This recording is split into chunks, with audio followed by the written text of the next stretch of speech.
what you want to say, baby. When you're alone in the darkest night, maybe you can give your ray your light. Open your heart and show your eyes that your destiny. And grow your love, baby. The future is waiting for you. And show your eyes that your destiny.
What you want to say, baby, when you're alone in the darkest night, maybe you can give your ray your light.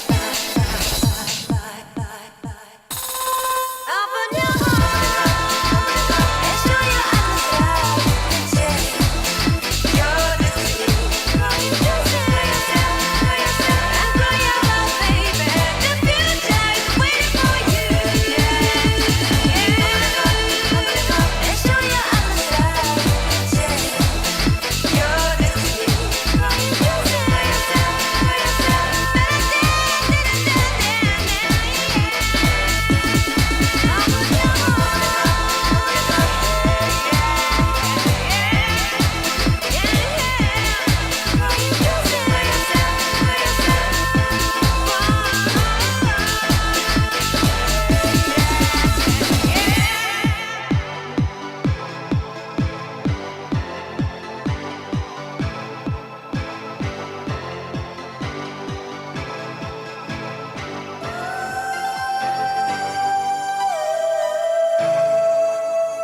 make your list to do what you want to say, baby. When you're alone into that gas night, maybe you can give your radio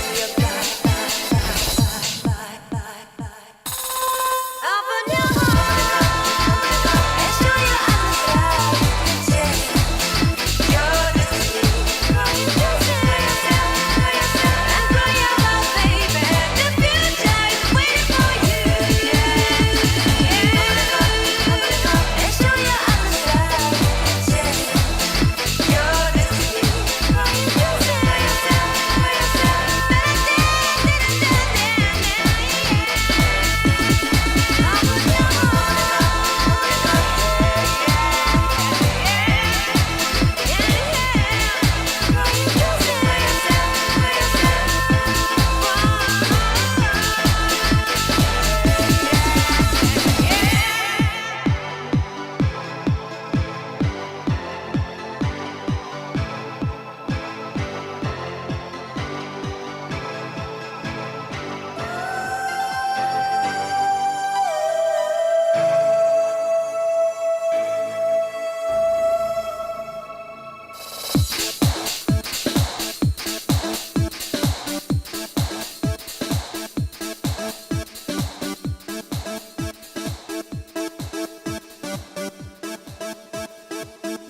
Always helps when I start off unmuted. It's so good. I highly recommend it, chat. What's going on, everybody? I hope everyone's having an amazing afternoon, evening, morning, or who am I kidding? It's night time. It's late at night. I'm super late, chat. I'm not trying to bullshit you. I'm showing up late to class, and I mean by late, I mean like the, time that's PM should have been AM. I don't know, chat. I got my homework done, though. I got my assignment taken care of. It is Friday. For most of you, November 26th, 2024. This is NCC TV coming to you live from Sumaru City. We're live and alive, or at least that's how it seems to me. Could be a brain in a jar somewhere. Don't know, don't care. Shouts out to all my weasels out there, all my forest creatures rocking out of the realest of the real synthetic life form streamer. Trapped in a cyber brain and body like some kind of ghost in a half shell. In this late stage, hyper-capitalistic dystopia. Forced to exist in this twilight realm to pay off my student loans and my debts to society. I hope you're having a good day, whoever, whatever, wherever, and whenever you are. We're about to jump right into it here on twitch.tv and youtube.com. High risk, high reward, high on life, or whatever simulation, simulacrum, simultaneous, spontaneous singularity of consciousness this is, was, or will be sometime in the distant cyber future. Yes. Yes, chat. Tonight feels special. I want to put a butterfly in my hair. Which one, though? Ooh, this one. Let's make that happen. Emma and Fran's are Piers. Do Emma and Fran, like, double team Piers Morgan? Is that what happens? Is that what I should expect? Should I expect the unexpected?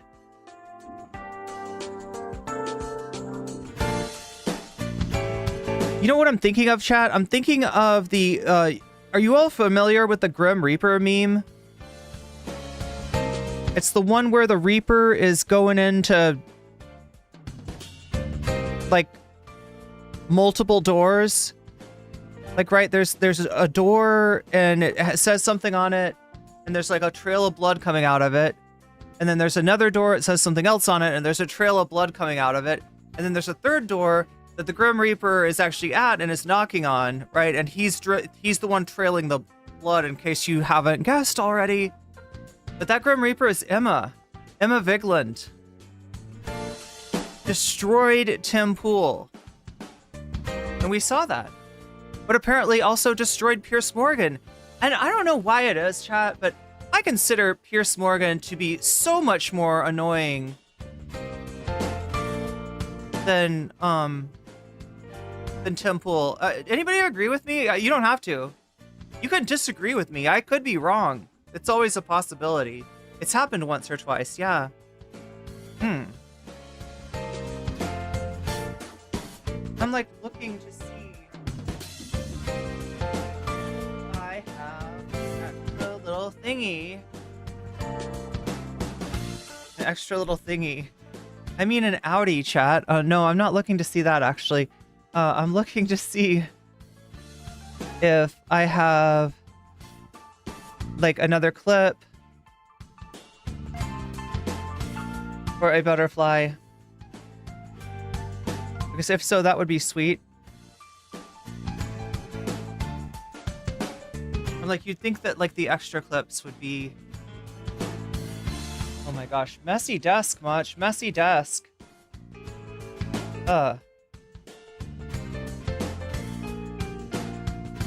Very messy desk.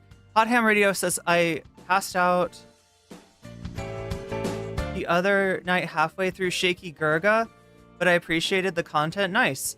Have you seen the Matt Walsh unalive every ape in the world? I'm guessing maybe he doesn't mean primates?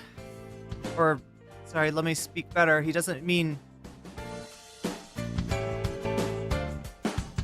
He means something bad. I remember Pierce when he was the judge of America's Got Talent. He was great on that, but I don't know what the heck happened to him after he moved on from that. Well, I don't know. Was he always a political guy in the UK? He's a UK TV guy. He just, like... Now, if there's any Brits in the audience, anyone who's British that might be able to tell me, is it that Piers Morgan has maybe worn out his welcome in the UK and is still not universally hated in the US? Is that the deal? Because I feel like there was some kind of like defining moment where Piers Morgan, did he like walk off the set or something like that? And he was being kind of he was being a bit emotional. He was being a bit emotional. Some people who saw it thought it was rather cringe. So he kind of like, I don't know, maybe I'm wrong. I feel like I think of him as being like a laughingstock in the UK and like not a laughingstock in the US.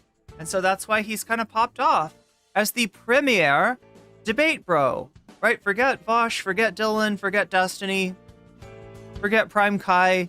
Forget No Comment Chick. It's all about the Piers Morgan panel. All about that. He got...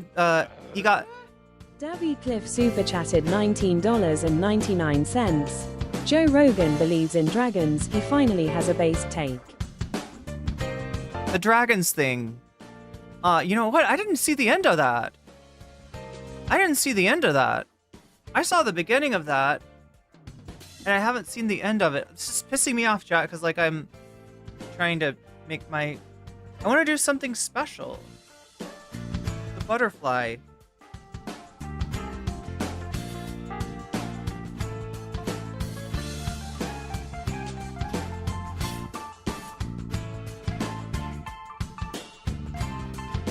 Chat, is it true that the, like, chuds are trying to make the blue sky, butterfly? They're trying to make it out like it's a Pizzagate thing?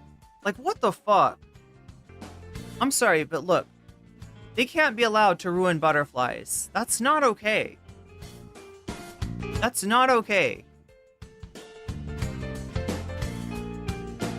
But yeah, Joe Rogan and dragons. See, let me explain to you the dragon take, okay? You all might not be as smart. You might not have powerful ideas like me and Joe Rogan do. But the idea is this, that birds fly, correct? What else flies? Dragons. Dragons fly, according to ancient lore, not just in one culture, but in many cultures. Many cultures have a flying lizard type dealy, and as such, it is flying, so we must conclude that it has hollow bones. And what do we know about hollow bones? Well, they don't get fossilized, like at all. Right? So that's why we have pictures of dudes fighting dragons, which was totally real, but we don't have any fossils of the dragons that they were fighting, or any kind of record or anything that to suggest that it's more than legend.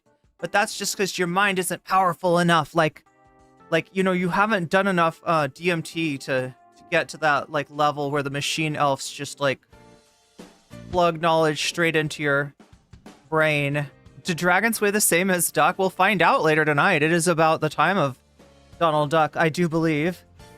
Ducks keep odd hours, but not really, because, you know, I keep odd hours. And so if it's odd to me, then it must be normal to someone else. That's right. That's how high-level ideas work. Speaking of high-level ideas, it looks like Rubin and Peterson have, like, crossed, like, brains. They plugged the, what is it called? The chip thing?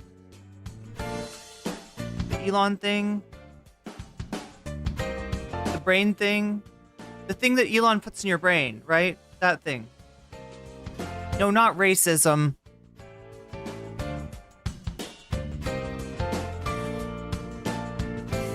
Am I an odd duck? I'm a goose. Neuralink, thank you. I could not think of what that was to save my life. And luckily, it wasn't required to save my life. But yeah, they're going to have a Neuralink. They're going to Neuralink up. Dave Rubin, Jordan Peterson. Oh my god, all of chat knows it. All of chat knows it. All of chat knows it. I don't know, we have fossilized winged lizards that had feathers. I feel the dragon... Wait, winged lizards that had feathers? Are we talking about the pterodactyl? The terrible dactyl? The terrible baldo? Elon deleted from your brain so you couldn't besmirch it? Yeah, he doesn't... He knows... Yeah, that's probably true. He's a disruptor, chat. He's a disruptor. Neuralink might force you to blurt out slurs. Is that what... Was Destiny, like, the test subject? Is that what it is? But, oh my gosh, chat, let me see. What am I even doing here?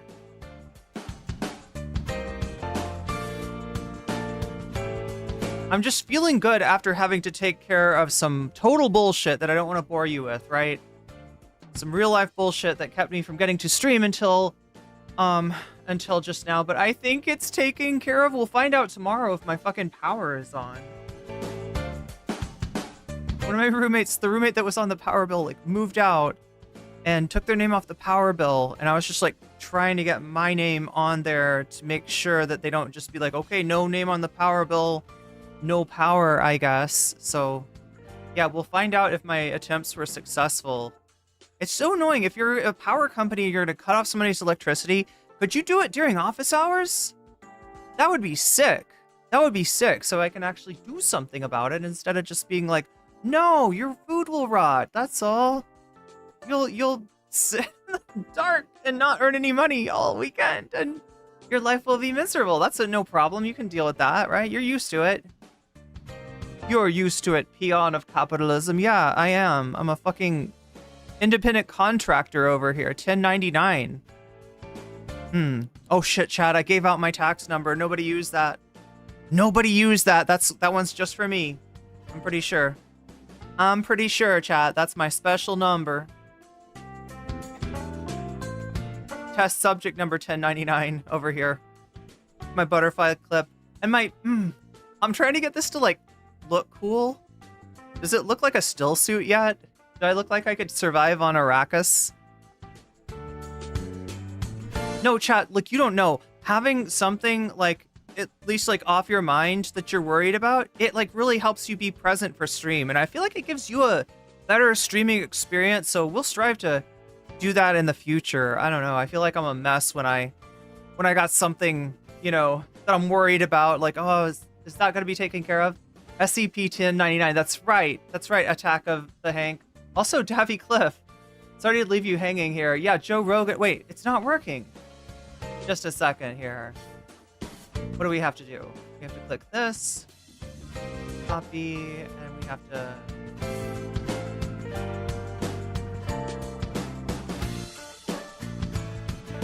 Well, it didn't say it made me perfect at tech, but it sure makes me talk better. And, like, I like entertaining you. I like being fun. I like making high-quality content, right? We should do it more often. I just feel like I've been forced to give you so much volume that the, like, quality has suffered a little bit, and that's not right. You know, I can make a damn good video, too, if I have time. But I never do. Davy Cliff says, Joe, yeah, starting us off with the dragons. The dragons meta. Should we watch that? One in chat if you want to watch that Joe Rogan segment. I've only got the Emma thing. Wait a minute. Oh my gosh. What if we made it be... What if we made it be up here?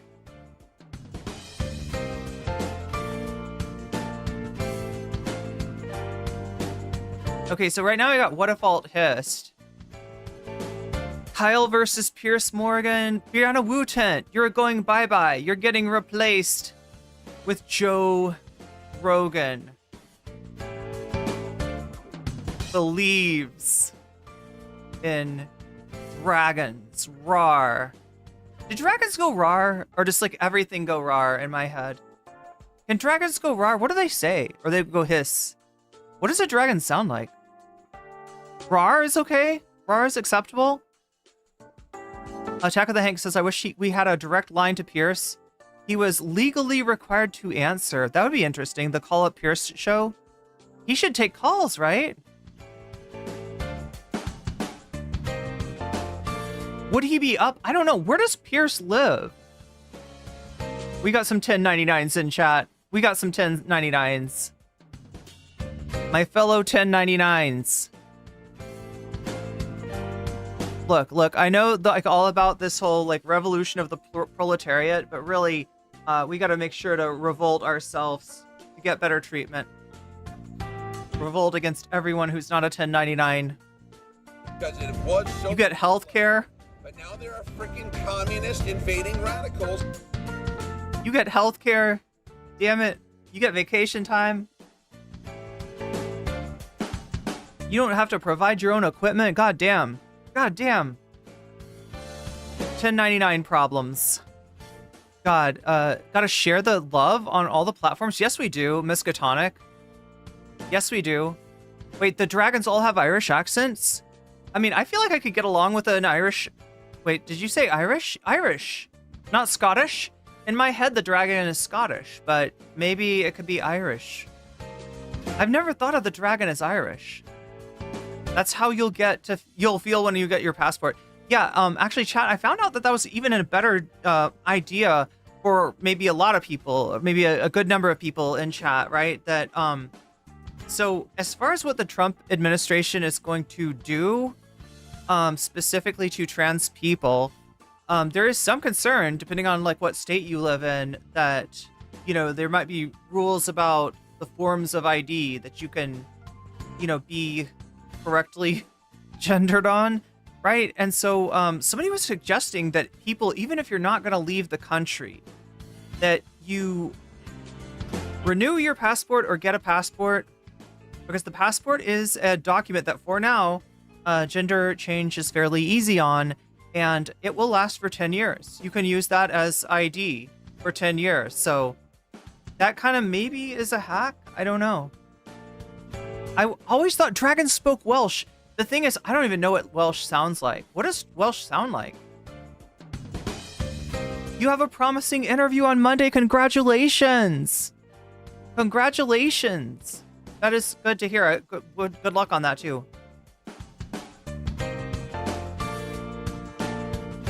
But yeah, is this like... Do you think this is a good bonus goal list? What if alt hist? Just evergreen, apparently. We still have the Mouse Utopia. Somebody reminded me that we still have the Mouse Utopia to watch. Is that one good? Has anybody watched that? Are any of them good? No, they're like, but I mean, like, good as in bad. Is it bad enough to be good? That's what I really want to know. That's what I need to know in the deepest pit of my soul. I don't have pits in my soul, though. It's not like the pit in the pendulum. My soul has nice stuff. Not the best stuff, but some pretty good stuff. Right?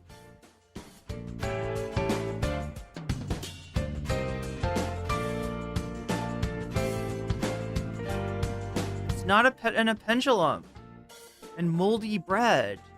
And skeletons chained to the wall. Okay? That's not what my soul is like. My soul has comfortable furniture. And sit down. Relax. Northern European and island language were largely erased by English colonization.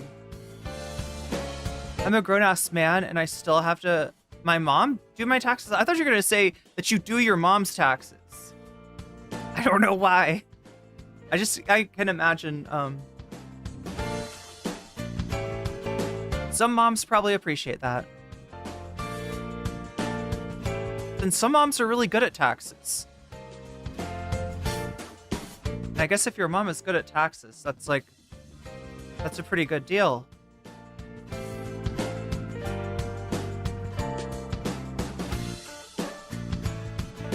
I need to have a hype house where everybody's good at something. Everybody's good at like one thing, like, but really good at it, right? Like there's a person who's like really good at changing tires or like, you know, fixing things. And they're always like, yo, have you got some broken, you know, is your shit broken? And you're like, yeah, my shit is actually broken right now. And they're like, oh, that's awesome, because I love to fix shit. You're like, wow, what an amazing place. Now, what was the original hype house? I always used to joke with people about this, right? But wasn't the original hype house like Jake Paul or something? It was like not a good thing. It wasn't. It doesn't have a good connotation. Can I be the resident gardener? You're good at growing things, looking for hacker spaces, maker spaces. That's what they do? Damn. That's such a cool thing. That's just a commune? Wait, what makes it a commune? Wait, don't you have to be a hippie to have a commune? Don't you have to paint your vehicle like multiple colors? Rainbow? Don't you have to listen to like the Grateful Dead? Starman says, love the butterfly. Thank you.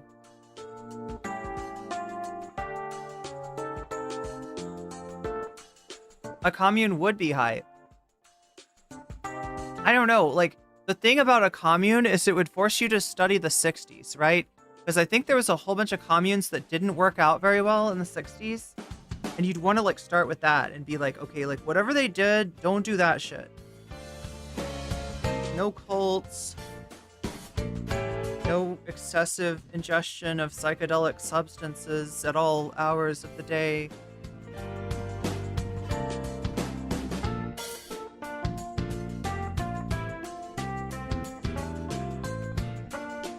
Yeah, Jonestown, the best hype house of them all. Yeah, no Kool-Aid. No Kool-Aid or Flavor Aid allowed on the premises. Only gamer subs. That's what my hype house is gonna have. It's gonna have gamer subs. It'll be sponsored by gamer subs.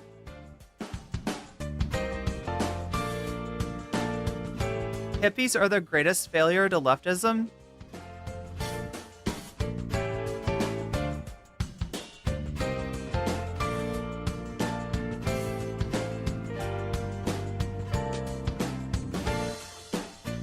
A commune is simply living in a group where people can agree to all decisions about how the land is used. It's basically a group project democratically controlled. See, but I almost want one which gives me a uniform. Do you know what I mean? Okay, look. I don't want to be in a cult. I would not do well in a cult. I would be the one that was like, I don't really like the guru. I don't like the, like, whatever you call the master of the cult. Right? I'm not right. I'd be the one to talk shit, right? I'd be the first one to talk shit. And so I could never be in a cult. I'd be like, David Miscavige sucks, okay? I don't know. Fucking great. I probably shouldn't have said that. I actually mean he's really good and a wise leader of his religious organization, which is totally not a cult. We gotta only say nice things about people that like will come after you. But you know, I was just saying, for example, right? You know, whoever the particular, like, I wouldn't be good in a cult, but the thing I would like is like the uniforms. Like, do they give you uniforms? Like, there's weird little like things that cults do that are actually kind of cool. Right? Am I wrong? Is there not like a cool part of cults? It's just that, like, I don't think the cool part comes without the really sucky part. Right?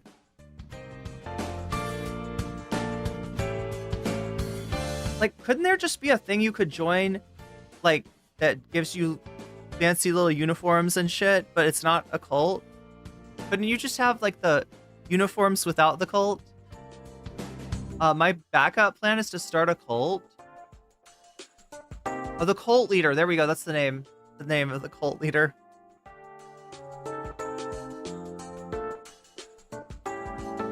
Wait, the cool part is up front. That's how they pull you in. Oh yeah, yeah. Like that's like yeah. Like they show you, like they don't tell you about Xenu until the very end. Then they're like, actually, there's this dude named Xenu.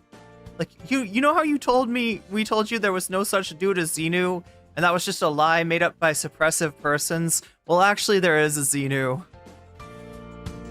There is a Xenu. We got airplanes. They fly into a volcano. It's a billion-year contract. Yeah, that you sign with Sea Org. Your soul signs the contract. Every time you come back, you will also be a member of Sea Org. How wait, how does that even work? Stavros Halkias has his movie about starting a cult. I feel like I would be vulnerable to a Stavros Halkias cult, right? The more likable the cult leader is, probably the harder it is to leave. And also, like, what do they cook? Yeah, like the food is good, right? Is the food good with cults? Are cults known for good food? Isn't there a cult that has really good food? See, why can't you just do a cult, but only with really good food and uniforms? Like really, like amazing, like level uniforms, very well color coordinated. Being in any subculture gets you uniforms like aesthetics, punk, femboy hooters, Tiffany tumbles. Hear me out. Neo Juche cult. Oh my god. Wait, would we be able to sing Cholima on a Wing? Davi, would we be able to sing that song? Will I get in trouble if I play it? Do you think Twitch could get bullied into banning Cholima on a Wing? It's the North Korean, like... Hassan called it K-pop, but it's not really K-pop. It's like 80s kind of sounding. But it's epic. And it's about a flying horse named Cholima. Iaka. Oh my god, I better not even say it though. I'll get in trouble. See, this is the whole thing. Is that like Twitch gets bullied, and the shit that it gets bullied for has nothing to do with like what's bad or not, right? It gets bullied for a hummus panel. It gets bullied for, and they give in. They give in. They give in. They give in. And so what I worry about is that, like, if Twitch gets bullied for the Cholima, like, right, which they shouldn't. Dan should get bullied. Well, nobody should get bullied. But if anybody gets bullied, it would be the person who did the attack. You know, it would be cast back, would be reflected back at them, right? That would be the, you know, moral way for the karma to flow. So they got cults and food. We're just like trying to decide which cult has the best food. Could you make like some kind of a guidebook to joining cults if you're just in it for the food? Like, right, how to kind of get in, how to get out, and how to get the food. And then afterwards, you try to steal the recipes, right? Because why should the cults have all the good food?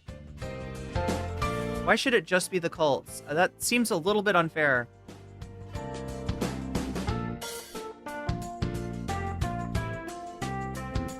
The Amish are a cult, 100%. I have a major beef.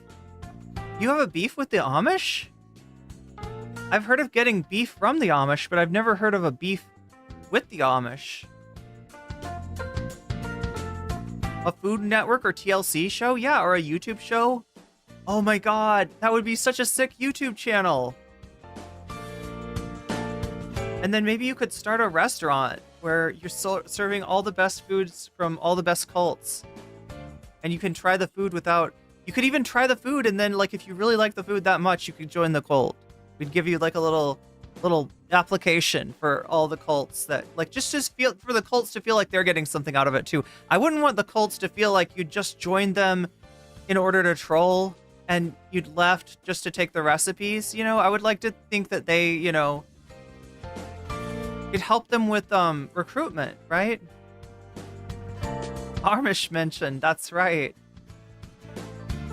Basically, avoid the cult. There can't be a leader. Oh, the way that you keep there from being a leader is to once every year put it to a vote on who should lead meetings. No one leads again for 4 years. What if you, like, have a Minecraft server and you decide, like, who gets to be in charge via PvP? What if the Minecraft server is the cult? I'm obsessed with the Amish. I love their little hats. Purple Kool-Aid. Yeah, we got to get the recipe for that. Minus the special ingredient, of course.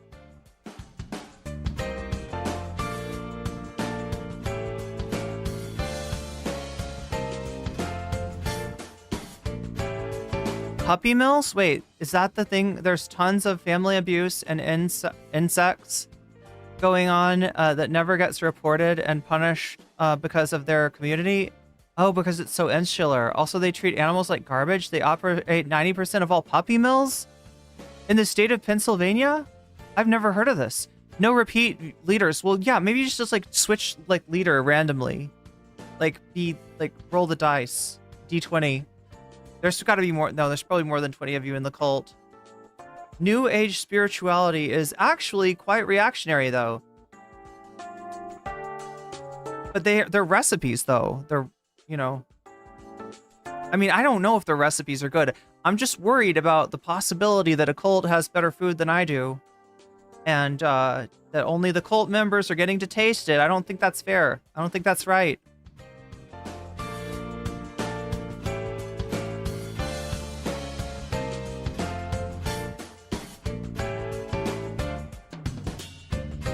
Their produce is good? I don't think I've ever... I guess I just don't live in an area that I would get... There are Amish people in... Honestly, cults should run on a series of rules of the Roman Senate. They work their horses until they become very lame and old at a very young age. Oh wait, isn't there something about horses on road that's like bad for horses? Like the city, what do you call them? The hansom cabs, you know? You know what a hansom cab is, chat? People think it's really romantic to like go to the city square and get on a horse-drawn carriage Is it a horse-drawn carriage? Is that really what it? Yeah, I think it is. And you get a blanket because it's cold. And you bundle up. But I don't actually find it romantic or charming or anything. Considering that the horses having their feet on pavement is like really bad for them. Also cop horses too, right? Like they probably shouldn't ride on streets. It permanently damages the horse's feet, but I think it's generally safe if they're wearing horseshoes.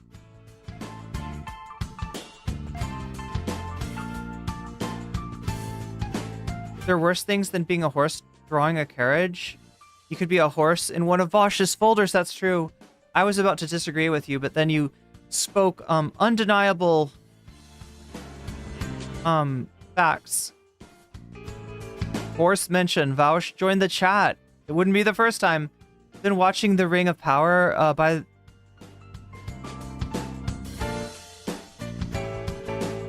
Oh, thank you. We don't need any new Christian denominations. Yeah, probably not. Horses are not meant to walk on pavement or concrete. It is why I hate police horses. Well, not the horses, but like, right, the police on the horse. More than I love them. You are laming a horse far faster. Horses belong on dirt. Arizona native speaking. No expert, though. You have me wondering now about the horses or the delicious foods that you can only get by joining a cult until I go in and steal their recipes. Can you imagine though if they found me in the kitchen like trying to steal their recipe? I'm like, I think it's got. I'm like looking through their spice cabinet and stuff, and I'm like, I'm pretty sure that's nutmeg. And I like taste the nutmeg, and I'm like, is it nutmeg or is it the other thing that tastes like nutmeg? Oh, it's clove. Maybe it's clove. Maybe they put clove in the cult food. Yes, that's what makes it so good. We need to leave horses alone. They've done enough. Yeah, we should just, like, take care of them. We should have huge horse like, you know what I'm saying? Like, just a horse, cloves are for smoking. What does it do for you? I want to know. What does people smoke cloves, and I'm not suggesting that. This is not medical advice. In fact, maybe burning things and inhaling them is not good for you. I don't know, but what do I know? I'm just a streamer in a rock and roll band. Oh my gosh, chat. Have I been edging you for too long? Almost. I'm just having fun talking to chat tonight, that's all.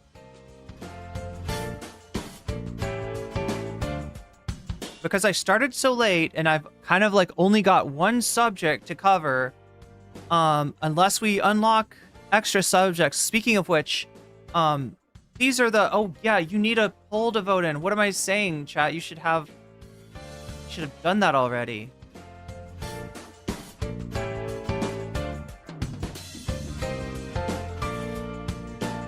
Goths smoke cloves. I mean, they smell good. I won't deny that. Even burning, they smell good.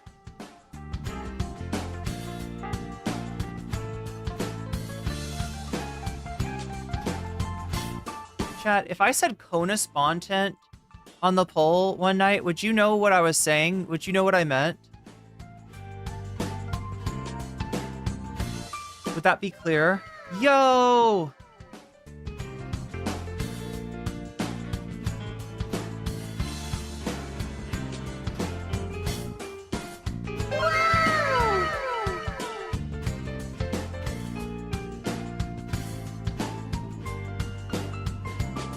I wish there was a way that you could share food with people on stream. Or like at least the experience of tasting the food. Like electronically, virtually. Sasha G, thank you for the 5 gifted memberships. Normalisa Borshan, you just got weaseled. Captain Olimar, you just got weaseled. Radio Parlesque, you just got weaseled. John Donahoe, you just got weaseled. And Jim McCakes, you just got weaseled. And that's a good thing. I bet the near dystopian future will at least have simulated taste. I mean, we can hope for that, right? A late stream. Yeah, I had some real life bullshit to take care of. Like, it was really important though. And we'll see how well I did tomorrow when the power either does or does not go off. I had a roommate move out. It's the person with the name on the power bill, and they are taking themselves off. So I tried to put myself onto the power bill to make sure they don't like cut our power tomorrow. And it was weird, right? I went through all the shit, and then it said, we are unable to process your shit right now. Please call our customer service number, which is not open till Monday. And I was like, shit. And then I like hit reload or something, and it was like, success. Thank you for signing up for, you know, whatever it is. And so I don't know. I don't know what's going to happen tomorrow, but you know, it really seems like they shouldn't cut off your power on a day where you can't get a hold of them to turn it back on.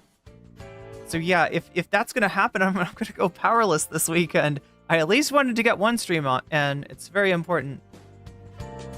Looking forward, hackers taking over your taste simulation. It comes with all the ramen flavors, and each one is a DLC that costs $5.99. Oh no, you're right. They will figure out a way to charge way too much for it.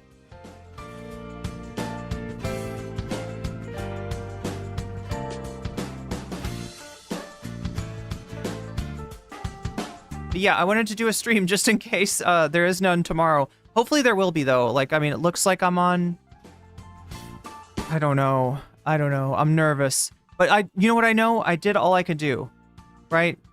There was a way to fix that over the weekend. You know, that was it. You have a giant hamster wheel where you can hook up to the breaker box. I should have like I would say, like, I should have like a solar panel. How do those work? I've been seeing them for like $250. You can get a pretty nice solar panel, but I'm not sure how much it actually powers. Iskatonic says it happened to me once. My ex-wife was still on the water bill because they made it such a pain in the ass to transfer. Yeah. Yeah, anyway, well, let's not think about that right now. Let's have fun, okay? Let's hope that all works its way out, as well as my situation getting the fuck out of this country. I'm dealing with all manner of bullshit. But yeah, that's what it was, chat. It was real life intruding on normal stream time. So apologies. Apologies to all G's. All apologies. Yo, Joe Rogan's believing in dragons, and so is chat. 33 of you have voted so far. 62% of whom are voting for Joe Rogan believes in dragons. We have a tie between Kyle and Piers Morgan and Gaming, Metaphor, and Fallout for second place. And What If Alt Hiss for once in last place. Rudyard, nobody cares about you. Nobody likes you. You have no fans. You have no friends. You have no aura. Right? Trump won, and you're going to become irrelevant.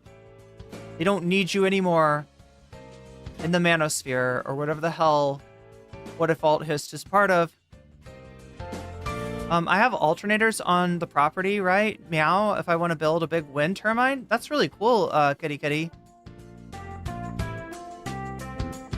You charge batteries with the panel and the power and inverter with the batteries. Damn. I should have thought of that before. If I'd only gotten one, then I'd be like, I just hook up my computer to that bitch and we would be cooking. I can fit you in my suitcase.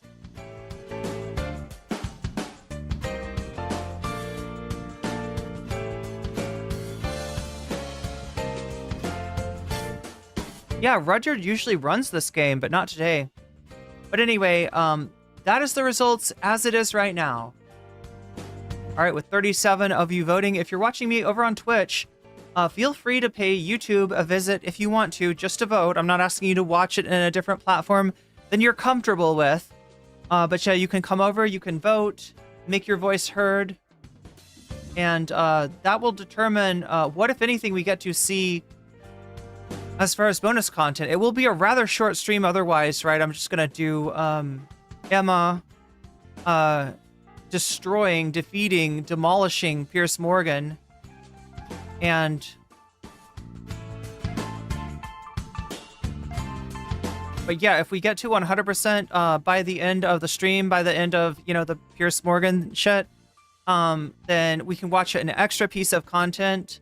Right now, Joe Rogan is winning, but just remember to let me know in the chat if you donate which of these you want to support, because I'll also add a percentage for every donation if you let me know in the comments, like, you know, I want Joe Rogan, I want Kyle versus Pierce, I want, you know, whatever it is that you want, and then I can add your donation as a percentage. That goes for super stickers, super chats, memberships, gifted memberships, that goes for throne donations, that goes for Patreon signups, and that also goes for Twitch subs. So if you use your Prime to get a free sub, if you get yourself a sub for $6, or if you gift subs to other people, that all counts as a donation. And you could let me know in the chat which of these topics is tickling your fancy tonight, and I will put your money where your mouth is, adding it as a percentage to the topic of your choice and giving that topic a buff. So that can also affect the poll. Sometimes it does. Sometimes it does.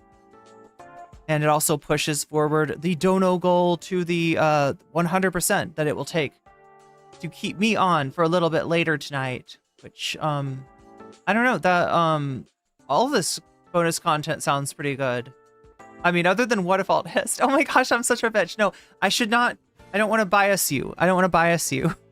You choose what you want, but I'm not mad at you for choosing Joe Rogan Believes in Dragons. Let me just put it that way. That sounds like some pretty cool content. Speaking of cool content, we need to get into this deal right now and let you know that ads start up in like a minute on Twitch. If you don't have a sub, you can get one now and never see those ads again for an entire month. Could also possibly be gifted a sub, but that sort of thing more likely to happen if you're active in the chat. All right, with that being said, oh my gosh, and the other thing I have to do, I always forget.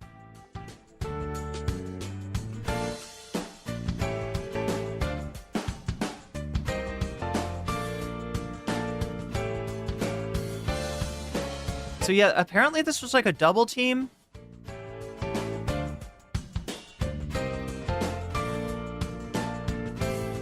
It wasn't just Emma. Was Francesca on there too, or is that a different episode?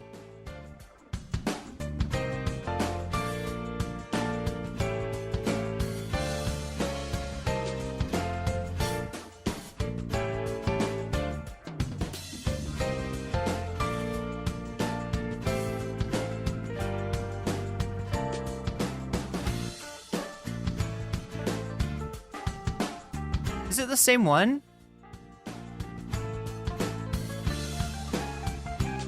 But yeah, he really is the Debate Bro panel now. Oh my god, I misspelled Francesca's name. Badly. Let's try that again. 5 months ago, 1 month ago, 2 weeks ago, 7 months ago, 2 weeks ago, 2 days ago?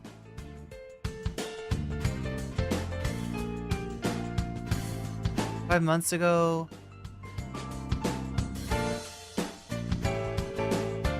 I sound like Sam Cedar. And in 2 months, it's not going to be the same as it was in 1 month. And then in 5 months, we're not going to... Yeah, I don't actually see... is there a new Francesca one? Is there a new Francesca Fiorini one? It's Luke Beasley. Luke Beasley is the one that Emma kind of like, I wouldn't say talks over, but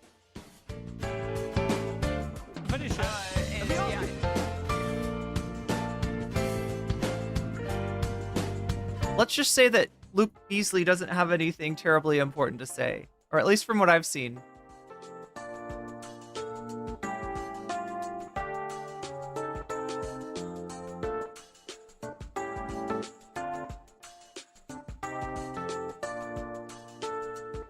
Piers Morgan is so annoying. Chat, who's more annoying? Piers Morgan, Tim Pool, or Bill Maher? I feel like it's Bill Maher. Bill Maher first most annoying, Piers Morgan second, and Tim Pool third. Luke Beasley is just a lame super lib. Oh, it's Glenn Beck. Why do we have Glenn Beck? Do you want Glenn Beck? Because this is how you get Glenn Beck. Oh, also, I gotta put, we're actually at 35% right now. Let's get into this for real. There's, wait, not 235. It's, I can't do this. Math. There we go, 35%.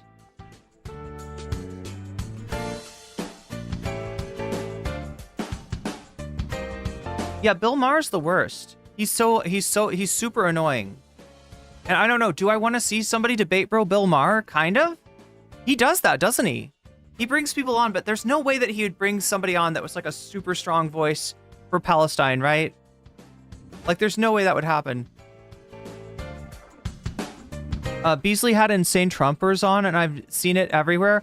Oh, yeah, he was good when he interviewed those kind of people. I know what you're talking about. Yeah, Hassan watched it. Rallies a few years ago. Glenn Beck is just a try-hard Hannity. I believe it. All right, well, I gotta get down to brass tacks here. And also, if you donated already, let me know in the chat if I missed your topic of choice. You can choose any of these topics in the poll, or you can choose Vox Populi to boost the influence of the poll and to diminish the influence of donations overall, if that is your choice as well. But yeah, we're well on our way, a third of the way, more than a third of the way to the donut goal. We'll see what happens. Again, chat, sorry about coming on so late. Sorry it's going to be such a short show otherwise. Hopefully this will not happen again. I never, ever thought I would say anything like this. He could be so transformative that he could be a Lincoln, a transformational president. I still believe he's more like a reverse Lincoln, but okay. a threat to our democracy. Any man can put on a skirt, say, I'm a woman, and go into the bathroom. I've gone to the bathroom next to a man. Oh my goodness, it was so fearful. If I found you lurking next to me in a men's restroom, I'd feel fearful. I like Mika and Joe. Emma has that effect on people, right? They did all call him Hitler. Why would you do that? How else do you speak truth to power if you won't go and sit at the table across from it? So you know who the actual purest personification of a modern-day fascist is? A member of the Woke Brigade. No, I'm hang on, stop definition of fascism. shouting. Do my ears in. You're doing my ears in, Emma.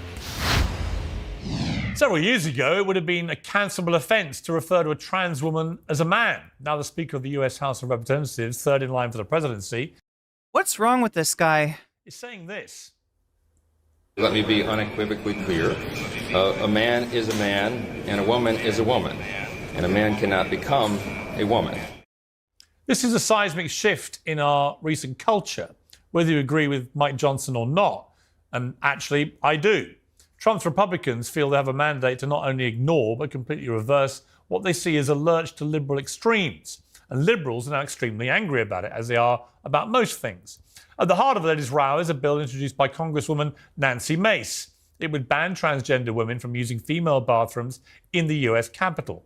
Not by coincidence, it comes just... Yeah, so chat, sometimes I wonder if maybe I'm being a little bit over dramatic, a little bit,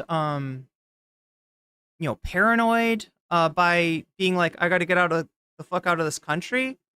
And then I hear shit like this.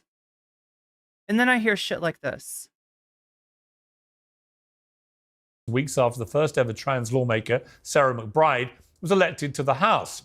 Representative Mace explained her position like this. I'm not going to allow biological men into women's private spaces. I will stand in the brink and stand in the way of anyone on the radical left who thinks that it's okay for a penis to be in a women's locker room or a bathroom or a changing room. You make it sound like the penis is like walking around, like a penis is just like this self-contained thing. Hell no. I'm not going to stand for it. And the Speaker said it would be in the House rules package. If it's not, I'll be ready with a motion, a privileged motion to force a vote on this. This is not okay. I'm a survivor of rape. I'm a survivor of sexual abuse. Well, that last point's an eye-opener. You might not like Nancy Mace or trust her motives or even agree with her, but she's fighting the exact same ideology that gave us safe spaces. Now liberals are fighting to deny. Do you see what these assholes do, though? They start off with like, hey, you know, like, I'm all for trans people, but come on, sports.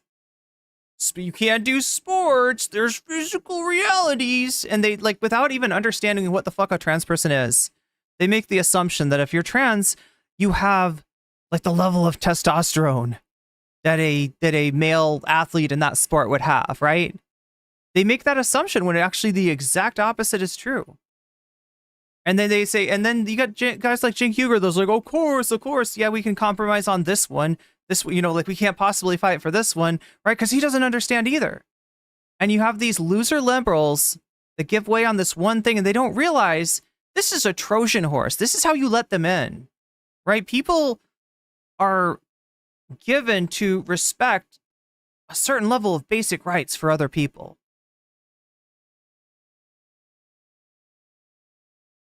Unless you are able to spread lies about who those people are. And that's what the Cenk Uygurs of the world have done. Right? Because that is the fucking... That's the way that this all starts. Right? With the idea of, like, you know, like, because the sports thing, what it says is like, trans women aren't women and trans men aren't men. And when you start with that, that is the key to dehumanizing trans people on all fucking levels. So, but like, when they start with it, they're just like, but just on the sports thing. I mean, obviously, you know, you're a woman and stuff. You're just a special kind of woman, a woman who it would be unfair to let into sports, right? And then it metastasizes into like, I don't want you using the bathroom. Like, right? Or I want to force you into the boys' bathroom. Some fucking bullshit like that. It goes there really quick. The thing that the bill that they couldn't pass in North Carolina, the shit that blew up in their face. New Anna, thank you for the Twitch Prime sub. And, you know, it just gets worse from there. So yeah, unfortunately, Cenk's strategy was bullshit. And this is proof right here. Deny her right as a sexual abuse victim to feel safe in women's spaces. That doesn't add up. Well, Brian Tyler Cohen, an intelligent liberal and regular contributor to Uncensored, wrote on X, I truly wouldn't care if a man dressed like the King of England was in the urinal next to me. I get that for extremely online right-wingers, a trip to a public bathroom might be the most memorable moment of the day, but the rest of us truly do not give a shit who is peeing nearby. Well, first, what's wrong with the King of England? He's a fine, magnificent... A fine fellow, yes, indeed. Man. A jolly good fellow. Secondly, and most importantly, you're missing the point, aren't you, Brian? This is about making women the priority. I don't really care what you think about this. Not so very long ago. And see, there you go, women. So not trans women, in other words. That was actually your fight too, Brian. Remember all that talk of protecting women's rights? Should one solitary trans lawmaker's bathroom... I'm sorry, protecting women's rights is different than putting a transphobic viewpoint in the mouth of women and speaking for us, Piers Morgan, you piece of shit. There's a difference between these two things. You are not doing feminism, bud. You need to shut the fuck up. Shut your turf ass up. And yeah, no, a turf doesn't necessarily mean a woman either. You're a fucking turf, and it's cringe.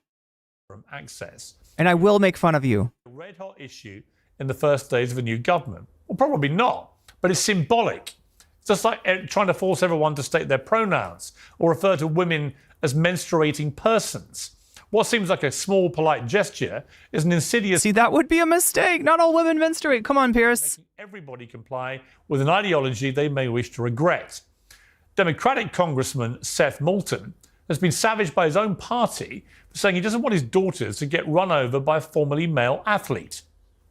I was just speaking authentically as a dad about one of many issues where I think we're just out of touch with the majority of voters. Well, he's right. The vast majority of voters completely agree with him. It's not even close. So liberals that are giving up on this issue, is this what winning looks like? Is this what fighting looks like? Or does it kind of feel more like you're joining the Republican Party? Moulton's campaign... Because if you want to be the Democratic equivalent of Liz Cheney, okay? The person without a constituency, that can be arranged. That can be fucking arranged. You resigned in protest over those comments. Think about that for a moment. Really?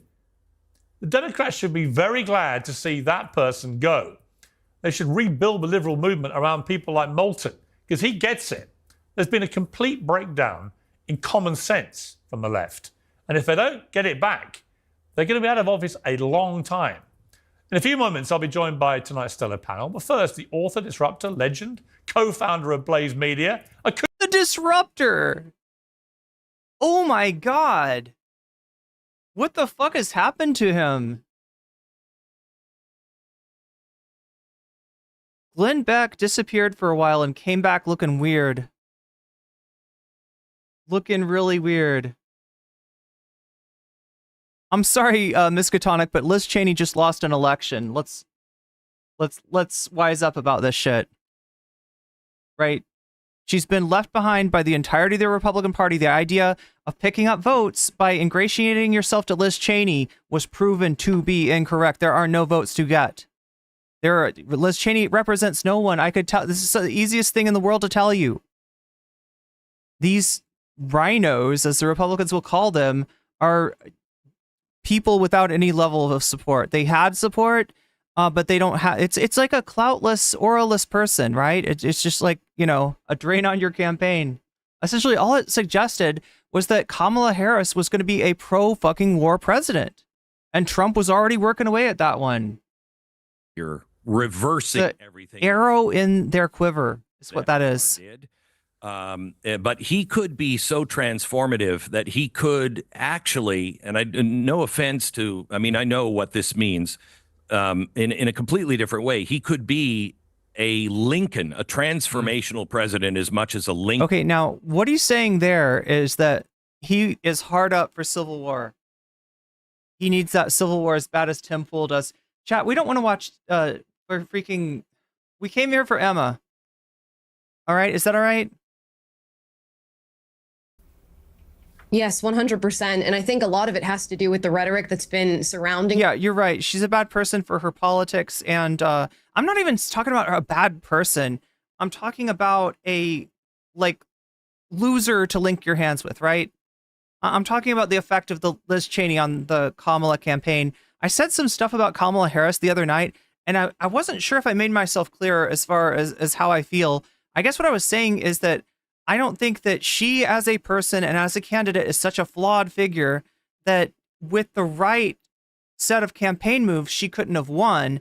But at the same time, I also didn't mean to imply that the choices that were made to follow the advice of the Biden election officials and to, court Liz Cheney instead of turning out your base, those were her, she's a big girl. She has agency. I'm not going to deny that of her and make the assumption that all that stuff was put on her, right? She could have bucked the current. Trump, and I think this collective realization that we no longer have to be fearful of supporting this man, and we can actually be excited about his second term. Prior to this 2024 election, he's been called a fascist, a dictator on day one, an authoritarian. He's been called himself by Trump. Yeah, been called a fascist by J.D. Vance and now Robert Kennedy Jr. That's true. Two important members of his cabinet.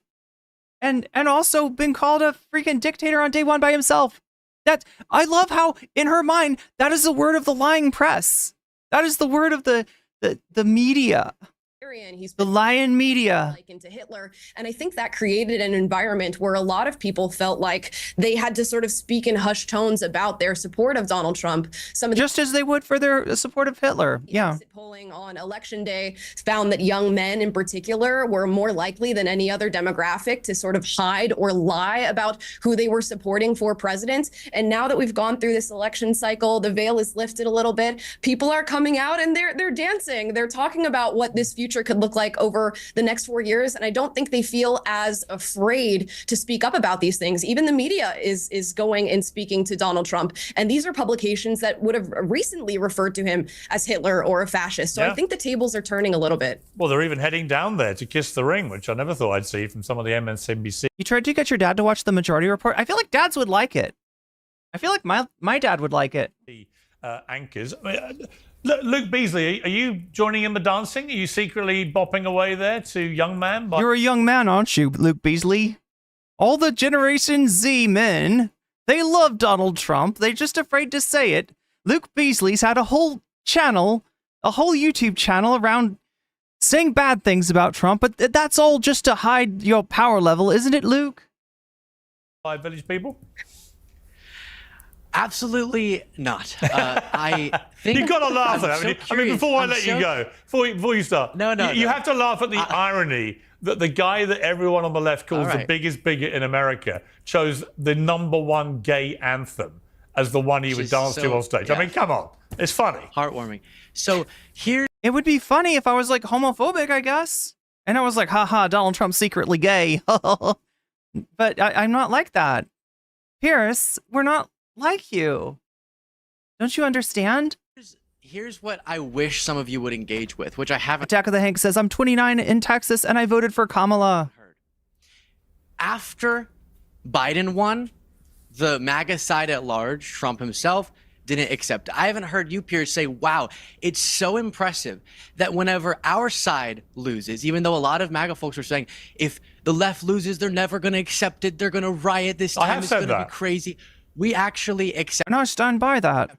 Well, not only have I said that. Hang on, Luke. Hang on. Not only have I said that, I also said. Come on, hang on. like 2 seconds. You challenged me. I'm going to respond to that one point, which is actually, I said to Trump's face, I thought it was disgraceful he didn't accept. You've only seen snippets on MR, says Uzilam. Well, I mean, you've come to the right place, right? We watch a lot of the stuff that you might see on the MR, but like in a longer form reaction. So that's exactly what's on the cards for today. The election result. All right, and I did say oh my God, Jesse Alexandra, yes, Texas is a very scary state. Democrats deserve credit for the peaceful transfer, so you're completely wrong about that. No, that during better Piers times you did do that, but I'm talking about just better Piers a general times. understanding. You mean when you agreed with me? I wish the MAGA side would do introspection and go, wow, it's not that the left is going, oh, we just love Trump now. It's that we're demonstrating to you. Well, okay, no, look, there is. Okay. Joe Scarborough and Mika Brzezinski, I don't think they really represent a constituency on the left, especially seeing that their numbers have gone down after they went over to meet with Trump and have breakfast with the guy that they not long ago were calling a fascist, right? That's just disingenuous, and people already don't trust, like, you know, shows like Morning Joe, right? They already don't trust, like, cable news as much as they trust, like, say, you know, political influencers. But, you know, on top of that, now that they've just like flip-flopped like that, right, a lot less people trust them. But I mean, like, it does represent a type of person, I guess, and to that effect, Liz Cheney, you could say, represents a type of person. I just don't think it's a type of person with a constituency. I think it's a few elite people that maybe have progressive aesthetics, think of themselves as progressives, or want to think of themselves as progressives, but in reality can totally deal with a Trump administration, are not going to be hurt by the Trump administration unless Trump, you know, makes them part of the enemy within. So they can go in and, like, have their kiss the onion ring, and make their peace with Trump.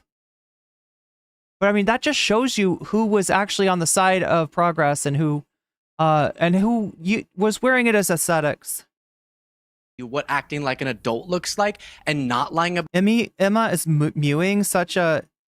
Is she mewing? About the election, not crying for years and years about it, and instead going, even though we still believe Trump has these fascistic tendencies, I still believe he's a threat to our democracy. I'm going to show you what caring about democracy looks like. That's what Biden has done. Let me respond. That's what Kamala Harris has done. Let me respond. Go for it. Sorry, chat, you didn't need that. Say you're not crying about it. You might not be. But all I've seen in the last 2 weeks is woke liberals crying a tear just like the anti-SJW memes of old. Are people, women in particular, all over TikTok, screaming, cutting their hair off, saying they're never going to have sex with the Trump voter. Do I need to watch more TikTok? Again. I mean, that's a good idea, though. And now there's a mass exodus from X because Elon Musk owns it and he's next to Trump. From people like Bette Midler, Captain Olimar says Trump can barely function with his dementia. It'd be interesting to see where this administration goes. Look, my biggest fear is that, yeah, Trump will have a health problem that'll take him out of the ability to function as president, and he'll be replaced with Vance. Now, I mean, like, on the good side, Vance is extremely unlikable. Okay? Yes, HS ticky tacky, sky high. So as far as turning around public perception, maybe that's something that, you know, is going to be helpful. But at the same time, JD Vance has all of Trump's worst inclinations and more, and is probably better able to execute them.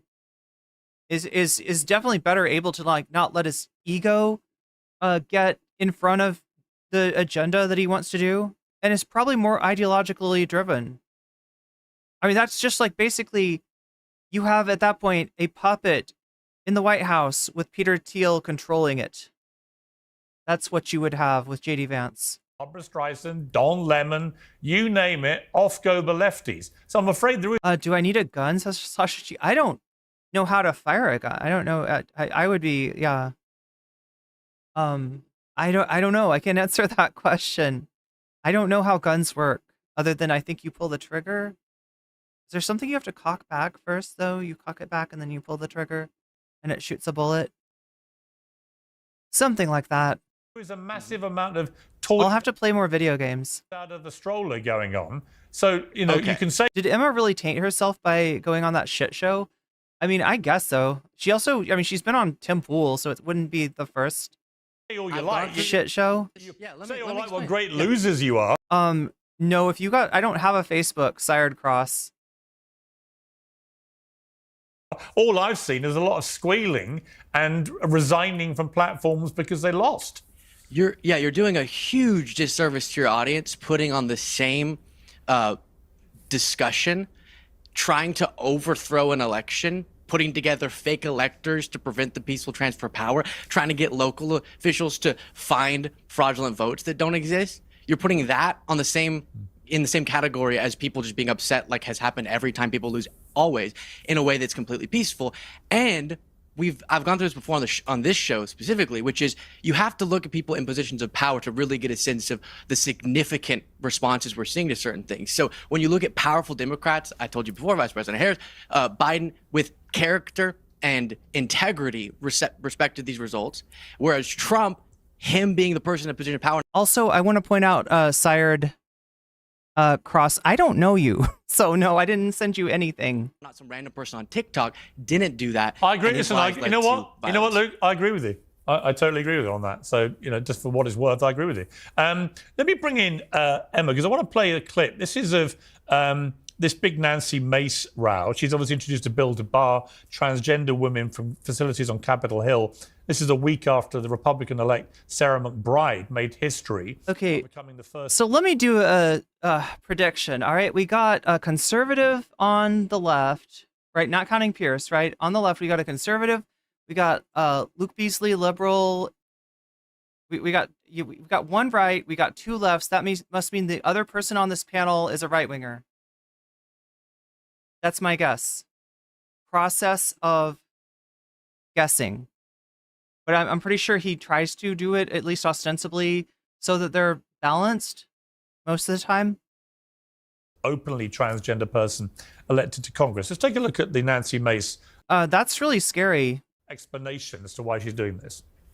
This effort in response to Congresswoman McBride's coming to Congress? Yes, and absolutely. Brixton, you should report that, it sounds like. Absolutely, and then some. I'm not going to stand for a man, if someone with a penis is in the women's locker room, that's not okay. And I'm a victim of abuse myself. I'm a rape survivor. I have PTSD from the abuse I've suffered at the hands of a man. And I know how vulnerable women and girls are in private spaces. So I'm absolutely 100% going to stand in the way of any man who wants to be in a women's restroom, in our locker rooms, in our changing rooms. I will be there fighting you every step of the way. Now, Emma, Sarah McBride replied by saying this is a blatant... So the sad thing about this isn't just like a,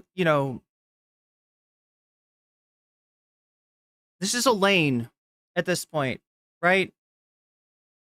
For any congressperson who wants to make a stink about this and make life hard for trans people, there's like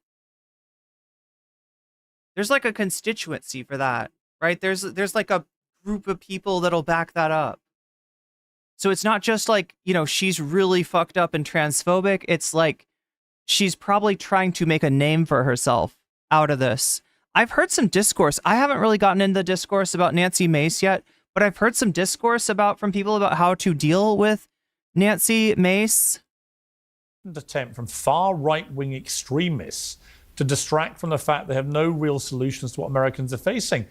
To which I say, well, I'm not even vaguely right, and I think it's wrong that biological men who've become trans women should be in women's spaces. You're not vaguely right, Piers?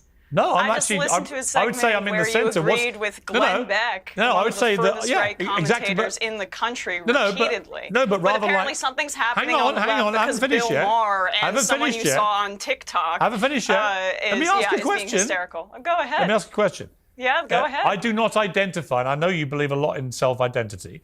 I do not identify as conservative. I don't know what that means. I'm like Bill Maher. Sir Red Cross, I'm sorry, I don't know what you're talking about. Just completely bemused by the woke left and how nuts you've all got, right? And I think this Bill election... Maher's an old, rich libertarian who's bitter at the world. Yet. I mean... Let me ask you a question. Sure. Right? Here's my question. If I, as a man who identifies as a liberal, if I can see why it's so wrong for biological men who have now become trans women to be in women's spaces, to be in women's sport, to be everywhere in women's lives... where they to be in the world, to exist as a person in the world without without weirdos like you trying to put the scarlet letter on them, Piers. Is that what you're saying? Historically, we're not biological men supposed to be. Why are you not as exercised by this as a woman? I don't get it. Why? You're all about women's rights. First of all, absolutely. I host a sports podcast. I care deeply about sports, and I believe that anybody that identifies as a woman should be able to participate in the sport as long as it abides by the particular bylines or guidelines. It's wrong. You know it's unfair. Said sports league, but actually, we're talking here about Nancy Mace, who loves a camera in her face and loves attention wherever she can. I mean, that rhymes, right? Calm Shield, thank you for the resub on Twitch. I find it pretty disgusting that she is basically implying that this trans lawmaker, just by being in her presence in the bathroom, may rape her. I do choose to speak up for women's rights. I believe that I do so on my program, The Majority Report, regularly. And I'm disgusted that Nancy Mace has decided essentially to support Donald Trump. Yeah, I'm sorry, Sir Red Cross. If you want to explain it on, send me something on Discord or something, that's probably the best. Wholeheartedly, who has been we are a little busy right here, but liable of sexual abuse in court. Whatever you're dealing with, that sounds like a nightmare.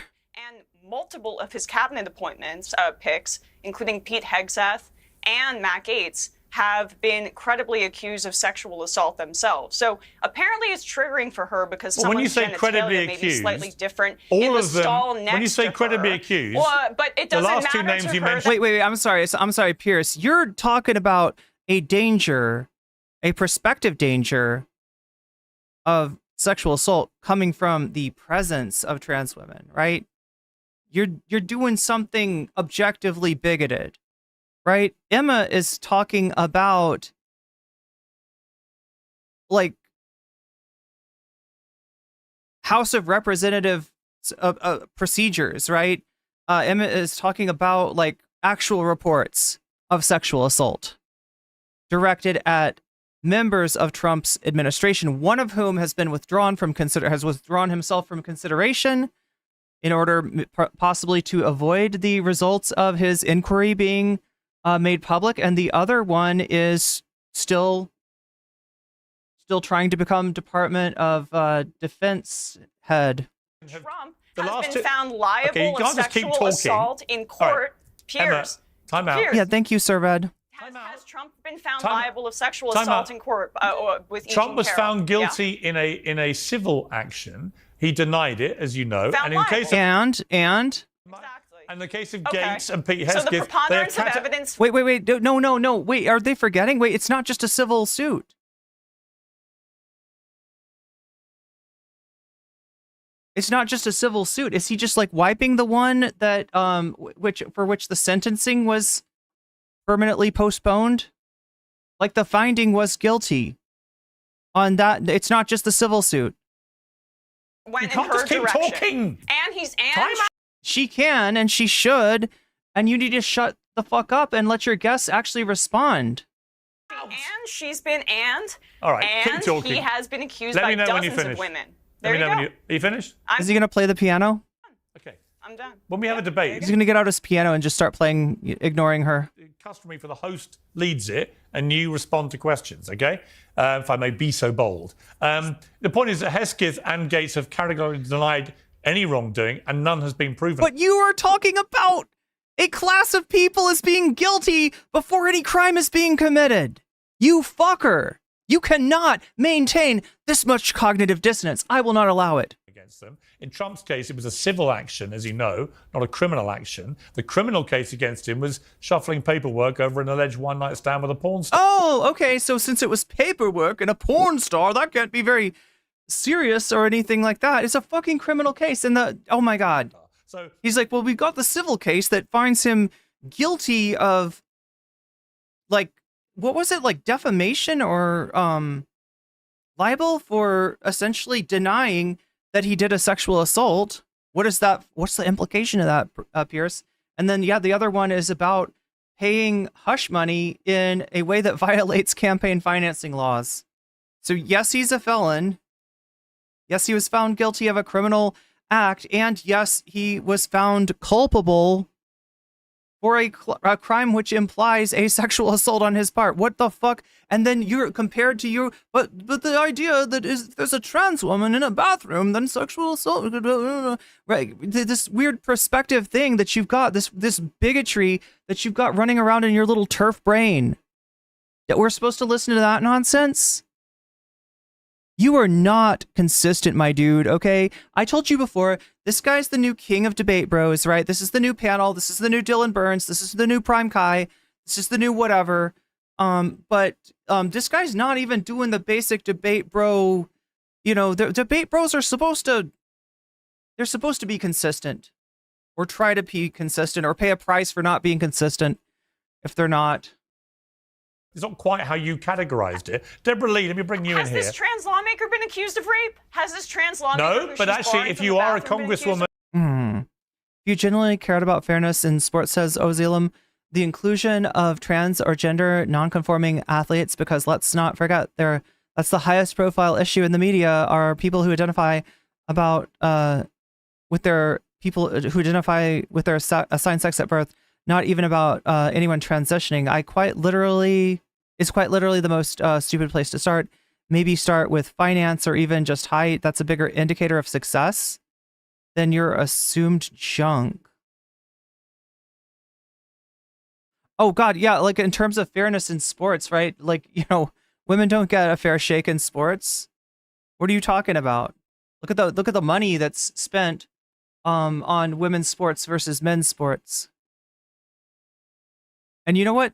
His response to that would tell us exactly who is the misogynist.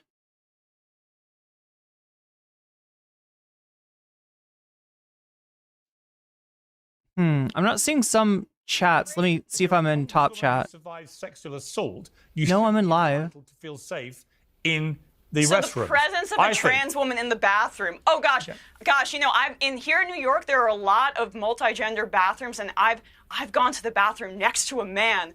Oh my goodness, it was so fearful. What was I going to do with the rest of my life? I mean, if I found you lurking next to me in a men's restroom. You sent me the clip of Trump bragging about inspecting the beauty pageants. Yeah, the real dangers, the real sex predators are the Republicans we met on the way to the White House, basically. Aha. There you are, there you are, Natalie.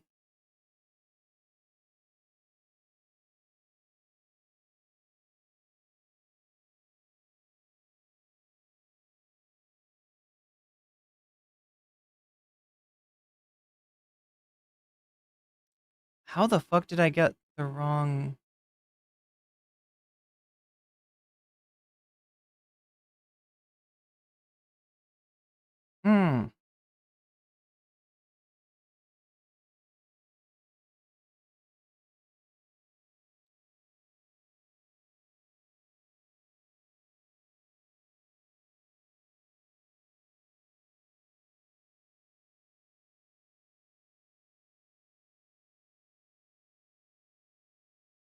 Oh no, this is the thing he says about, like...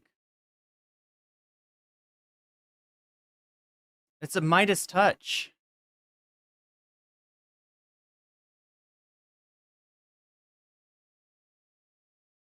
Oh shit, there's a whole thread. What does Tiffany have of yours, and what does Tiffany have of Marla's? Well, I think that she's got a lot of moral, and she's really a beautiful baby, and she's got Marla's legs. We don't know whether or not she's got this part yet, but time will tell. What does Tiffany have of yours, and... Ooh.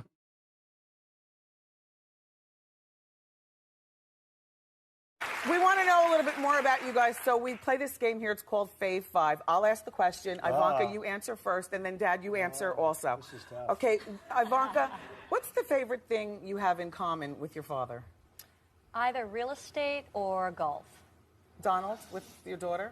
Well, I was going to say sex, but I can't relate that. Fucking creep. Thursday night. You're going up the escalator? I'm going to be dating her in 10 years. Can you believe it? You know there's some Trump people out there that are just like totally fine with that.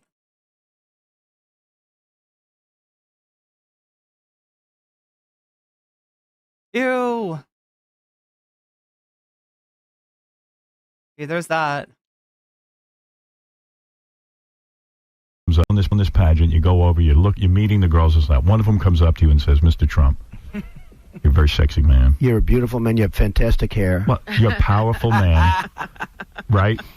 Right? You're a powerful man. Right. I want to sleep with you." Now, you're not the type that would say no. I don't want to hurt their feelings. Right. No, Right. but I mean, you see a beautiful woman, you want to have that.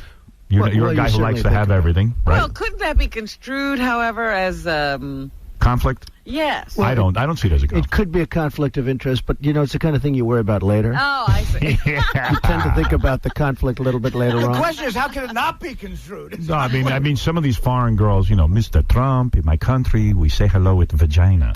And well, you could also say, as the owner of the pageant, it's your obligation.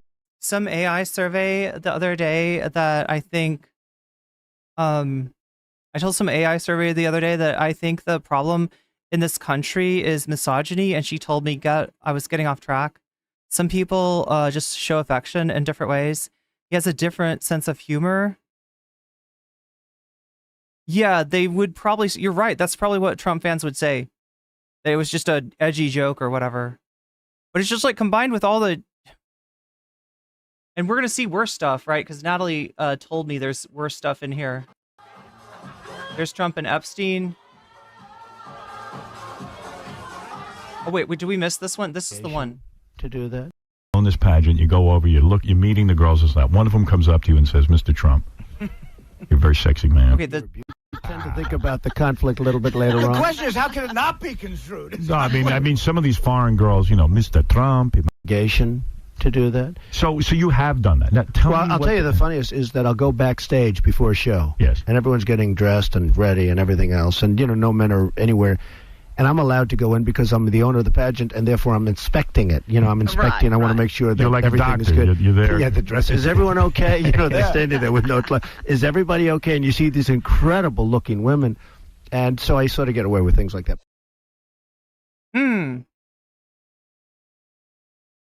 There it is.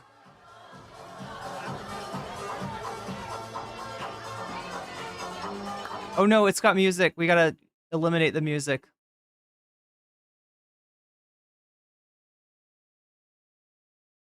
I feel like the people that wrote that song should sue him. Probably some sick shit. Oh, what kind of joke makes Jeffrey Epstein double over in laughter, though? I gotta ask you, chat, what kind of joke? What does it take to, like, Jeffrey Epstein lives Jeffrey Epstein's lifestyle, and so, like, the things that might seem like edgy jokes and might make us laugh, uncontrollably, it probably takes more.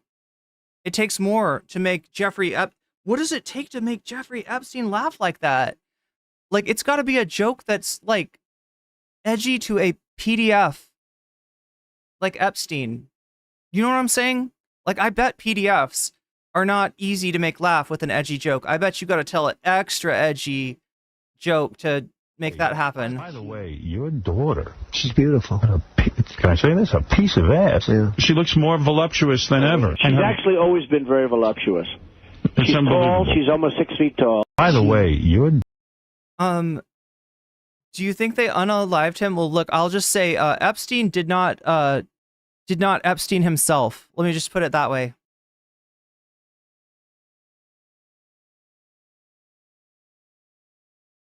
Teen beauty queens say Trump walked in on them changing. Don't worry, ladies. I've seen it all before. Jesus Christ, what a creep.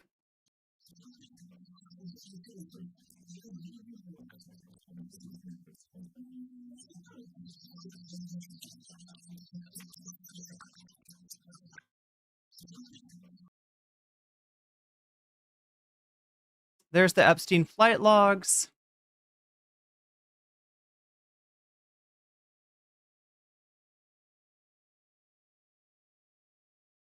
Yeah, Donald Trump. He's all over these flight logs on... Is this the Lolita Express? Donald Trump, Marla, Tiffany, and their nanny, I guess.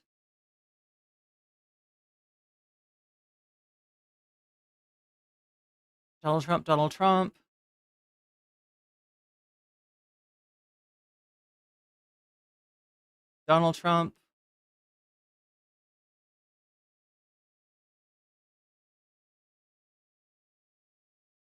Epstein and Maxwell flew on Donald's plane. They did board with a young woman of intermediate age. I wouldn't be able to tell if she was 15 or 20. She was dressed up and quite made up, so it was hard to tell.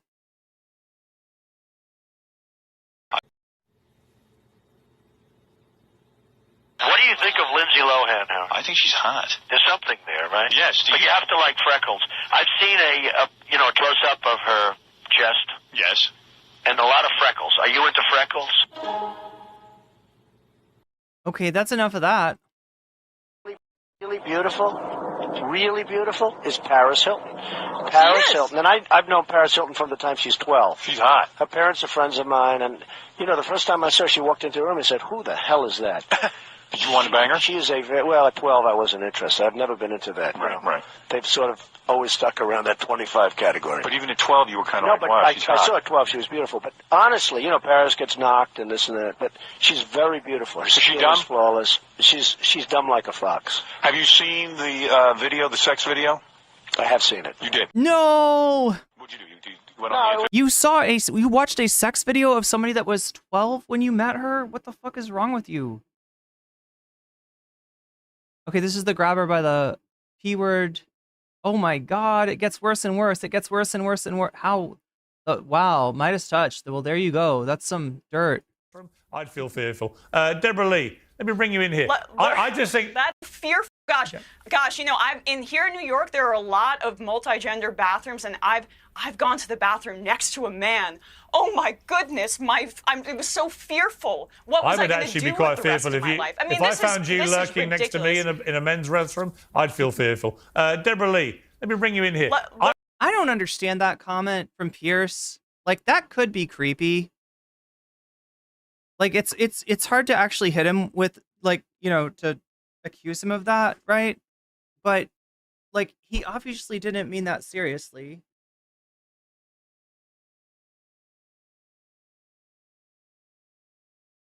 And if he doesn't mean it seriously, then what is he actually saying?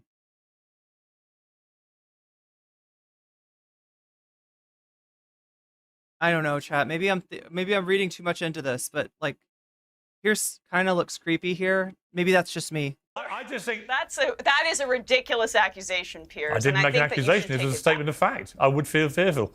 You would feel uncomfortable? Why would you feel uncomfortable? If you were lurking around me in a men's urinal, damn right I'd feel like... A urinal? Who's lurking? A urinal? What else would you be doing there? She's lurking in a urinal? What is she, like, changing the little freshening thing? What is that thing called?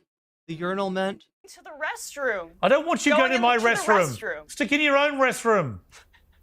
For my safety. The urinal meant. Okay, but would a man be lurking? Would a biological man, is he lurking next to you? That's the whole point. Why is there something inherently perverted about going to the bathroom? You right-wingers, and yes, I'm including you in this with this classical liberal BS, are so bad faith. It's incredible. You are linking sexual abuse and sexual assault. Well, like, I mean, think about it this way. What kind of person thinks that people going to the bathroom are experiencing some kind of sexual arousal, right? Just in their daily life. Maybe somebody who is aroused by that prospect? Someone of the other gender lurking around the urinal? I don't know. Maybe, like I said, maybe I'm reading too much into it. To trans people inherently, and that is a bigoted statement. No, I want trans people to have, I want them to have fairness and equality like the rest of us. Until I decide to take away another right. Just not where it erodes women's rights. But Deborah Lee, you've been listening to this patiently. But separate All but right, equal. Emma, Separate but equal. We're four people on the panel. I would like to respond to this. Deborah, your response. Hey. Who's Deborah? As somebody who grew up as an athlete, I would have been terrified if there was a man in my sports, in my leagues, playing against me. My own brother, who's 2 years older than me, anytime we would play basketball against each other, he would knock me down. And you say that you speak up for women's rights, but have you heard about the case in Virginia where a man put on a skirt, even though he went with male pronouns, and went into the bathroom and sexually assaulted a 15-year-old girl, and now the parents are... And he only was able to get away with it because of the skirt. Yeah, it was... Nobody could tell. It's just like... That's with pronouns? Wait, what? What is the with pronouns part? None of what she said made sense. None of what she said made sense. Like that, I like, oh my God, chat. Like the scenario that she's painting. The scenario that she's, is that like somehow the skirt was like facilitated a assault, right? Sexual assault happens. It's often not believed. It's often not charged. It's often not punished. And it happens in all kinds of places. Yeah, I'm sure, including bathrooms. And it doesn't take any sort of like trans inclusion policies for that to happen. It happens anyway. What are you talking about, Piers? Suing the school because they tried covering it up. You want to protect women. We're not saying that every single trans person has violent tendencies. Yeah, like he got in there because he had a skirt and he had male pronouns and they just didn't know what to do. You know, they normally would have stopped somebody. You know, they ask your pronouns and then they inspect your attire. But the combination of the shirt and the he, him pronouns, it was just too much. It broke their little NPC brains, and the bathroom guards that normally monitor entrance and exit to the bathroom. Yeah, the bathroom police, exactly. It's opening this up that any single person, if there's no checks on this, any man can put on a skirt, say, I'm a woman, and go into the bathroom, and it's paving the way to make it easier for predators to attack women. And I don't know why you're so offended that women want to be able to use the bathroom without men in their presence. That is something that is totally normal and fair to ask. I just find it amazing. Honestly, I find it amazing that on the left, if we talk about abortion, all hell breaks loose. Women should be protected. Women must feel safe. Women must have rights. Women should have autonomy over their bodies. Well, then why can't I project what a woman should want and not want and project my transphobia on a woman? That's what we do in the UK. We call it being a TERF.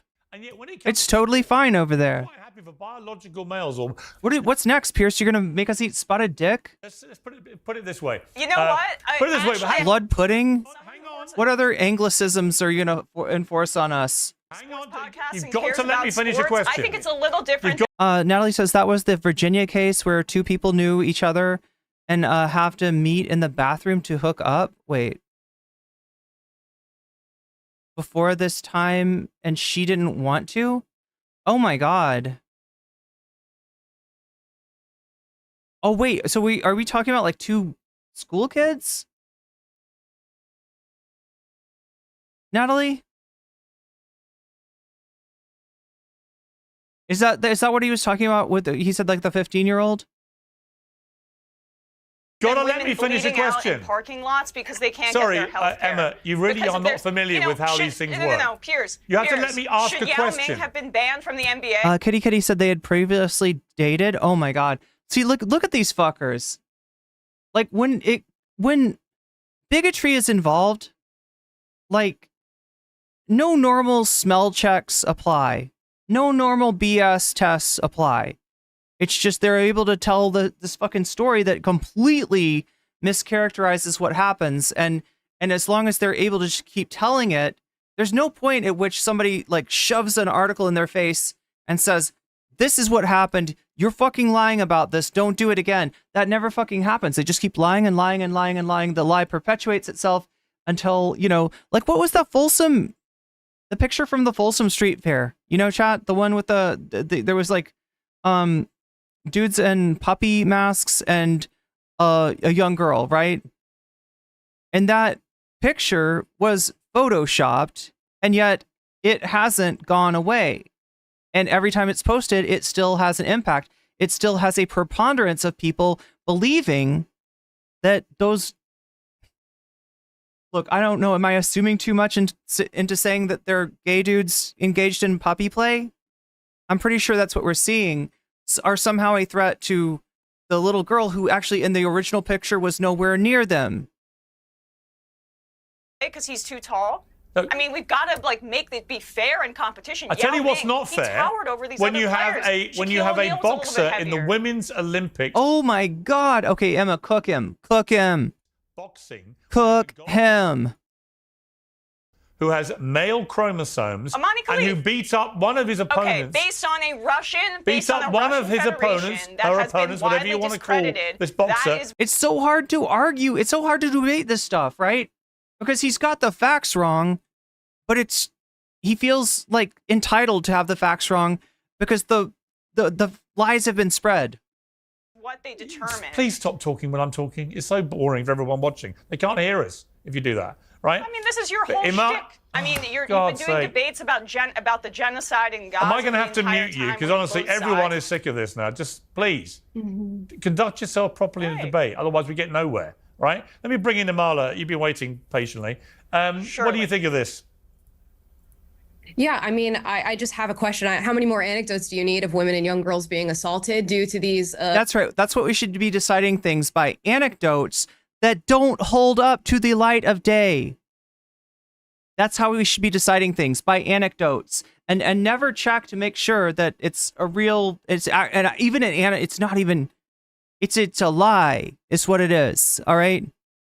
It's a situation that you're mischaracterizing. And yet you're saying, but how many anecdotes do we need to have? these laws and regulations for you to actually care about it. I've heard many stories. I'm in Los Angeles. Until you here give at me a Wispa in Los statistic. Angeles, we had a grown man here in Wispa in Los Angeles. We had a grown man actually go into the women's locker room at a spa, expose themselves to all the women there, all of the young girls there. In Loudoun County, Virginia, you had a young girl who was raped in her school bathroom, a place where she is meant to feel safe, by a trans-identifying student in the state of New Jersey. Wait, is that the Virginia case that Natalie was talking about? So she's at least giving a little bit more information than Piers did. She's not actually giving context to what that was, but...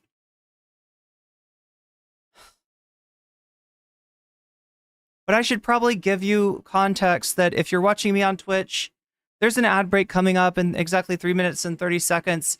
It's an ad break that you can avoid with a Twitch Prime sub or with $6 to get yourself a regular sub, or possibly if you're gifted a sub, although that sort of thing more likely to happen if you're active in the chat. I'm just letting you know it's coming up. In their prison system, they allowed trans-identifying women to go ahead and move over to the women's facility. That ended up with 2 pregnant... No. The thing about it is that, like, she's arguing for placing trans women in a situation where their lives are in danger, and I would even say forfeit. Right? Don't let her get away with this like that. She's arguing to keep the women's prisons safe. She's arguing for trans people to be put in danger. That's some sick shit. Inmates, be it consensual or non-consensual, it does not matter. These situations... I thought there was an ad apocalypse. We'll see. Are 100%. I think they still run the ads. I think they just don't pay me. Like I said, Chad, if we can get to 100 concurrence, I'll turn the ads off, because like at this point, I just want to stick it to Twitch. And we are in no way characterizing all trans women as being predatory in nature by any means. It is to say that you are opening a door that needs to remain closed. And our comfort does matter. Our safety does matter. Sasha G says, a staged event by a right-winger trying to cause an incident. No doubt. God, why am I not surprised? Cops have killed at least 1,000 people this year. Let's talk about that. And by the way, Amala, by the way, we agree hang on, Emma, I'll come back to you. Emma, I'll come back to you. But also fairness matters too. So the United Nations 2 weeks ago had a report that said just under 900 medals have been won by trans athletes in women's sport, thus depriving biological actual women from winning medals because they are literally not as strong, not as powerful, do not have the endurance of the trans. So if that's a real statistic, then I don't know what, he hasn't said what kind of medals he's talking about. Medals exist in the Olympics and in, what is it, the other thing called? Like the world, is it called the World Games? There's something that's like, you know, the Olympics is like, he said 9,000. Did he say 9,000? I think so. Yeah. Probably participation trophies he hates so much. It's over 9,000. I'm wondering, does he even mean medals? Or is he just talking about like a combination of amateur and college and high school or something like that? What's he even talking? Did he say 900? 2 weeks ago had a report that said just under 900. Oh, 900. Sorry. Medals have been won by trans athletes. But literally, he can just find, like, if he can do some kind of systematic review to find trans people winning anything, third place or over, then he could be like, there were 9,000, and he never tells us. Piers, that's the numerator. What's the denominator? Is it 9,000? Is it 90,000? Is it 900,000? Piers, is it 9 million? Is it 9 million? Is it something like 9 million, maybe? Well, we don't get to find out. And it doesn't matter, because the fact that any trans woman has ever won at any sport is a fucking, you know, affront to Piers Morgan. And I'm somehow even doubting the numbers that he's given. There's so few trans athletes. Right? Trans people participate at sports at a lower level than cis people. So there's going to be less trans people represented in sports than there are in society, which is an already very small number. And in terms of actually competing at a high level, that's even more rare. Because to be a trans athlete, you got to deal with bigots like Rebecca over there. You got to deal with bigots like this, right? You got to get that every single day. The fucking side eye from these in women's sport, thus depriving biological actual women from winning medals because they are literally not as strong, not as powerful. Yeah, no one's as powerful as the trans. That's right, Pierce. Trans women do have replaced all athletes in all sports.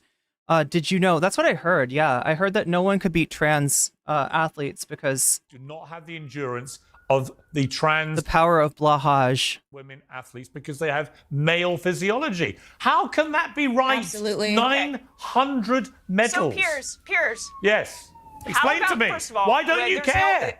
First of all, why don't I care about that? One is the fact that this should be determined by those specific bodies. It's not at the top of my priority list. Some are male, about the fact that some the are majority female. Of Americans That's are why running we paycheck to separated paycheck, in the Olympics. that women are bleeding out in parking lots, that trans youth are committing suicide at extremely high rates because of this exact kind of rhetoric, where you otherize them from the gender identity of their choice. What, you mean standing up for women's rights? If trans care was available to all of these kids, if trans care was available to these kids, they would develop in the exact same way where none of this would even matter. And so back to what was being said before about these assaults on other people. Back to what was being said before about assaults on these people. I think they should be prosecuted, and definitely I'm completely against the idea that we should let someone slide just based on their identity if they assault somebody, which is what— Oh my God, Emma, just don't assume that that's what's happening. Come on. I'm sure everybody— Don't get fucking trolled by this asshole. This panel that is obsessed with this issue has been talking repeatedly over and over again about the rape in male prisons by male prisoners repeatedly against their same biological gender. That's in fact, wrong it too. happens. Yes, it is. That's wrong too, but we're not gonna— oh my God, we're not gonna do anything about it. Fuck me. Through next to a man. Oh my. Emma, you really are not familiar with how these things work. No, Piers. For you, it clearly is. You're not focusing on the more systemic rape issue in our prisons and in our— You haven't asked me about that. Our facilities You in this haven't asked me country. about that. But I just— Because that's not what's being focused on. A clear and present danger, not just a danger, but a violation of the rights of a ton of guys in prison and you know, like a ton of people in prison. Like, you know, there's rape happens in prison, and there's no concern about that. There's not a congressperson like making a big deal about this. There's not a state legislature trying to make a law about this. They're just letting it happen year after year after year, more and more rape victims, and it's okay because they're prisoners. They probably did something bad. Why? We're gonna continue to laugh at the joke of prison rape because it's a banger, and not ever do anything about the issue. We've been talking about male rape and male— I think it's terrible. Way Shameful. more likely to occur than a Luke, trans— jump in. Then dedicate more segments to it. Dedicate more segments to it. I'll take your advice on what segments we should be doing. We are the fastest growing YouTube channel in the world, so we're probably getting it about right. Luke. Okay, yeah. So that's some sick shit. Now I feel bad about watching this. Should I just download it from now on? I do think with all these things. So by Pierce's logic, I should be mad at women that win medals in men's sports. They deprive hardworking young men of those medals.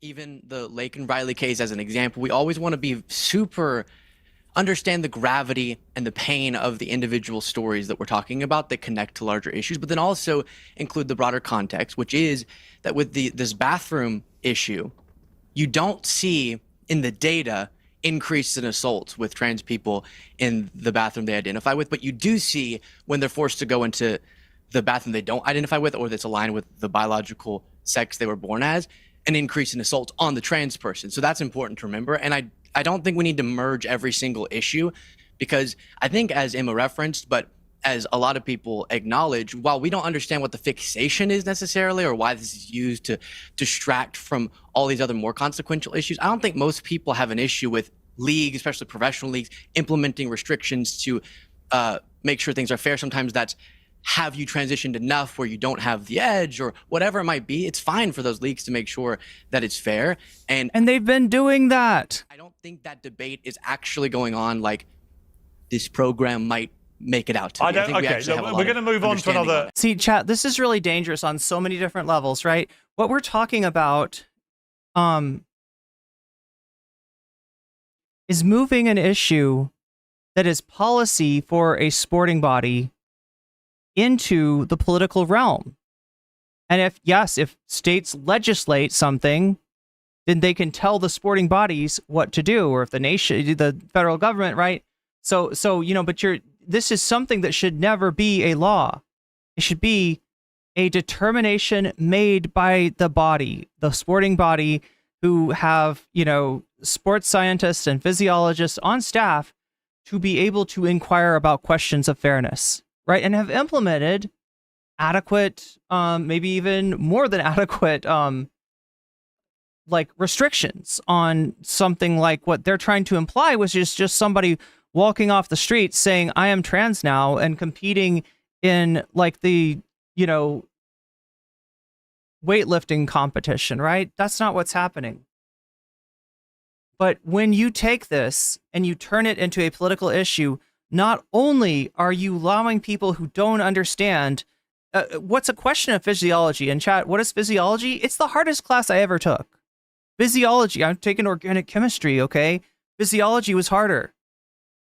It's a complicated subject, especially considering that the subsection of physiology that we're talking about here is endocrinology, right? Probably the hardest part of physiology. So we got the hardest part of the hardest class that I and a lot of other people have ever taken, and we're going to allow people that don't even understand like what these subjects are. We're going to let them vote on their feels of like, oh, I don't think that's fair. Okay, let Jethro have let's let Jethro fucking decide here, right? Instead of actually, going by peer-reviewed research, which the sporting bodies have, and they've made their determination. So the other harm of this, right, is that now that you've got a state legislative body, now that you've got a Congress or whatever's working on this, whatever governmental body is interrogating this question, they should be passing bills that help the American people have enough money in their pocket to exist. They should be passing bills, making regulations to keep us safe. There's things that the government needs to be doing, and it's not doing those things when it's concerning itself with a non-existent moral panic about trans athletes dominating every sport. We're going to move on to something else. I mean, look, I just don't think there is any debate to be had about the sport issue. I totally agree. But on the bathroom, well, hang on. I totally agree with Trump about the sport thing. Trans women athletes should not be allowed to compete against women. They should have their own category, or they should compete against a category most of them used to compete in, which is the men's category. But the reason they don't is they're making far more money and they're far more successful competing against women because they have an unfair advantage. And that's what's wrong with it. He's so full of shit. If you want to see an unfair advantage, make a trans woman compete in a men's division, right? At some things, I mean, I guess at fishing it would be okay, right? It's wild that they even have a separate division for stuff like that, or for chess, for that matter, right? What does that imply? There's a separate division for women's and men's chess? What is that supposed to be about, right? With weightlifting, at least you can say, testosterone is a stronger anabolic than estrogen, but I don't know what you're going to say for chess, other than just some misogynistic bullshit. Anyway, I want to move on to Jon Stewart talking about... Okay, so he's going to move on. I'm going to look and see where our poll is at right now, because again, chat, sorry for getting to stream so late. I had some real life shit to deal with that hopefully I worked out. We'll see tomorrow if I'm back for another stream or if I have to wait until Monday. But we'll find out one way or the other. Joe Rogan believes in dragons is winning. We've got 70 votes so far. That makes me think that some of you may not have voted yet. Make sure to vote if you haven't already, if you want to. And, that will decide what kind of bonus content we do or do not get. As far as the do or do not get part, we are at 44% of the dono goal right now. If we land on 100% of that before the end of this topic, then we'll get some bonus content. And right now it's looking like those dragons. Joe Rogan and his dragons. I want to believe, chat. I want to believe in Joe Rogan's dragons. I need to believe. I need to see what Joe Rogan has to say about dragons. It's very important to me. That's in first place. Second place is Kyle versus Piers Morgan. So doubling up on our Piers Morgan content. If that wins, third place is What If Alt Hist. Fourth place is gaming. So yeah, if you haven't voted already, go ahead and vote. If you're watching me on Twitch, you can jump over to youtube.com, nocommentchick on YouTube, and you can vote there if you want to. While you're there, leave me a like, because that helps me out greatly, and I appreciate that greatly. The other thing you can do is, and some of you have donated, right? So if you've donated already, or when you donate in the future, you can let me know in the chat which of these topics you want to see as the bonus topic, as the bonus content, and I will be happy to add your donation as a percentage to the topic of your choice, thus putting your money where your mouth is. And that goes for super chats, super stickers, that goes for gifting memberships, that goes for getting yourself a membership, that also goes for contributing to my Throne account, or if you want to help me pay the extra rent this month that my landlady's hit me with, or signing up for Patreon, right? Any of those count, as well as getting yourself a Twitch Prime sub to get out of the ad break, getting yourself a sub for $6 if you don't have Prime, or possibly being gifted a sub. That can happen, that does happen, but it's more likely to happen to you if you're active in the chat. But yeah, just let me know, and I will try to make... Yo, we got the... Look at that.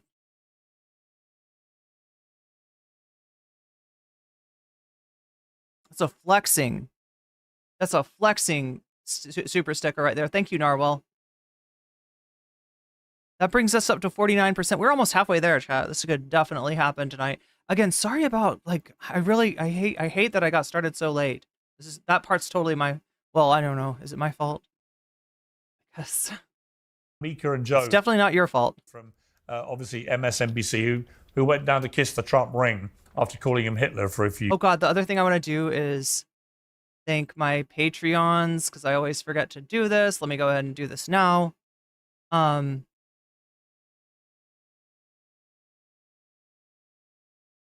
So yeah, I have a Patreon. It's nocommentchick on Patreon. You can support me there. You also get some perks with that support. Everybody gets my videos before they come out. So like the Adam Friedman video, if you had been a Base Weasel or if you'd been any kind of Patreon supporter, you got that before anybody else did. That came out for you a little bit early. So you get that. It's unredacted, uncensored, and usually uncut. So you kind of get like the fancy version, the uncut version of the video. At the $5 level or above, I give you a shout out with every stream. So let me go ahead and do that now. Shouts out to Temporal Insanity. Shouts out to Funky Monkey. Shouts out to Shaxba. Shouts out to Nadia. Shouts out to Moe Noape. Shouts out to Just Julie, Jules K, JR, Hot Ham Radio, and Good for Gabby. Fancy shouts out to Zero0x, to Rachel K, to Crystal Safira. Super chatted $7.18. And to Omega Star.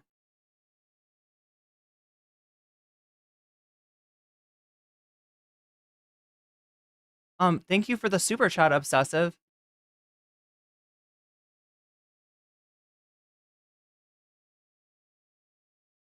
That brings us up. Oh my God, word wrap. Why did I press word wrap? What does that do? Okay, let's unword wrap it.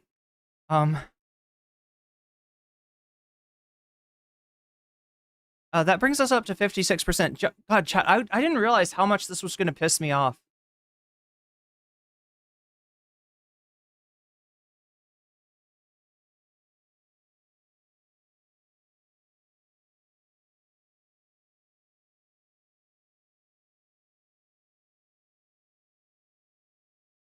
Because it was so peaceful up here, but now It's it caught me by surprise. Welcome in, communist invading radicals. I'm just trying to make sure I didn't miss anybody's choice of content here.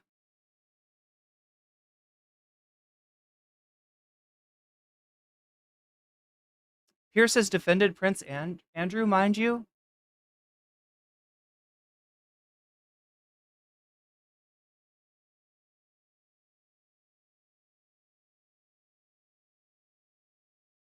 Pierce is the exact opposite of anything liberal.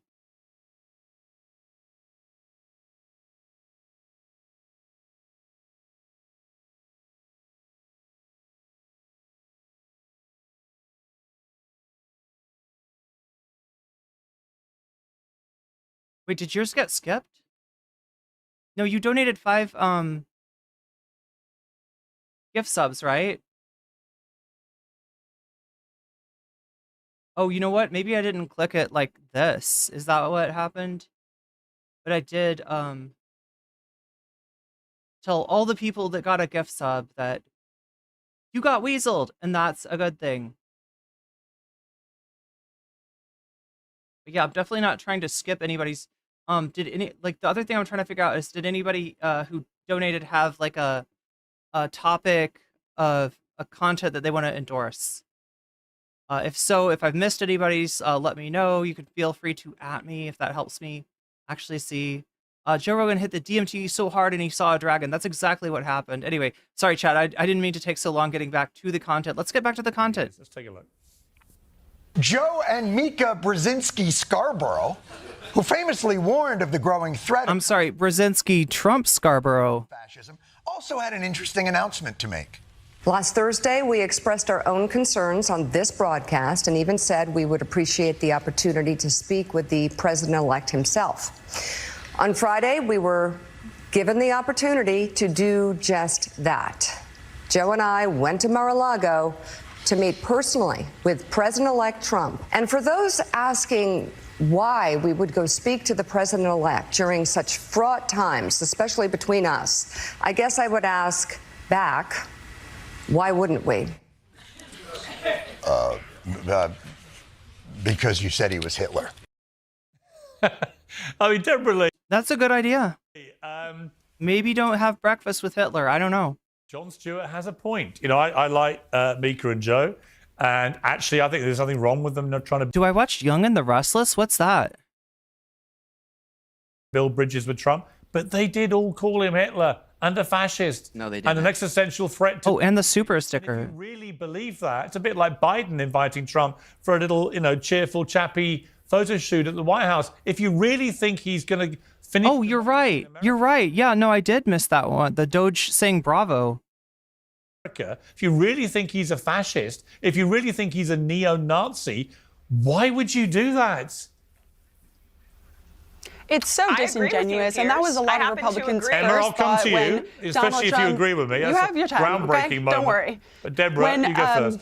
Joe Biden put on the Donald Trump hat, and as somebody who is a very proud Jew, I'm sick, and we're all sick of the left, even the right, using Jewish atrocities to try and garner the vote for their horrific policies that don't help Jews, they don't help Americans, they don't help anybody, they just destroy America. And so I think it's disgusting that people have been calling Trump Hitler, but it also aligns, they want us to believe that they're saying Trump is Hitler, but then also we have such safe and secure elections in the past, and they would never do anything in this country to ever stop Trump from winning the election.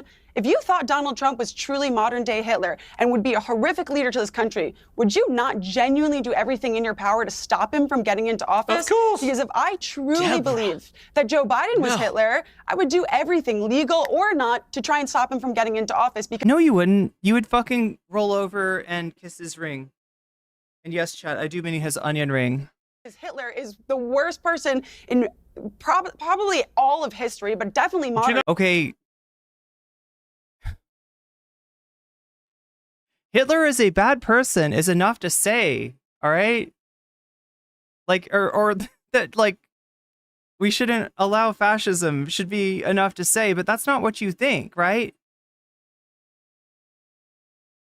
You're going to expect somebody to walk like Hitler, talk like Hitler, do everything that Hitler did, say everything that Hitler did, in order to be even worried about them? You know what? I went to the. You know what, Deborah? Did they have to eat like his liver dumplings too? Did they have to have a dog named Blondie? I went to the Madison Square Garden rally. Do you know how many protesters turned up when Hitler came to the middle of Manhattan, the great liberal democracy, in their iconic venue? 150 bothered to get off their lazy backsides from screaming Hitler and fascism for years. To go and protest. I was there too, Piers. They couldn't be bothered because you know what? It's almost like they didn't believe what at a Trump rally. It's like they didn't believe what they were saying, right? Emma, you wanted to agree with me, so I'll come to you. That's a great trick to get Pierce's attention. So there you go. I do agree with you that I think it's pretty disingenuous and crazy that Mika Brzezinski and Joe Scarborough went down there and kissed the ring, or as our producer on our show referred to it, Matt Leck, the onion ring. Kiss the onion ring, which was pretty funny given Trump's proclivity for fast food. And it speaks to, yes, the hollowness of our corporate media in terms of what they actually say and believe. The person who actually first really said the Hitler thing was Trump's former chief of staff, who worked closely with him. Also, Trump's ex-wife, Ivana, in their divorce proceedings said that Trump had a book of Hitler's speeches on his bedside table, and other people have accused him of being authoritarian in the past. The problem is that, yes, our corporate media and even, frankly, many in the Democratic Party did not treat the threat that Trump poses with the respective urgency that it requires, and so it rang hollow to voters. This is a problem with Luke's trying to get in. The messaging of the Democratic Party, but it says it does nothing to undercut the very real threat that Trump. What do you got, Luke? He was twice impeached in this country, and the second time was for trying to overturn the democratic results of an election that resulted in a violent coup that killed multiple people. So when we talk about Donald Trump as a threat to this country, there doesn't need to be any theoretical conversation. Yeah, Trump's own VP and also RFK Jr. apparently called him America's Hitler. Real evidence for it, and now he's learned all the wrong lessons. Home Shield says, hungry now? Me too. Tracking basically cronies into the administration. And yes, the media rolling over on its belly and accepting his extremist rhetoric is a big part of the problem. And in actually, the history of fascism, you had me corporations capitulating to fascists. All right, you had me is a big part of how fascists get to rise. You had me for some of that, but I'm done. Once you start talking about his extremist language and stuff, you're missing the point. The reason he won so big is that most Americans don't think he does have extremist views. They think a lot of it is just common sense. Maybe he didn't tell them about it, Piers. Luke? Yeah, fascism is just common sense. You just heard it there. Piers Morgan. Piers Morgan. You don't want to poison the blood of the nation is just common sense, right? They're sending their rapists is common sense. Oh my God, dude. Is a failure of the messaging of the Democratic Party. Unfortunately, Donald Trump has said he wants to mass deport. It is in my bio. That's true. You know the biggest mass deporter of modern times in American history? Barack, he should mass deport. Barack Obama. I'm going now. Barack Obama deported 3 million people. Barack Obama. Yeah, he's the big deporter. He's one of you. Poor Luke. Democratic hack, Piers. All right, Luke. Piers, It looks like one of my chopped liver. Not a Democratic hack. I will criticize. Clearly. Joe Biden has been helping commit genocide for a year and a half. All right. That's something you'll hear out of my mouth regularly. Let me bring I'm Luke not in. a hack. I call things like they are. So I know. A lot comes out of your mouth, I've noticed repeatedly, and without breaking for breath. So have a breath. You're interrupting Luke. Let the twink speak. Bring Luke in. I feel like I've told you this, Piers. Deborah and I just recently had a conversation on my show. I definitely clarified this for her. No one, again, relevant, prominent Democrats in positions of power are saying Trump is Hitler. Stop with that. It's the whiniest thing. No one says that. If you think we shouldn't, the Madison Square Garden thing was literally described as a neo-Nazi rally. A neo-Nazi rally. When Trump's it was full of Jewish people. There was a Holocaust survivor in the front row. I haven't called it that. I haven't called it that. Can I please finish the dang point? The point that I don't really care about the Mika Joe thing is just, sort of cringe. But much more important is that we keep going around this merry-go-round. Oh, they called him Hitler, now this, now that. I'm sure some random people on the internet say that. But again, that's not the line from Biden and Harris. That's not the line from Trump's own former administration. So can you please? They call him a fascist. Biden and Harris don't say something Democrats aren't so you think he is a fascist? That's a horrible line to live by. Right. That's ridiculous. All right, Luke, but Luke, to be clear, Luke, you think he is a fascist? Of your behavior, Luke, Piers, on this is he show. a fascist? Luke, is he a fascist? Oh, of course, he absolutely exhibits fascistic tendencies. There we go. So why did Joe Biden invite a fascist to the White House? Is he a fascist sympathizer? Because I wanted to mention that from. Let's see, we got some update on the 900 medals. Uzelum says, oh my gosh. Uzelum says, I looked it up in the 900 medals claim, and it comes from a submission to the UN report from the Women's Liberation Front, and literally the only evidence they give, unreferenced, is that, quote unquote, an organization formed to keep track of males claiming victory in female sports has identified over 900 instances which males deprived female athletes of records, scholarships, and other opportunities. So it's not medals. God, Pierce is worse than Tim Allen. Right? He he goes to his turf, Wilson, and they're like, well, Tim, actually 900 incidences, and he's like, oh yeah, there was 900. Anyway, sorry, chat. I'm trying to slot this into a home improvement episode. But yeah, what is the Women's Liberation Front? Let's look this shit up. What is this? Deborah's point, if you respect democracy first and foremost, you let a then fascist in the room? The democratic will of the people is more important than what you feel about the ideology. And it's important to point out, we have to learn from history, not to equate things, but to say, okay, what signs can we get from so a past peaceful authoritarians transfer of power that to rhetoric a is man dangerous? you believe is a fascist? I'm curious what you would describe, Pierce. All right, let's take a look here and at the Women's Liberation Front. AKA Wolf is an American self-described radical feminist, which, look, this word radical feminist has meant a lot of different things in the past. These days, and not entirely, but it mostly means TERF. Right? That a radical feminist is a feminist that doesn't care about trans women. That's what that means now.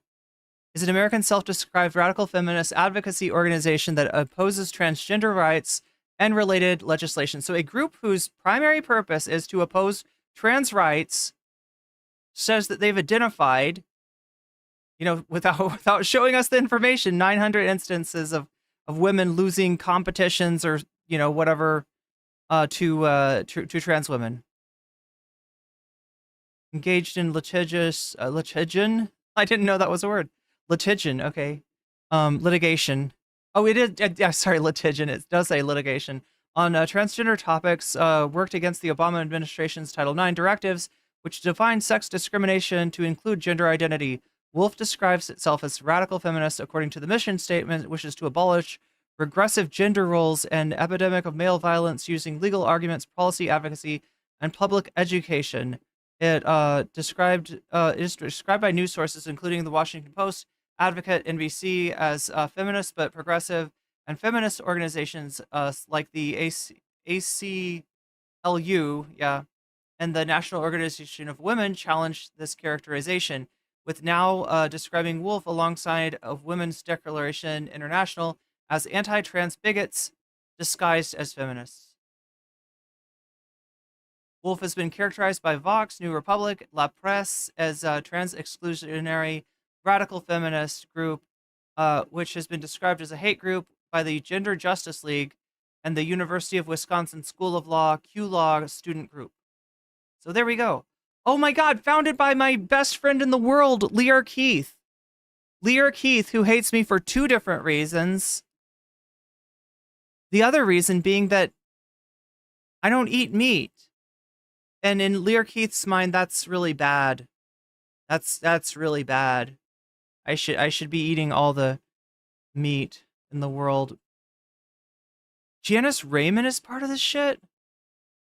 Oh no, sorry, they trace their ideas to Janice Raymond. Anyway. Enough lore. What you would describe trying to illegally stay in power despite losing an election. What do you call that? I thought it was completely outrageous what Trump tried to do. Why are you obsessed with January 6th? But I tell you, but why are you obsessed with January 6th? Explain that to you, Deborah. You know why. Outrageous. Hang on. Because you wake up and think about it all day, every day. You guys are so obsessed. Luke asked me a question. Let me answer. I pleasure myself to January 6th, yeah. Here's what I think a fascist is. A fascist is somebody who wants everybody else to conform to the... You don't... Oh my God, Pierce, shut the fuck up. You ignorant turd. Like, look, if you want to talk about if you want to talk about trans sports in my chat, you better have a physiology and or endocrinology degree. If you want to talk about what Pierce is talking about here, You guys are so obsessed. Luke asked me a question. if you want to talk about Let me answer. Here's what I think a fascist is. If you want to talk about fascism, you better read Umberto Eco at the very least, Pierce, at the very least. Instead of just being like, I've got a special this is what I think. A fascist is someone who tells you what to do, and when you don't do it, they get very angry.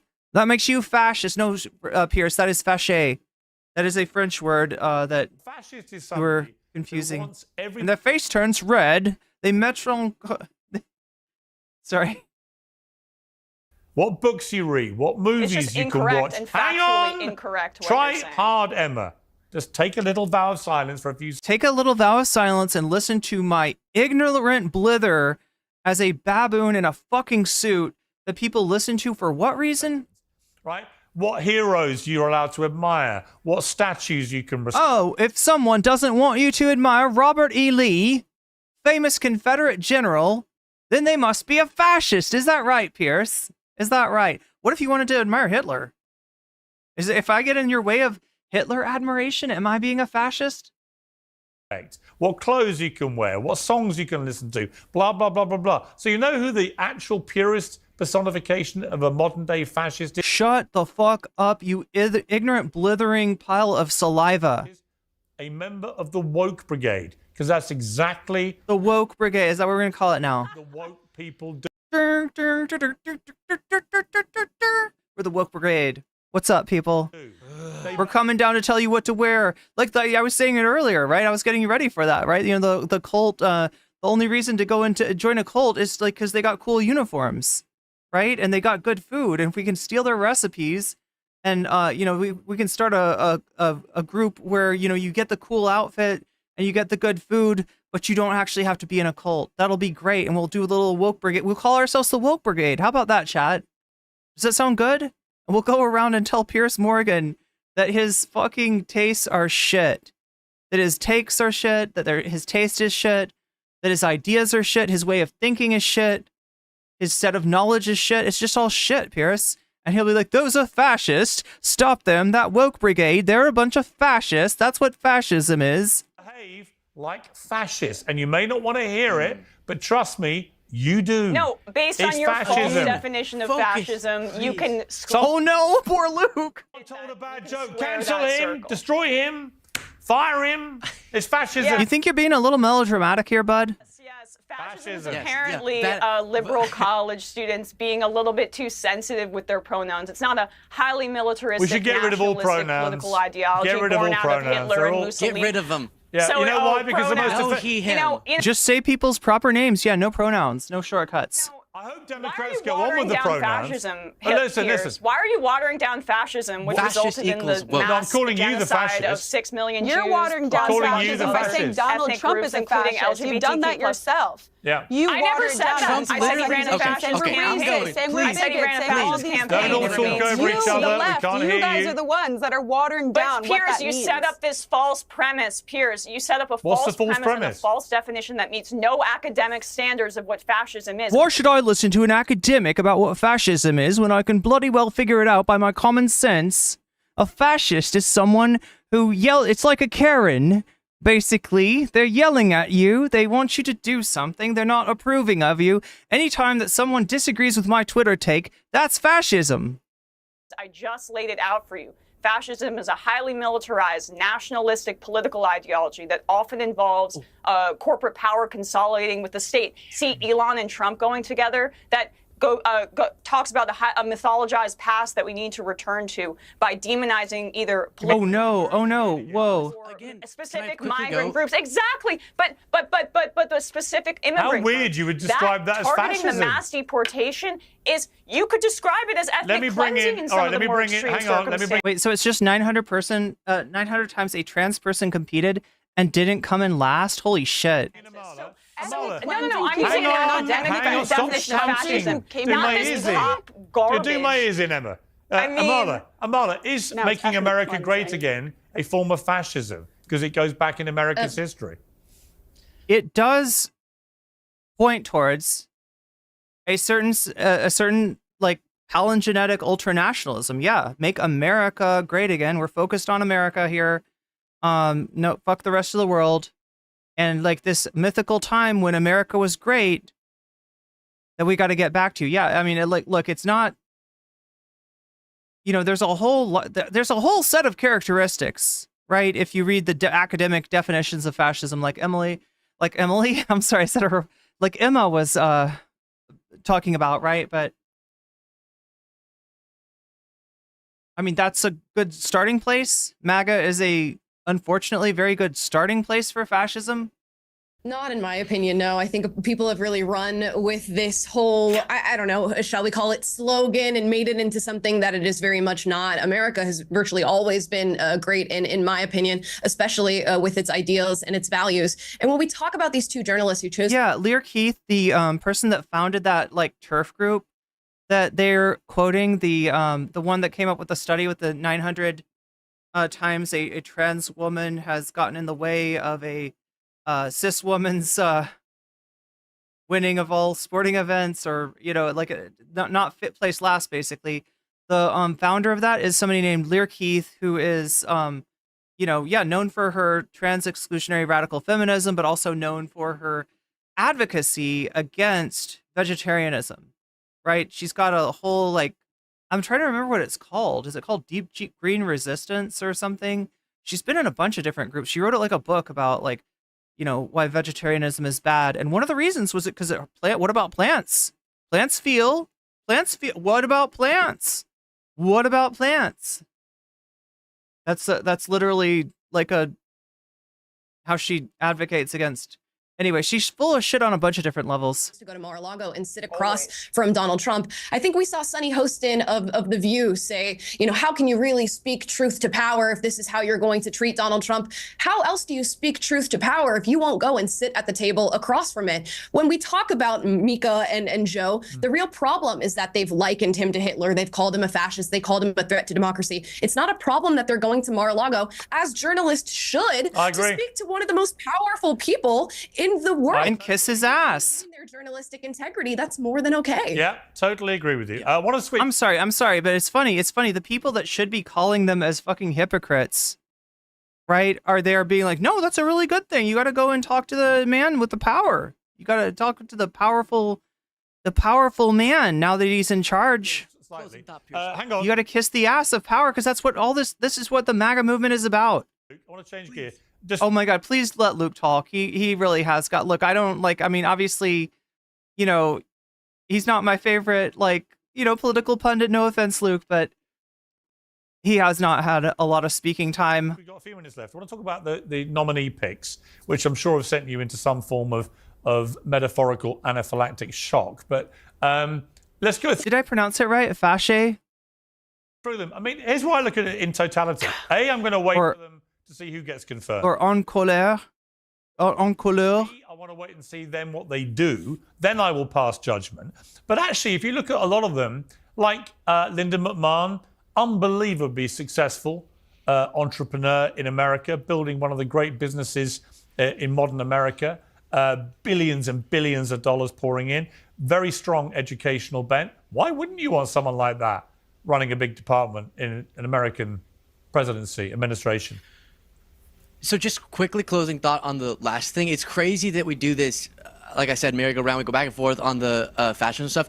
We're just saying, I don't like the Trump post on Truth Social, a massive fraud, this type of magnitude, allows termination of all rules, regulations, and articles, even those found in the Constitution, saying that the Constitution should be terminated. Can we move on to the other thing? Because you're getting a bit in the weeds there. Last thing, I don't like that he said the government should come down hard on MSNBC. Stuff like that, I go, that looks kind of fascist. And the fact that we point that out is not us calling him Hitler. But yes, I don't think on some of them they will be less controversial. And then, I'm really concerned that, for example, Matt Gaetz could be our next Attorney General.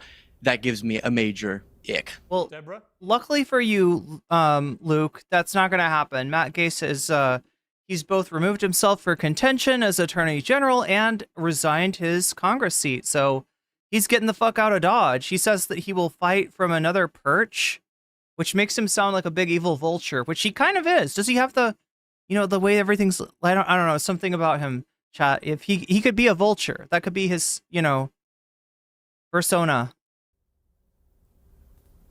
I'm excited. sorry, I think that this is no, so Emma, far, your name's especially not at my Deborah. end, been the. I thought you said that my this, name. I so apologize. far, his appointments have been the most pro-Israel members and the most pro-America members. I think Marco Rubio, Elise Stefanik, these are all incredible people that I have looked up to for a long time, good, true leadership. And I'm so excited. I think that this is the dream team and we're going to make America. I agree with Amla, of course. America has always been fabulous, but we can always improve and get back to the great values like freedom of speech, like protecting women, protecting children, having fair, free economy, and supporting small businesses and everything that truly makes makes America the most fabulous, amazing country in the history of the world. So I'm excited. I think this is going to be even better than the last administration, and we have a lot of work to do. And having the House and the Senate, hopefully that means that we can really just knock out legislation and take back this country to what we know it can be, which is a great free light. Which is fascist. There we go. We got one happy fascist. That the rest of the world looks at and wishes they could be us, which they still do. All right, but Deborah, Matt Gaetz, Attorney General, really? You're going to eat those words, by the way. So on that one, there was an article put out by Fox where they actually granted anonymity to a lot of GOP House members and Senate members, where they were saying that they don't believe that he's going to get confirmed, that they're not going to confirm him. What do you think? So like you, Piers, I'm also waiting now. I'm not so sure that they will confirm him, but at the end of the day, if we do have a majority, I could see it happening. Do I think I should confirm him? Personally, I do not. I think that it's important for me to have strong leadership and people who can be examples. And while I do believe, I don't just think that we should believe all women who make accusations, I think it's important to elect people who young men and women can look up to and really feel confident in. So I would prefer somebody who was maybe a little bit more experienced. So yeah, Matt Gaetz was the first big L for MAGA. I don't think it'll be the last. Trump's cabinet picks so far just really bode a lot of chaos for the next 4 years. In as much as the chaos makes it hard for him to accomplish his agenda, I guess that's good. But sometimes this agenda is just fucking up the country, and it doesn't take a lot of rhyme or reason to do that, especially if you've got loyal fascist little foot soldiers in MAGA willing to do your bidding. You got a fascist court system that you have corrupted. The majority of the corruption in the American court system has happened under Trump's first term. More corruption incoming. Maybe somebody a little bit less controversial, but I do like the things that he says. I think he's funny, and I think he would do a good job as press secretary too, because he doesn't care. He knows exactly what to say, and he's 100% Matt Gaetz, which I respect. Okay, Emma, I assume you hate all of them, so let's... Oh God, Nintendo, you kept track, right? She says, we need to get back to protecting women. Then 2 minutes later, I don't think we should believe all women. Just choose the 3 you hate most. Oh gosh, I mean, I'll just essentially say that I think the Linda McMahon point. Wait, I don't know. That's a tough one. She's got the person that replaced Matt Gaetz is somebody that Trump was apparently able to bribe with $25,000 to drop a case against Trump University. So it's literally like a person that was in the legal system that Trump has already corrupted. Imagine you're 65 and you've never even considered that you wouldn't eat meat, and then suddenly you're confronted with it. It makes sense that there are grifters out there who can make money by giving people the opportunity to just carry on being normal. Incentive to lie, incentive to believe the lie. Is really unfortunate. I don't really care if somebody can make a lot of money, specifically the McMahons did on union busting their workforce. I care more about if they care deeply about education policy and making sure that we don't gut the Department of Education, which has been a stated goal of the Trump team. I'm deeply concerned hang on. On that. Let me come back to you. Let me come back to you on education. I mean, given how far behind America is in the global league tables on so many education metrics, why are you comfortable about the way the Department of Education has run things for the last few decades? You're getting I am absolutely not comfortable with it. I believe China and countries like that. In part due to Republican policies, including Betsy DeVos and other Republican states further. No Child Left Behind, George W. Bush, over testing and under teaching. Yeah, there's a lot of things, and a lot of them have Republican footprints on them or fingerprints on them. Another thing that I want to mention that I don't know how much of a partisan issue this is, but other countries, the teachers, yes, the high school teachers and the elementary school teachers and the middle school teachers are treated like pillars of the community, by which I mean that they don't get paid an extremely low rate. American teachers do not get paid like enough money.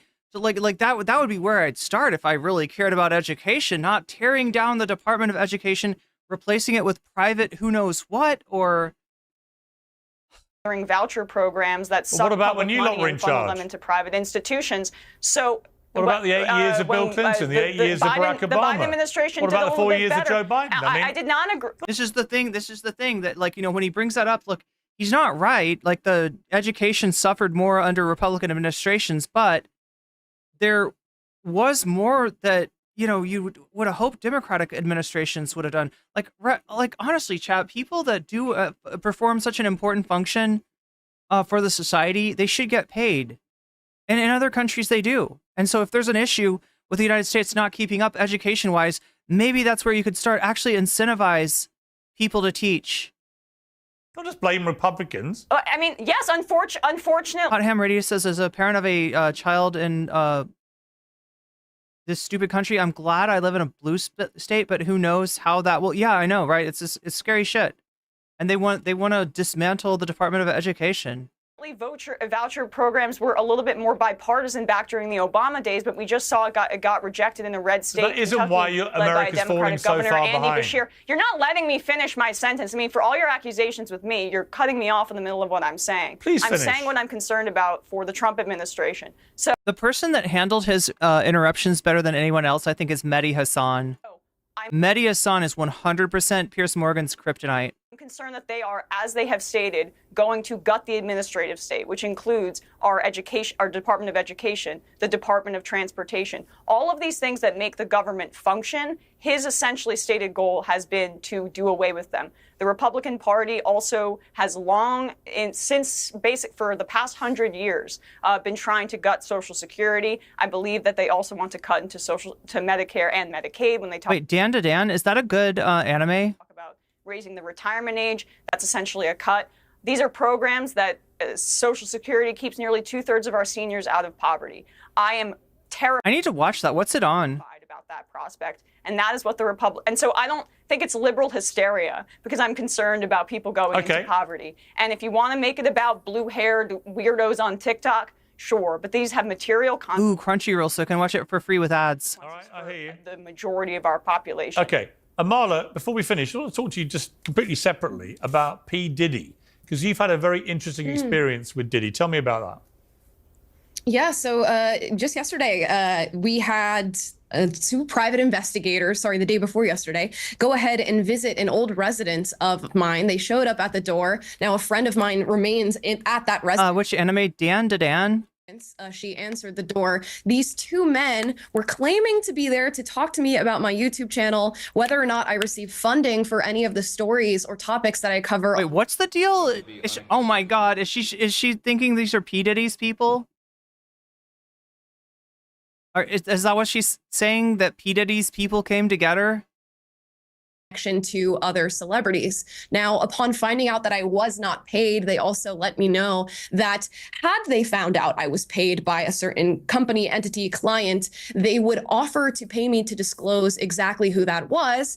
And they'd like to know the business deal that I made with them in order to pay me more to promote. It is on Netflix. Is it on Crunchyroll, though? I don't have Netflix. Opposite narrative. So obviously I was taken aback by this visit. Very, very strange. Very strange, and there's a lot of stuff swirling around about this case. I suspect we've only heard the half of it so far, but thank you for sharing that. And yeah, very, very concerning, actually. The way it is on the Crunchyroll. That went down with you. Thank you to my panel. Emma, lovely to have you on Uncensored. Let's end on a happy note, shall we? Hi, nice to meet you, Piers. Luke, good to see you again. Deborah, good to see you again. And Amala, thank you very much again for coming back on. I appreciate it. Yeah, he literally halted the fascism discussion to discuss Diddy. Look, I mean, like they'll throw anything in there. And the trans issue, like, understand, right? There's not that many trans people out there. I don't think that a lot of this stuff is like ideological. I think a lot of it is thrown out there as a distraction. And also because it's an effective wedge issue. Now, some people have a reaction to, like, oh, if it's a wedge issue, then maybe we should ignore it. In other words, maybe let trans people get impacted as hard as the Republicans want to. This is going back to my video on Innuendo Studios, the cost of doing business, which talks about how in the fight between liberals and reactionaries, the well-being of marginalized people is often the cost of doing business. That there's a tendency of even progressive people to try to ignore the right's attack on marginalized people as a way of not letting them get the attention that they're seeking. And really, when you lose the wedge issue when you give up people, when you throw people under the bus. So and until there's more Emmas and less Jinx, we're gonna keep getting hit by those wedge issues. Right, what you need is somebody to Giga Chad that shit and be like, hell yeah, trans rights. And that's worked. Look at Governor Bashir. Same in the UK, massive government underpays health professionals and school teachers. Fewer people want to go into these professions. Standards drop. The government aims to say it's bad. That's pure. I shouldn't say it's pure Reaganism. I'm sure it's Thatcherism too, actually. But it is in accordance with Reagan's strategy as well.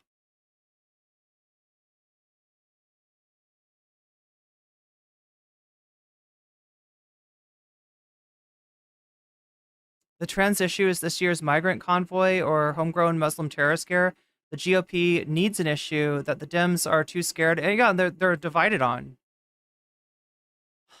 Oh my God. Well, this is fucking scary shit. For sure.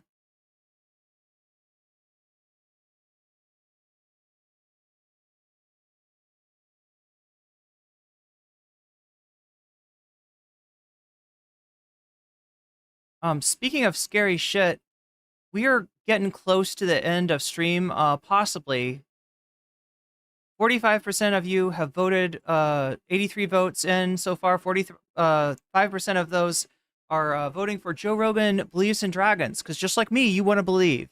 You want to believe. You need to believe in those DMT dragons. And you need to see Joe Rogan go off about those DMT dragons, right? This is what we need to heal our soul, possibly, after a very toxic Piers Morgan debate panel. 29% of you now are backing the Kyle Kulinski versus Piers Morgan debate. 18% of you want to see the what the next What If Alt Hist video I react to is, and then 8% of you for gaming, metaphor, or Fallout. So that's. Davy Cliff super chatted $9.99. Rudyard's getting some wind, and look at that. That puts us at 71%, and it puts Rudyard at 10% extra.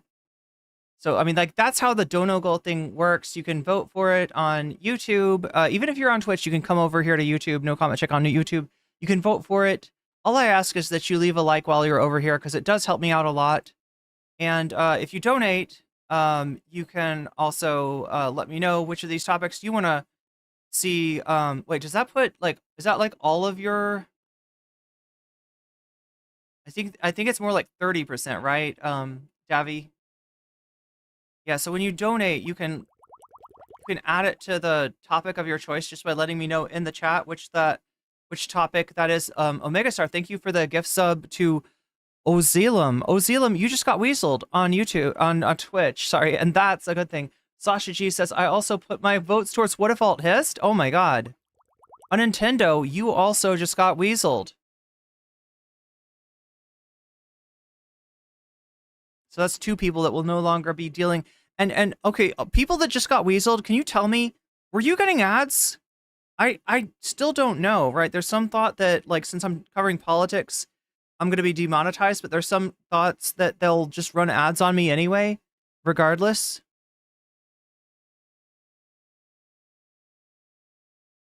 Okay, let me add yours as well, Sasha G. All right, so oh my gosh, that's an extra 50%. Wow. All right, so if you want something other than What If Alt Hist, now is the time to speak, and speak in the form of a dono. Or you may be forever holding your peace while we watch Mouse Utopia or whatever garbage. Didn't see any ads, but it might be due to a blocker. Thatcher is for the Tories what Reagan was for the the Republicans. Unfortunately, Labor has largely capitulated, Yeah, just like, with the neoliberal consensus, right? That we've been stuck with here in both countries. So anybody else who's donated already want to let me know which of these topics is tickling your fancy? Yeah, it looks like that puts What If Alt Hist in the lead, but it's not a huge lead, so...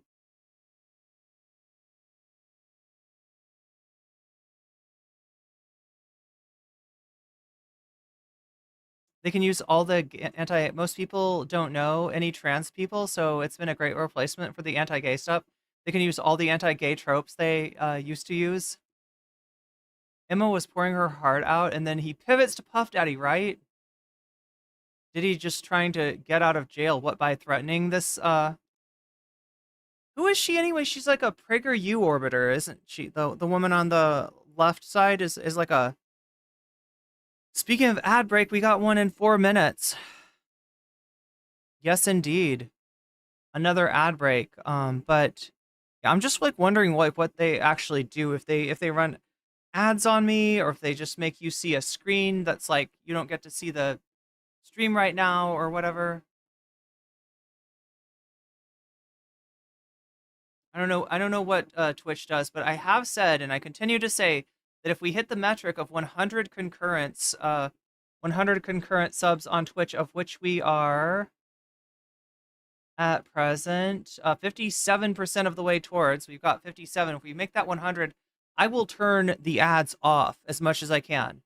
I don't know if it'll still do pre-roll ads, but I will because like they're fucking me over anyway. They're not giving me any ad money. I really want a reason to turn off ads on their asses. You know her from a PragerU video? Emma is so great. And like many of the anti-gay rehashes don't make sense for trans people. Trans people can't have babies. Trans men absolutely can and do. You're here for the ad, says One-Eyed Dragon. I think I might be an Emma simp. Is that fucking bad? I mean, many such cases, I guess. Many such cases indeed.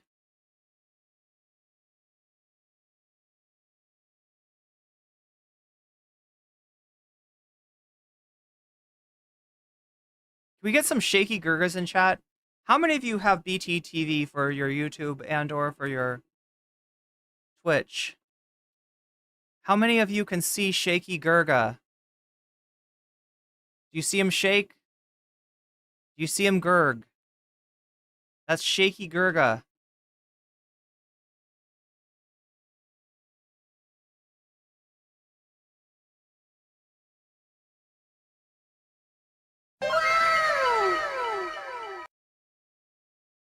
People are here for that Shaky Gurga.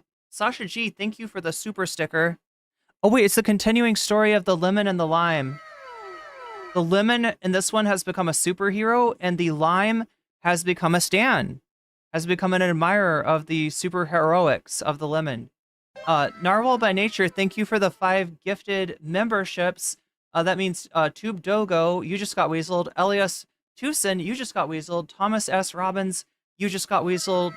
Marceline, you just got weaseled. And Cowboy Neptune, you just got weaseled.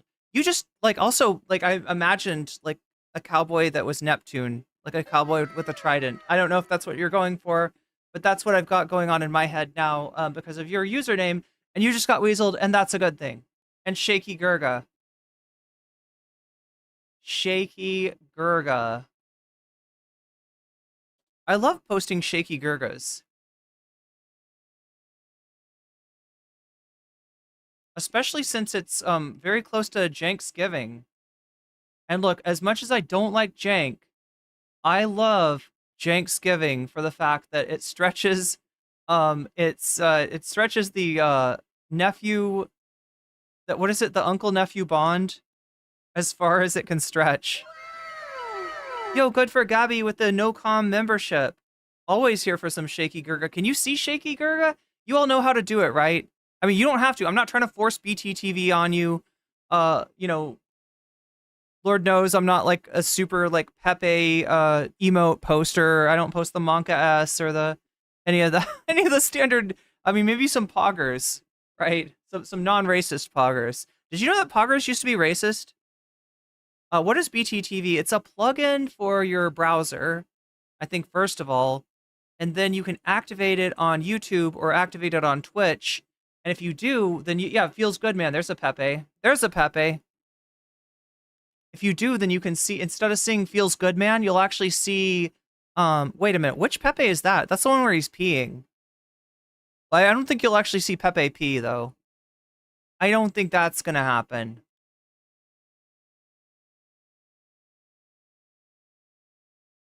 Okay, so anybody who's donated, make sure to let me know which of these topics it's, you know, oh my gosh, did I not put the, I hope I put the thumbnail on this one.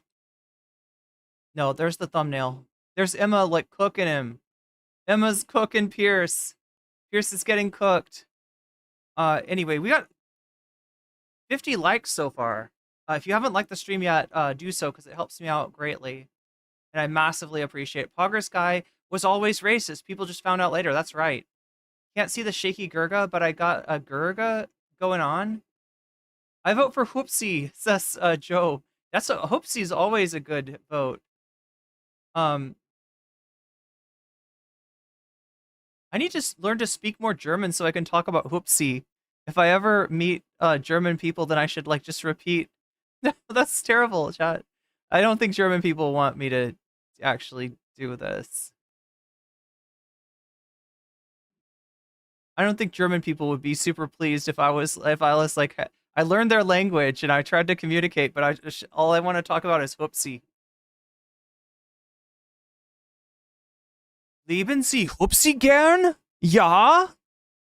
Du liebst der Whoopsie? Ups. Der Whoopsie ist sehr gut. Das ist lecker. Das schmeckt dir gut. Das schmeckt dir gut. See, I can speak German. It's just bullshit is all. But yeah, good for Gabby. You got us across the line as far as bonus content. Right now, it looks like the bonus content might just be What If Alt Hist. The Germans love their German stuff. Well, I mean, do they love the American stuff? Did I count your dragons? Wait, you're going towards dragons, Omega Star. Thank you. No, I haven't. All right, so we got 12% at least for dragons. Is that what we got? I think it's... Let me make sure.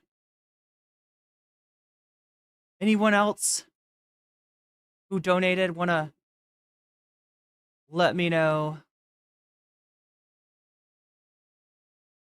Yeah, because I do feel like the dragons one is good too. Wait, 1,000? No, it's that. Whoopsie! We got the whoopsie.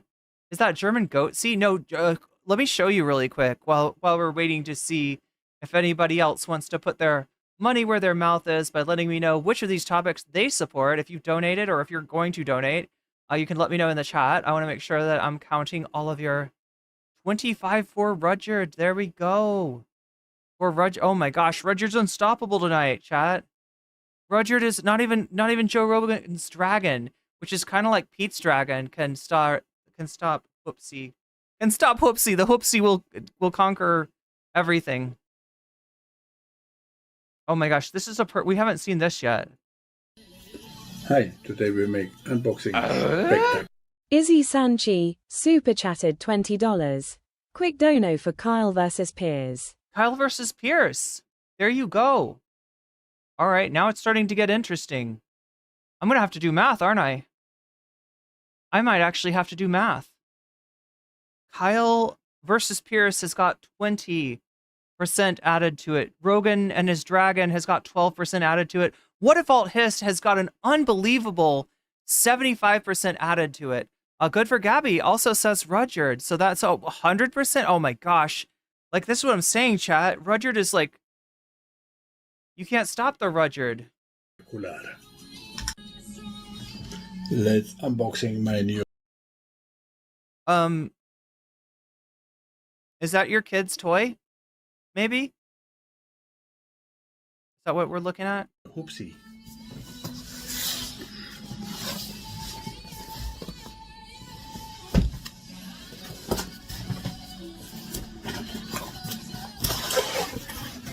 Also, I wish he wasn't playing music. Yes. He's got his whoopsie. Cook it up. Cook it up, bruh. I wonder what kind he's got. What is this? What do you got? What is Hoopsie? Hoopsie is a Bavarian liver meatloaf. But A Bavarian liver meat. I didn't actually know that. there is no liver inside and there is no cheese inside. We call it liver cheese, Leberkäse. But Wait, there's no liver or cheese? Supposed not inside. And this Wait, what? Bayerischer? Does that mean Bavarian? There is no liver inside and there is no cheese inside. We call it liver cheese, Leberkäse. But there is both not inside. What? Wait, I didn't know this. Can somebody explain this to me? It's actually not liver or cheese, then what is it? And this here is the original Bavarian liver cheese. We gotta have the original Bavarian liver cheese. Whatever else. And this is a special. This is with real cheese ball inside. Very delicious. We call it liver cheese even though there's no liver and there's no cheese. We are nihilists. We believe in nothing. Simon Pierre says, can I have a cat jam for BTV for my Better TTV channel? Wait, can we add one? You mean? We should, I think so. Wait, I haven't figured out how the channel thing works. Like that I can have special ones just for my channel? Is this guy going to become the liver cheese king? But there's no liver and there's no cheese. Bayerischer means Bavarian. That's what I thought. Microplastic algae mulch blend with unknown seasoning. Yo, chat, you know what I think it honestly is? I feel like it's probably living meat. It's got to be some kind of living... You know what I'm talking about? The living... what is it called? Like the living meat? Is that what it's called? Yeah, Vita Carnis. It's Vita Carnis. Meat product, life meat? What the fuck is this? No.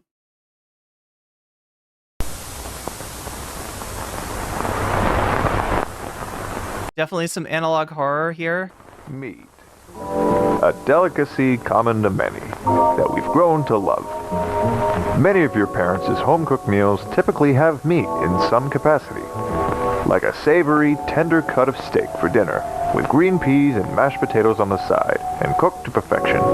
I swear to God, this is vegan propaganda. Or a juicy, delicious hamburger at the summer barbecue. It's a juicy AI hamburger? No thanks. hard to beat. But there's a problem. It doesn't come in a jar, and it doesn't rise out of the jar and allow you to pick up the jar with a hot pot holder, like a hot dish holder, and take a bite out of it, right? That's the problem. We can enjoy meat forever. Recent studies have found that, if not tackled soon, the world's meat supply chain will fail within the next 20 to 30 years.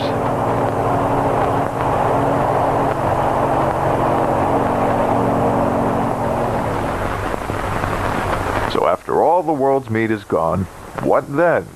Surely there must be something we can do in order to continue our love of meat. AI meat cooks itself and says thank you for the pleasure. Well, we here at Universal Food Solutions Incorporated have developed that solution to tackle the impending loss of all the world's meat. Introducing Life Meat. Meat made with no meat. After years of research, development, and testing, we have created a solution that will allow us to continue savoring the sensation of meat long after it's all gone. Depending on what you're looking for, Life Meat comes in a variety of forms for you to choose from. Canned or sealed, Life Meat provides everything you need to continue enjoying meat as you already have. At least it has good music. Please be cannibalism, please be cannibalism. Unlike conventional meat, which is highly inefficient and is limited in supply, Life Meat can not only be produced much more quickly and in higher quantities, it's also healthier. And we know it's not healthier because the analog bug. Yeah, it doesn't look very healthy to me.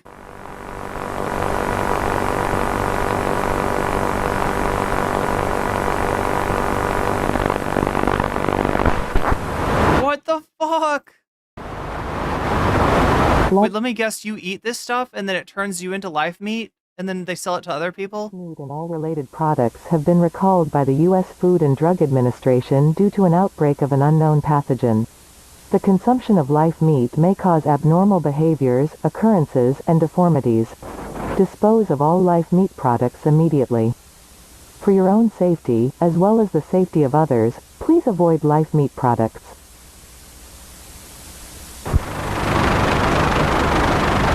It just tastes better. In fact, live meat is so good and widely approved that NASA will be supplying astronauts with live meat as part of the first manned mission to colonize. Oh no, let me guess, they already sent the space shuttle away and it's too far away to communicate with it. And so they're going to go out there with their live meat and they don't know that it causes this zombie virus. So why not try? Yeah, first task for RFK Jr. with the FDA. Green light, live meat, yes. Meat today. We guarantee a better, healthier, tastier, and no-compromise alternative to conventional meat. Live meat. Available now at supermarkets everywhere.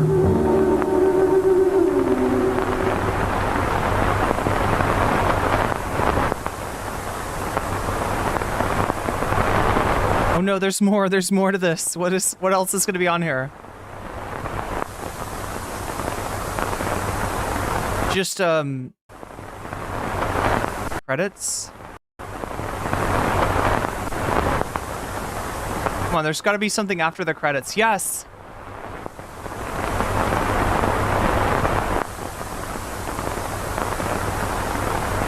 Oh no, it's just the channel thing. No jump scare? No jump scare?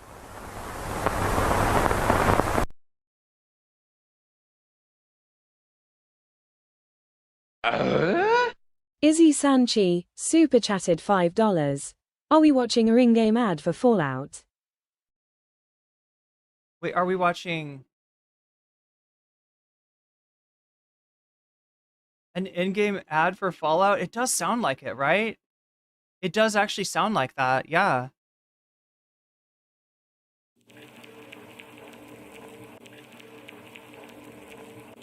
Oh no. That's a pretty scary warning. To lush forests, life can be found. Earth has homed these creatures since the dawn of life itself. Only until very recently, things have changed. New life forms have appeared all around the globe and completely changing the balance of nature and what we know about evolution itself.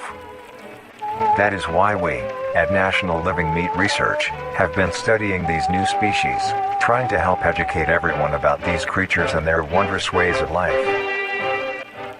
First, what are these new life forms? Since their explosive arrival across the globe in 1931, there has been much debate on what these newcomers are, and where they came from. Are they extraterrestrials coming to invade Earth? Or are they demons who come from hell to purge humanity? From what our scientists have discovered, no. The origins of these creatures are solely to Earth, miraculously out of nowhere. We don't know why or how, but one thing is for certain, Earth is now their home. What these creatures are is mysterious and still not well known today. But here is what we do know. These creatures are comprised mainly of muscle tissue, organs, and bones. They greatly resemble animals with no skin, or store-bought meat. Because of these characteristics, they have been named accordingly as Vita carnis.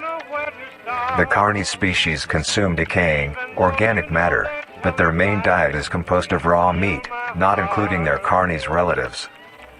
The carnis only appear in places where there is an abundance of crawl, which leads to the first creature of the carnis species, the crawl. The crawl is a growth of meaty tendrils that closely resemble the small intestine, the only difference being the dark red coloration. These tendrils grow in a similar pattern as vines, mold, or fungi. A primary stem structure is the host of divisions of other, smaller branches. Now, honestly, to me, that just looks like vasculature. That looks like it looks like blood vessels more than it. I could see I mean, actually similar to the blood vessels that you'd find in the around the intestines. Tendril contains a variety of veins, arteries, and other similar organs used to transport nutrients absorbed from its surroundings.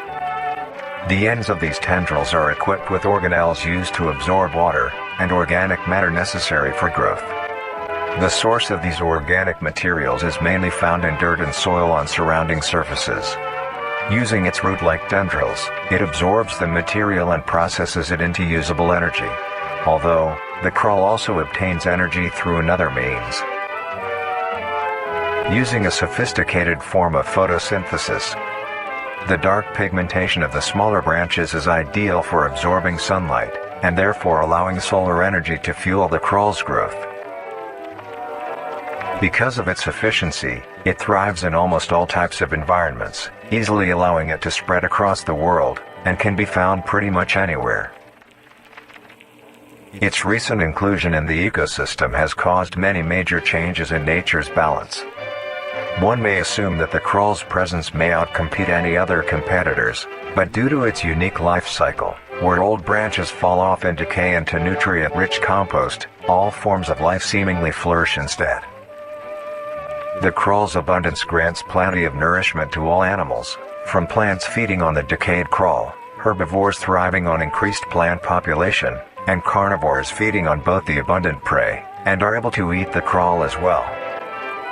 The presence of all these animals leave behind waste, which will be broken down and consumed by the crawl, and the cycle begins again. This form of symbiosis leads to an environment where all populations thrive. Humanity also uses the crawl to our advantage. Because of the supernatural rate of growth and its richness in nutrients, it has been sustainably cultivated into domestic farms. The crawl is harvested and processed into fertilizer, which greatly increases crop yield and quality. The crawl may also be used as a food source for humans, and reliably so. But due to its unkindly appearance and taste, it has yet to reach cuisine standards. The crawl also plays a very important role in the next creatures that we have been studying. Sometimes, in a crawl-populated environment, a node of meat may develop on one of the branches. This node will fall off and grow into a functioning organism, and go to live on as an independent animal. This leads us to the upcoming species that we will be discussing. The first of these creatures are the trimmings.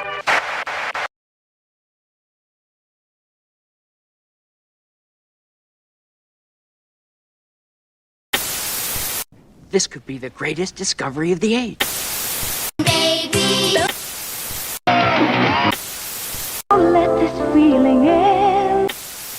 Have any information of the whereabouts of...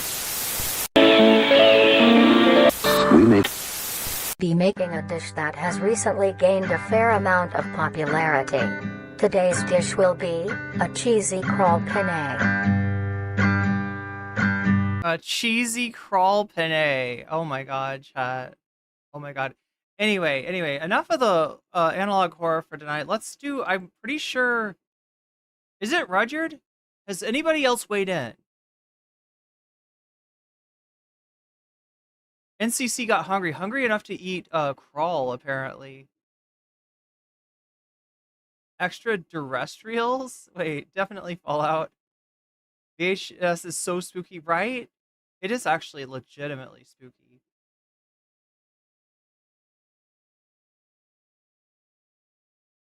Yeah, let me just like make sure. All right, so Joe Rogan has 43 points naturally from the vote. That's what people want, but do they get what they want? It looks like, I don't know, maybe not. 43% equals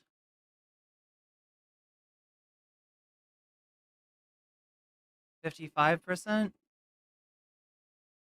And then what if all this 100% plus 20% equals 120%. That's more than twice as much. So unless anybody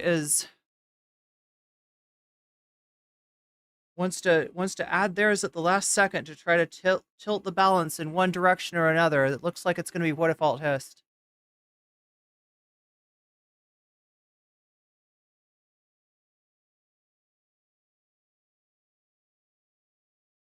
No Joe Rogan's Dragons for us tonight.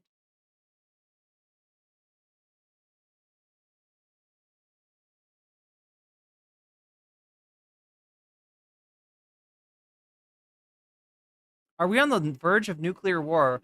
Now, you might think that this is due to the recent exchange of U.S. HIMARS from the Ukrainians and Russian ICBM, apparently be non-nuclear, being used against Ukraine. However, no, this is just what he normally posts.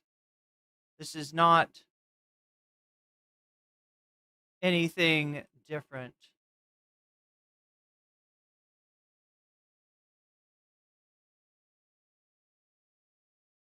Izzy Sanchez, I don't blame you. It's hard to beat the won't let me send a super chat. I'm gonna send a sticker instead. You also can let me know where you want me to. Or wait, you already said yours was what a fault hist, right, Gabby?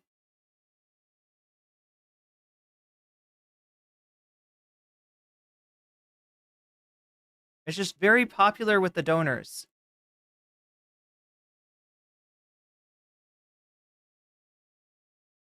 If it's natural, how can it be supernatural? Good question.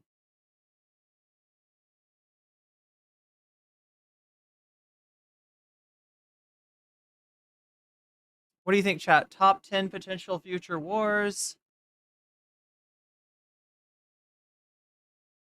on Japanese civilization? Oh no. I think we watched this one, Manifesto for the New Right. Message to young men. Young men. It's an incel revolution. I said young men. That's your incel solution.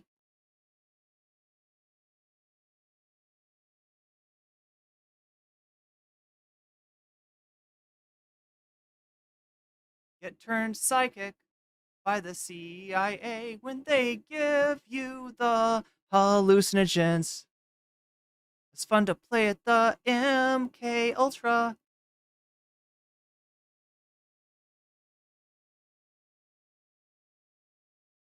We got the Mouse Utopia one. What sounds good, chat? This guy's got a bit of a backlog. Anthropology of real life NPCs. Remember when this was a thing? How death creates everything. Oh my god, that doesn't sound dark.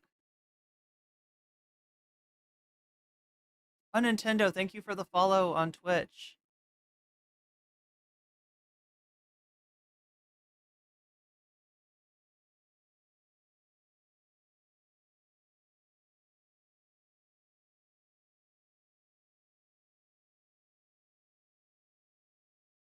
I mean, yeah, I guess there are more history-oriented videos when you go further back. Understanding, he should call these videos like Misunderstanding X Civilization.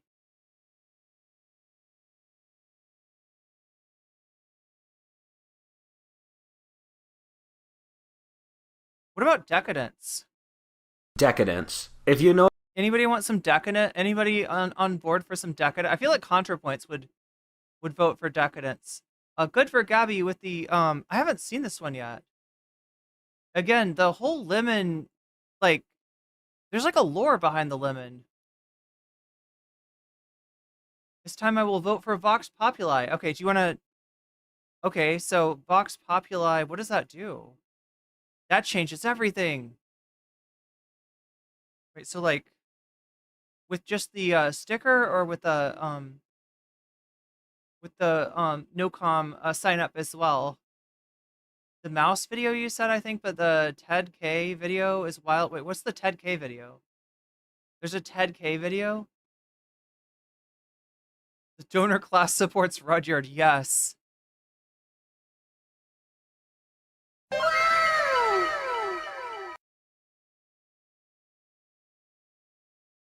The mouse video. I mean, we could.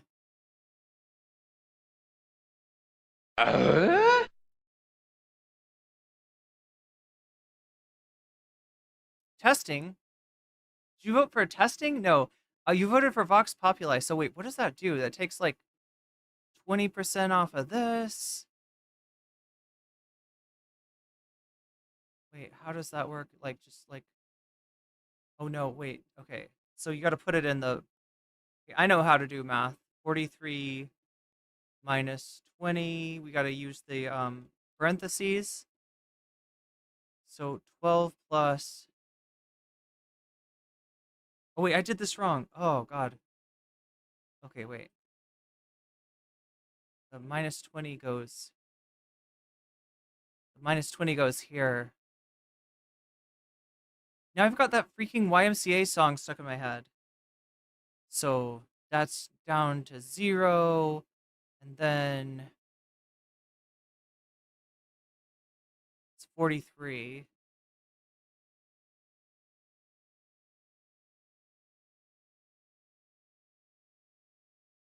Minus 20.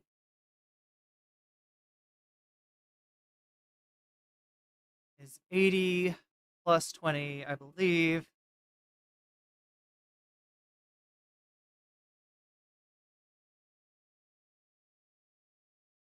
Which leaves us with 100 points for what default hist. First vote was for Rudyard, second vote is Vox Populi. And my third is Joe Rogan. So Joe Rogan gets some love too.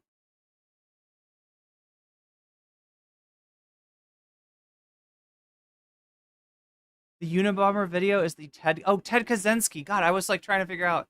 All right, so what is the consensus chat? Mouse Utopia or Ted Kaczynski?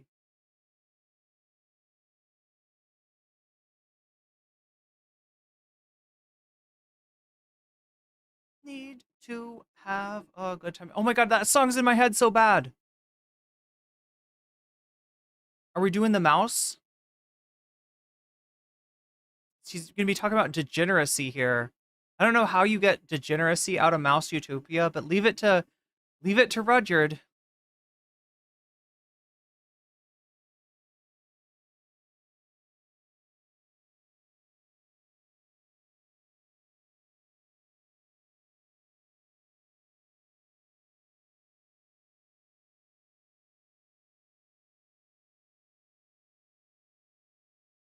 Wait, I'm hearing Ted K. I got 3 votes for Ted K. Any votes for Mouse Utopia?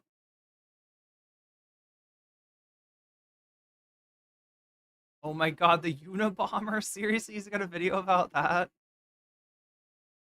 I don't know that much about the Unabomber. I will admit to you, I have never been like fascinated by the.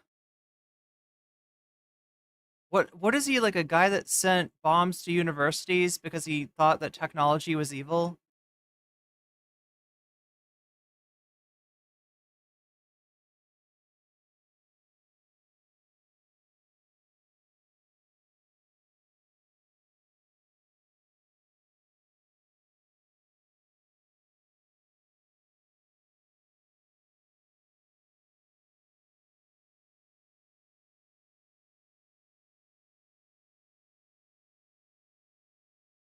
Well, he does have some big videos like that. We're gonna have another Great Depression that he did 3 years ago. Little bit off, but whatever. That got 1 million. It seems like he used to get bigger views, maybe.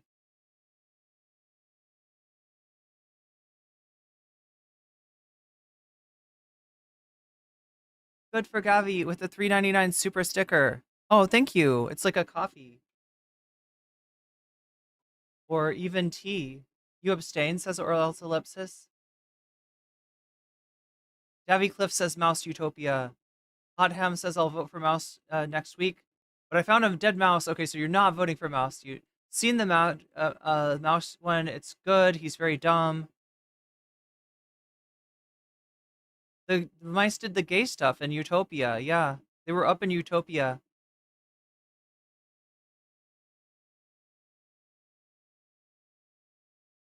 Okay, so far it looks like a slight edge for Ted K. Ted K. How do we find Unabomber? Was the Unabomber right? Is that his name of the? Oh my god! To being I'm surprised that this is what we're choosing. Chat the Ted K, the Ted K special.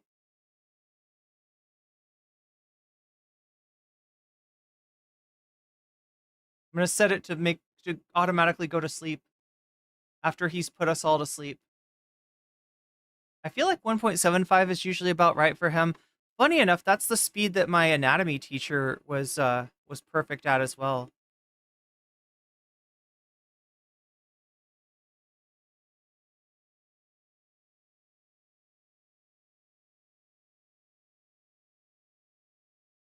And celebrate bad times, come on, that's right.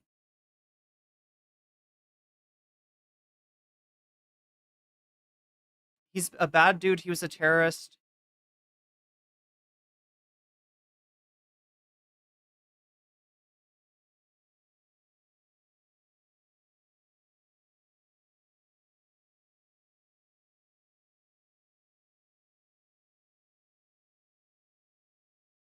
Oh wait, there's a new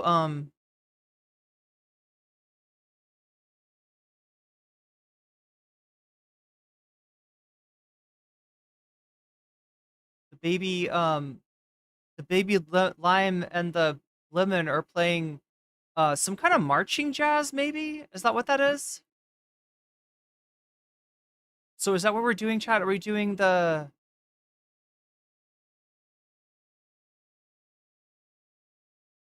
have we decided on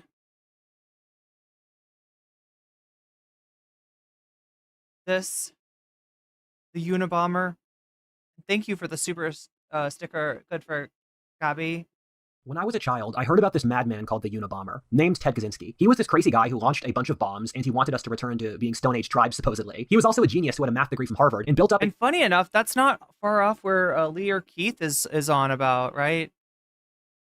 It's kind of like Lear Keith is like where anarcho-primitivism meets eco-fascism. Is about where Lear Keith lives. Brilliant plan to destroy modern civilization. From all with a side of turfism. He sounds like a classic comic book villain, but in real life. The sort of thing Marvel would make. He really does like maps. This also all... Ew, do you think he likes the other kind of maps too?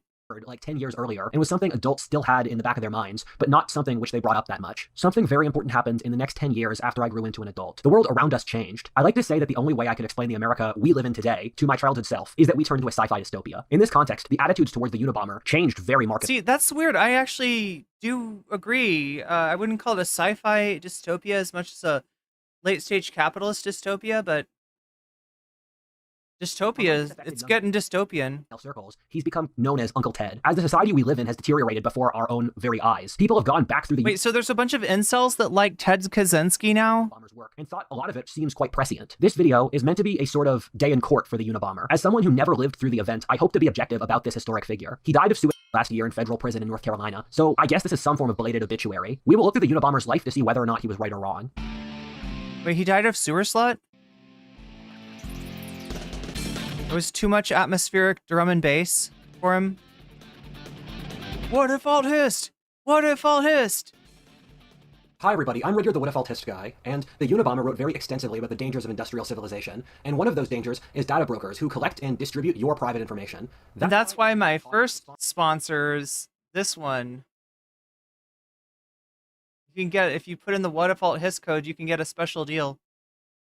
Lives, but rather their body of work. I think this is a tool which was invented to counteract the Marxist tendency to trawl through the personal lives of authors they dislike, to create ad hominems to discredit ideas they don't want to actually have to deal with at face value. I don't really like this mental model though. If you read the history of philosophy, for example, it's really clear that the essence of a philosopher is imbibed into his philosophy. Another intellectual variant of this is the founder effect, which my friend Samo Berja discovered, or that the character of the founder of an organization... Okay, wait, what is the founder effect? Is a comparison of George Washington and Simon Bolivar. At the time, it wasn't clear that Anglo-America would surpass Latin America. Keep in mind, it's pre-industrialization. Bolivar was a great leader with many good qualities, but he was prickly, poor at systematizing and driven by peacocking, which, while making himself a dictator. You look at his legacy, Gran Colombia fell apart and Latin leadership followed in his footsteps. George Washington was a man of profound honor and goodness. so honorable, chat, that even though the law was that he was supposed to let his slaves go after a certain number of years, he would traffic his slaves into another state to avoid and then traffic them back to avoid having to set any of them free. That was what a great guy George Washington was. But I'm sorry, I'm just a Marxist pouring through the personal lives of a historical figure looking for an ad hominem so I don't have to deal with his contribution. Organization can be seen replicated across its internal structure long after his death. With Kaczynski, as a founder effects is a genetics thing. An individual, he lived a very interesting life just by itself. So let's look through that. So he's trying to use that as a metaphor? Kaczynski was born into a working-class Polish-American family. Surprise! In Chicago in 1942. He was incredibly intelligent and graduated high school, going to college at age 15. When his IQ was tested, it was 167, which is something around the 1 millionth percentile for IQ, which is basically at the protected national treasure threshold for intelligence. He went to Harvard and his original plan was to be an academic. Next comes a point in his life, which in general, again, seems like a story that would be written by Marvel, but which nearly jumps the shark plot-wise. When he was at Harvard, he participated in a legal government testing program called MK Ultra. MK Ultra! I called it! CIA's research into brainwashing, the paranormal and psychedelics. Marxism, noun, anything you don't like from New Con Dictionary, yeah. In this kind of stuff. Watch the video I made about the decades worth of research the CIA put into their explorations of the Garibaldi had more of an effect on South America and revolutionaries during the 1800s. Keep in mind, MK Ultra is not a conspiracy theory. We have loads of records of people who were involved, and the CIA has even released their own documents saying they did it. MK Ultra involved the CIA using psychedelics, hypnosis, sensory deprivation, isolation, verbal or sexual abuse, and sleep deprivation. Yeah, basically, let me see if I can find some footage from MK Ultra.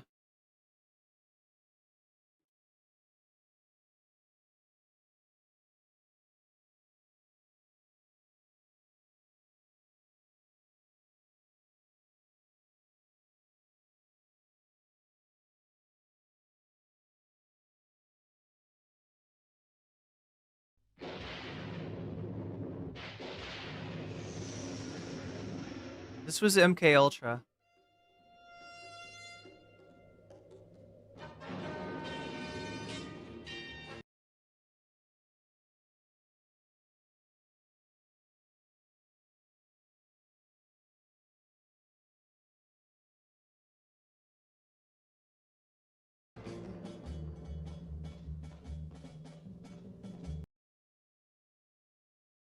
They blow, like, this is like some shadow-grown Bhutanese evil pack that they blow in there. And it just fucking...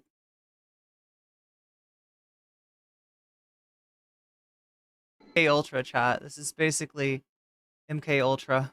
Another important variable is that when the CIA realized that MK Ultra would get out and would make them look very bad, they shredded a lot of the documents. This really... Come and get MK Ultra. I know, I would love... If it meant getting, you know, they give you that, like, sweet Bhutanese kush, I would be all for it. Does beg the question, what else were they doing that they don't want us to know about? Keep in mind, this is a government agency that releases what it wants us to see. Number 6 got hotboxed into captivity, that's right. We've seen other stuff come out in that time period. Whoa, what the fuck? Experiment in which the government agents tried to break. Was that the Russian sleep experiment? Or was that MK Ultra shit? His worldview. Yo, show Ken Kesey. Funding modern art, the feminist movement, selling coke in Latin America, or crack in inner-city ghettos. Again, this is what we know about. Kaczynski was involved in this, in which we know at least that he was part of an experiment in which the government agents tried to break apart his worldview. He would posit his ideas out the world, and then the CIA... Yo, he was number 6! Agents tried everything they could to rip it apart on any level. Someone's worldview is the reason they have to live, and so doing this as an experiment... They got him in that yoga ball thing. Without his consent is just incredibly cruel. We also have records of the CIA verbally and emotionally abused him. Again, this is what we know happened. Men tend to not talk about abuse that readily, especially back then. Oh shit, are you implying that... powerful government agency, so it wouldn't surprise me if Kaczynski went through a lot worse that we don't know about. As I read about his biography, first of all, it's obvious that Kaczynski... Is he saying that the feds, like, had their way with Kaczynski? Wasn't comfortable in his own skin. He was constantly wandering around, clearly trying to find some kind of escape. He lived off the grid in the woods of Montana, left academia because he couldn't take it. He felt immense shame for this and tried to go to a psychiatrist about it, but didn't trust them. As someone with PTSD, it's so clear and obvious to me that Kaczynski has PTSD, or had. There's just no way he doesn't. He acts exactly how someone with unhealed PTSD would. I can very easily see how the trauma he faced around his experiences with the CIA would inform his views on modern civilization, in that this faceless bureaucracy did something objectively evil and then faced zero consequences. He saw firsthand the bureaucratic state of the banality of evil, having no qualms about manipulating human nature to make people more docile or brainwash them. I can immediately... Isn't that like...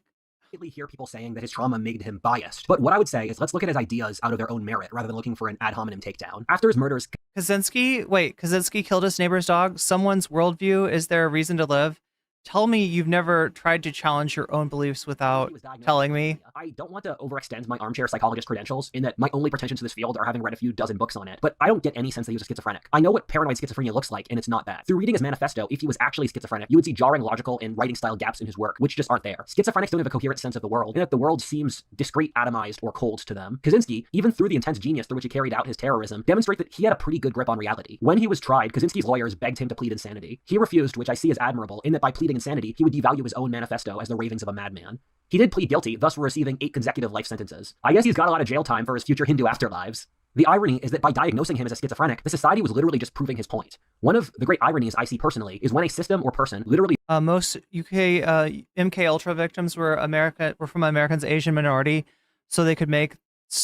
wait, what? Is this real? Validates what you just said with their actions after you told them what they're doing, but they lack the self-awareness to realize they're doing it. I see it a lot with political radicals, in which I'll tell them that they've lost the ability to think rationally and have devolved into ad hominems. Then in oh wait, so that's what they were trying to do with MK Ultra, was make sleeper agents, like unconscious agents? The best agent is an unconscious agent. To that, they remain irrational and throw ad hominems at me. The Unabomber said that modern civilization is an all-encompassing bureaucratic machine which exists to consume the human soul. That's what Dr. Benway says. Look at how that machine responded to his life. It said he was insane to invalidate his ideas. Recognizing his sanity would be too difficult since we'd have to think about whether or not he was correct. It used a bureaucratic system to carry out this power play and then locks him up in another bureaucratic system. It's comparable to how in the Soviet Union they would send political dissenters to mental asylums, since if you weren't acclimated to the society, you were... But he never draws the connecting thread that, like, we hear all this bad shit about human rights abuses in the Soviet Union, right? That's well documented, even to the point where, you know, some of what we get is actually like questionable, like at the case of Solzhenitsyn, and you know, his wife who called into question some of his claims, right? But we don't ever take into account all the human rights atrocities and infringements committed by the United States, like, I don't know, MK Ultra, like the thing that he's literally talking about, right? He's literally talking about MK Ultra right now. And he's just kind of like, oh yeah, but the Soviet Union was much worse. Yeah, and let me tell you, they put you in a gulag. You gotta eat the bread. You gotta soak it in the soup. It's terrible. By definition, sometimes the bread freezes. Not mentally adjusted. Modern society does this very well, telling dissenters they have anger issues or are repressed. Just look at the authoritarian personality as an example, which was a psychological manual that became incredibly popular in that it basically created the modern political spectrum and culture in about a dozen different ways, which I explained through this text wall. Oh no, he's gonna make it anti-Semitic, isn't he?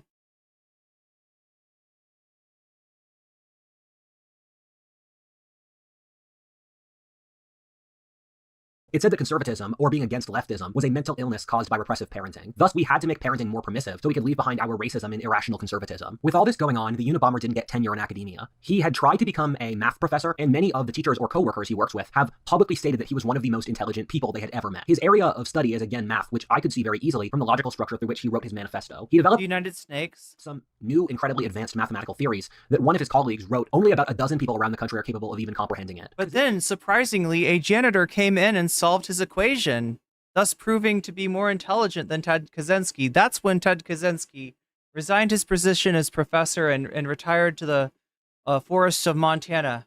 Kaczynski developed a theory that our society is based off doing surrogates for real things. It's an idea I see reflected in Baudrillard's simulacrum, or that everything in our society is a fourth level abstraction of something real. Junk food is an abstraction of real food, social media of real community, Walmart of a general store. We do things like play video games since the actual things that video games simulate, like hunting or waging war, which our ancestors actually did, are too destabilizing to the complex interconnected machine that is industrial civilization. This is very obvious in academia, in which academics are the most over-socialized demographic out there. If you know academics, you know that they as a... Over-socialized. Also the fact that he's talking about exposed and revealed issues and deciding that it's the tip of the iceberg with no basis other than a conspiracist paranoid mindset true. The fact that he's able to make these videos about exposed government atrocities is because it's possible to expose government atrocities, not that it's impossible and there must be a conspiracy behind every press release.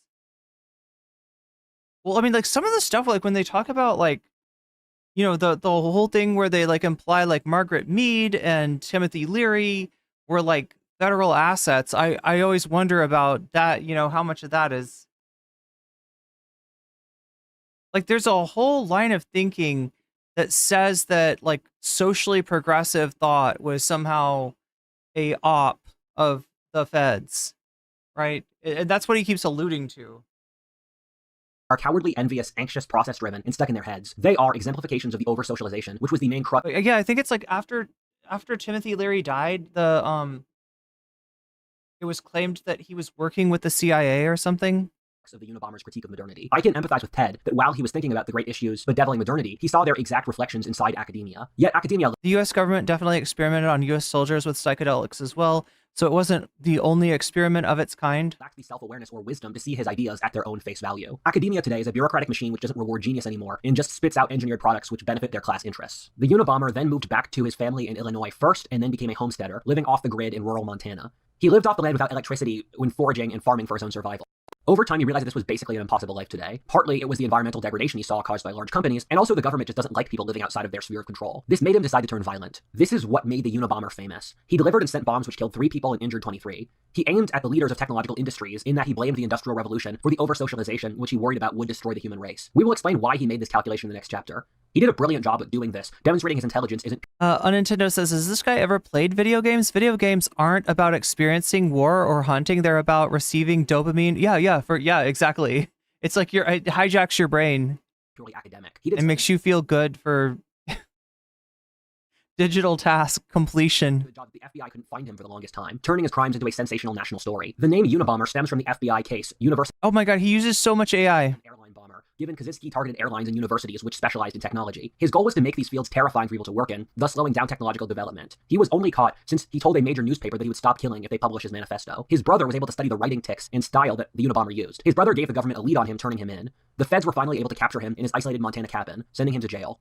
Part 2, over-socialization. Kaczynski's thesis with what's wrong with modernity is actually pretty simple. Oh, over-socialization is his thing. That modernity is such a complex, interconnected system that it forces humans to operate like cogs in a machine, repressing the things that make us human in order that the machine runs more smoothly. It's easiest to start explaining this by giving one example I've found which does fit into this logical scheme, that being family structure. For most of history, as I've explained in this video, the family was the most important thing in life. In most societies over history, your family determines your work, your spouse, the education system, social network, insurance, among anything else. People lived in large clan compounds in which extended families supported each other. Even in non-clan individualist societies, like Christian Western Europe, the family was still an incredibly integral aspect of daily life. If you look at family today, and this isn't just true in the Western world, you can see that it's a shell of its former self. Half of marriages end in divorce. Most young people don't get married. Marital happiness rates have crashed. It's completely normal for family members to never see each other or not even really like each other. This is something that the rest of history would view as completely incomprehensible or even evil. What happened in modernity which precipitated this? I recently read an interesting book called The History of Work. It talks about how people's daily work has changed over human history. One of the fascinating things it talks about is that the family was super important in a pre-industrial society, given the family was the dominant economic unit. And that's why we've got all these AI images for you of the family, what it was like. No, I pressed the button! Oh my god.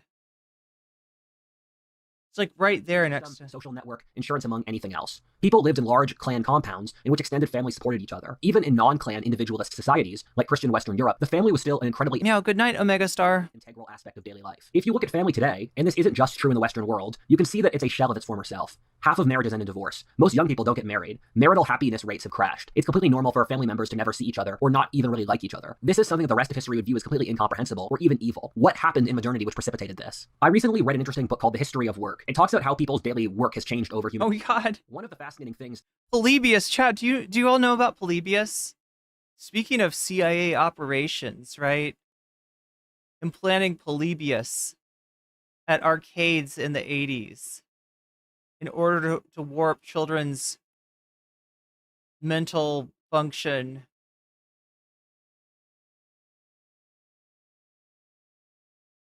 He's basically trying to explain the present in a historical context. People hated each other back then too. It's just they had to tolerate each other's bullshit in order to survive. I like my family, Rudyard. It talks about. Thank you very much. Super important in a pre-industrial society, given the families didn't complain or argue, huh? I wonder if there was any. Well, I mean, like in his mind, the father just like beat everyone. If they caused a problem, then the father would come home and just like start do it. He'd do that slap. You know what is the show where the guy like slaps all these people and the cops come in and he slaps the cops too? family was the dominant economic unit. There's basically no parallel in the pre-industrial world, except for slavery, of clocking in at a giant company and then working 10 hours a day, 5 days a week. Almost everyone were independent renting farmers or self-employed. Besides them, you had craftsmen, merchants, or the nobility. All of these were family businesses. Keep in mind that pre-industrial Europe was incredibly moderate by the standards of this stuff. What this meant is that the family was critically important to this society. You had to get along with your family since your dad was your boss. Then when your parents were old, you had to take care of them. The husband and wife was an economic unit in which the husband secured resources and the wife— Yeah, exactly, Unintendo. —care of the children or passive tasks. You have more kids since they're free labor for your small business. This all made perfect sense and seemed completely intuitive and obvious to everyone involved. The idea of entrenched social classes or castes made sense. Wait, he showed something for the Naked Gun? Given your family supplied your work, education, social network, and spouse. Thus, people ended up— I always get that one mixed up with Airplane. —associating with their own class, which crystallized. You can also see why the state was incredibly weak in these societies, in which in most pre-industrial societies, 70% of the state's budget went into the military, while the government made up something between 1 to 5% of the nation's total economy, while in most Western countries today, it's between a half to 2/3. The family performs all the functions that the state does today. Likewise, you can see why religion is incredibly important, since without the ability to have rules for interpersonal relationships, the entire society falls apart, since it's all based upon social relationships. Let's look at what industrialization did to this. Firstly, if everyone lives in a big city or a suburb, the sorts of communities that developed in pre-industrial villages naturally can no longer exist. The scale just gets too big. I think you can't overestimate the importance of this. When you move from a community— Oh my god, how fucking— what kind of Luddite is this guy, right? The idea that cities are fundamentally, like, antithetical to human existence, and like, it's just like the more like, they're more efficient than these fucking sprawling suburban communities or whatever else you would have. Community where everyone knows everyone, with their quirks, strengths, or weaknesses, to anonymity, our brains process that completely differently. Society changes from an accumulation of relationships you have with everyone involved to a series of bureaucracies which provide you services. When you're operating at the scale of modernity— Hell yeah, let's get some bureaucracies to provide services. Can we get that? Can we have that? I need that in my life right now. With the atomization that goes with urbanization. This means that bureaucracies fill the void which community and family used to. Rather than working on the family farm, dad works at a big company. We're at the point— His argument doesn't even hold up water in the Bible. Cain and Abel, Joseph and the brothers, the prodigal son, families absolutely betrayed each other. True. 75% of adult women work, which is statistically more than any demographic wanted. Thus, the wife also works independently. Then child rearing is what happens when the parents are free. The child rearing itself, however, is mostly outsourced to schools and daycares. Didn't Noah's kids, like, make fun of his dick, too? On social class. What you might notice is that for most of the waking hours, the family members don't associate with each other. In the pre-industrial society, a wife would respect her husband since she was dependent upon him for survival, and she saw him daily, or the things that he did to support her and the family. When you work with someone, it creates a bonding and shared experience. When you work with someone? How about when you own someone? That's what he's trying to describe here. She and her husband are apart for most of the day, then they return together for a relatively short nighttime, which is often used to accomplish various boring tasks. The same thing is true with school, in which the kids spend most of their waking day and effort at school. In this case, the survival of the people involved in the important relationships occur in external, bureaucratic, impersonal organizations. The husband and wife are really dependent on pleasing their boss, not each other. Since the kids don't have to work with their parents, neither party has to understand the other. It's a very modern complaint, one that I can attest to, that your family doesn't understand you.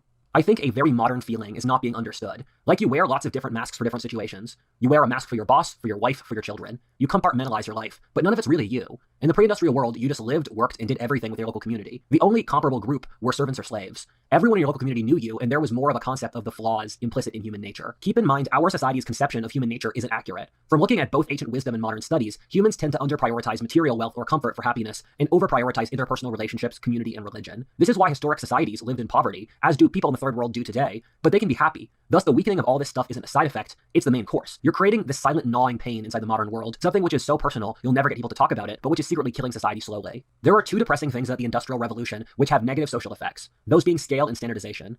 For a symbol of how these operate, let's use the example of an old style. What are we watching? We're watching the exquisite agony that is What If Alt Hist, a alternate history YouTuber that has been allowed to grow his channel to 699k subscribers, all the while producing slop like what you see, many of the visuals which are definitely from AI, and I suspect maybe the script as well written by ChatGPT. I can't say it.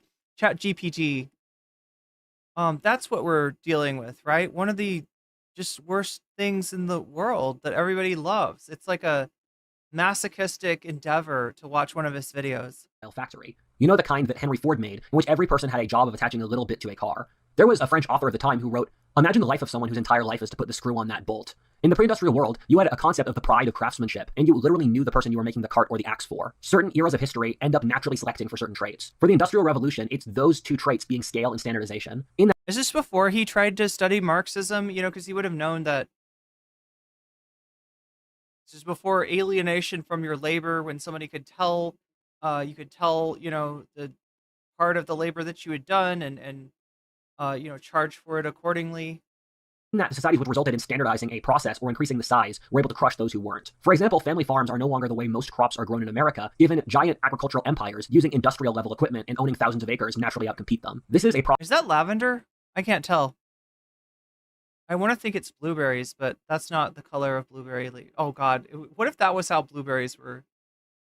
I think you actually have to pick them, as though their entire days in pre-industrial times weren't work-based at all times. We actually have time to make real connections with each other instead of spending 10 hours a day scrubbing fucking clothes or trying to grow a tomato or whatever. Yeah, or like the weird bathroom habits that you would have, right? Where you got like a pot and you poop in it or something, and then you throw it out the window and somebody's like walking below and they get poop all over them. It's terrible. It's like every day's like an Adam Sandler movie back in the process which we've seen play out over the last lifetime, in which in 1920, 90% of Americans were either self-employed or worked at a small company. Meanwhile, in 1990, 90% of Americans were employees. Today, only 10% of Americans are self-employed or employers, while 1/3 work in the gig economy. So it has gotten better. One of the interesting themes I've seen reading psychological books, and an idea Kaczynski put a lot of thought into, is that humans will sacrifice wealth for freedom and autonomy. It feels... Wait, what did he say got better? Standardizing a process or increasing the size were able to crush those who weren't. For example, family farms are no longer the way most crops are grown in America, given giant agricultural empires using industrial level equipment and owning thousands of acres naturally outcompete them. This is a process which we've seen play out over the last lifetime, in which in 1920, 90% of Americans were either self-employed or worked at a small company. Meanwhile, in 1990, 90% of Americans were employees. Today, only 10% of Americans are self-employed or employers, while 1/3 work in the gig economy. So it has gotten better. Wait, how is that getting better? What is he talking about? I don't understand. Interesting themes I've seen reading psychological books, and an idea Kaczynski put a lot of thought into, is that humans will sacrifice wealth for freedom and autonomy. It feels weird to call medieval peasants free, given in many ways they were significantly less free than we are today. And I do really want to stress that this pre-industrial social order is not utopian, and it feels silly to call the pre-industrial world utopian, but in a lot of these societies, your entire life is dictated by... He's not talking about the pre-industrial world here, right? He's talking about the feudal order. Your family shame, or by very stringent moral codes. And with all of this being said, though, in critical ways... This guy arguing against plumbing. Sewage systems just make people lazy. If your wife doesn't clean up your refuse personally, yeah, and that provides a job. You can be the groom of the stool. You can be the person that helps the king take care of his poop.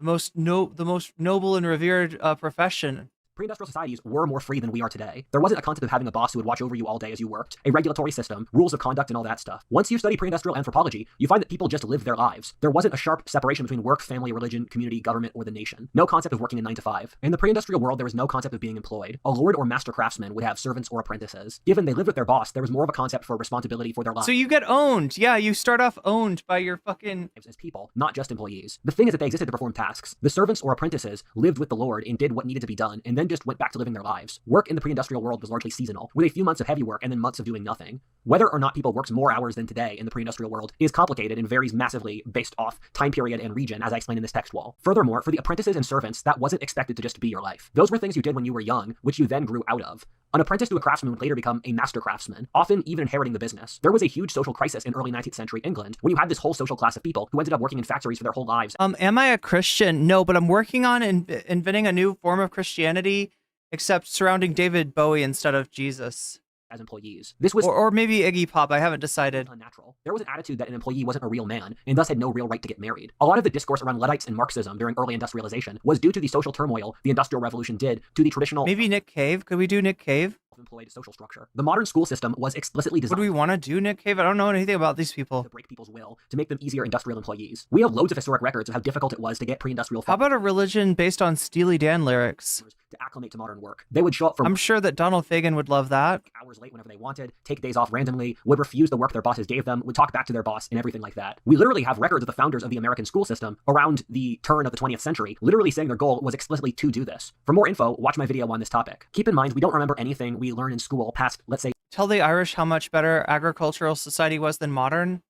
then take a nice, relaxing drive. And none of it is used for adult life. The reason it's called Bowieism. It already exists. Still have school is that the skill they're selecting for. Yeah, Ziggy Stardust, right? Sit still, to work Lou Reed. We could do Lou Reed. Yeah. Hours, compliance, and the ability to memorize or regurgitate. Oh shit. Oh my god. We got to decide which one's most problematic though first. Make mechanical calculations, wake up early, and skills like that. Pre-industrial people would view school as incredibly strange and even tyrannical. Wait, you have strangers raise your kids? You tell them what to do without the parent knowing? It's also mandatory that you go to school. A very interesting book I read. And I mean, look, his problem is not the fucking social order and the obedience and, you know, non-questioning that's imbued in children. And like, there probably are problems with our educational system, right? But he's not worried about that. He's worried about like the fact that like, oh my gosh, if you're a fucking complete bigot and a chud, you mean that you could have somebody teach your kids like tolerance right under your nose? No, say it ain't so. In fact, one of the most interesting anthropological books I've ever read is The History of Manners by Norbert. Wait, I understood that reference. What was that reference? Is that a reference to Drive? Elias. And it's about how manners have changed over Western history from the Middle Ages onwards. And it shows a lot of really interesting underlying points. An example of it is that people in the Middle Ages would cut up animals. The Irish starvation was fault of global capitalism. They grew plenty of food. The Brits just sold it. Carcasses in front of their friends before eating them. Or knights would write poetry about how much they loved the act of killing. Or friends and family would have sex in front of each other. And it was a society with no sense of privacy. And things that would be completely disgusting in our society. Wait, is this real? Would friends and family have sex in front of each other? We're seen as normal. And the reasoning he gives is that as society got more complicated, with more interconnected parts, we don't want to see people we don't know. Can you imagine that? You get home and your mom and dad are just, never mind, nope, I'm not doing this. And that makes sense being side of Kaczynski's thesis of over-socialization. That's terrible. It's very strangely that I'm talking up the pre-industrial world this much, given there are very, very obvious negatives to the pre-industrial world. Firstly, on a daily basis, I try to be grateful for the material comforts which our era of history gives us. Infinite food, incredible medicine, rapid transportation, great entertainment, birth control, political freedom, air conditioning, infinite free learning. There are so many air conditioning is pretty damn cool, especially if you live in the Southeast, right? I don't know how the Southeast would exist without air conditioning. Went back to read the text well, and it was a complete waste of time. Oh no, Narwhal. That once you mention, sometimes I read them, most of the time I don't.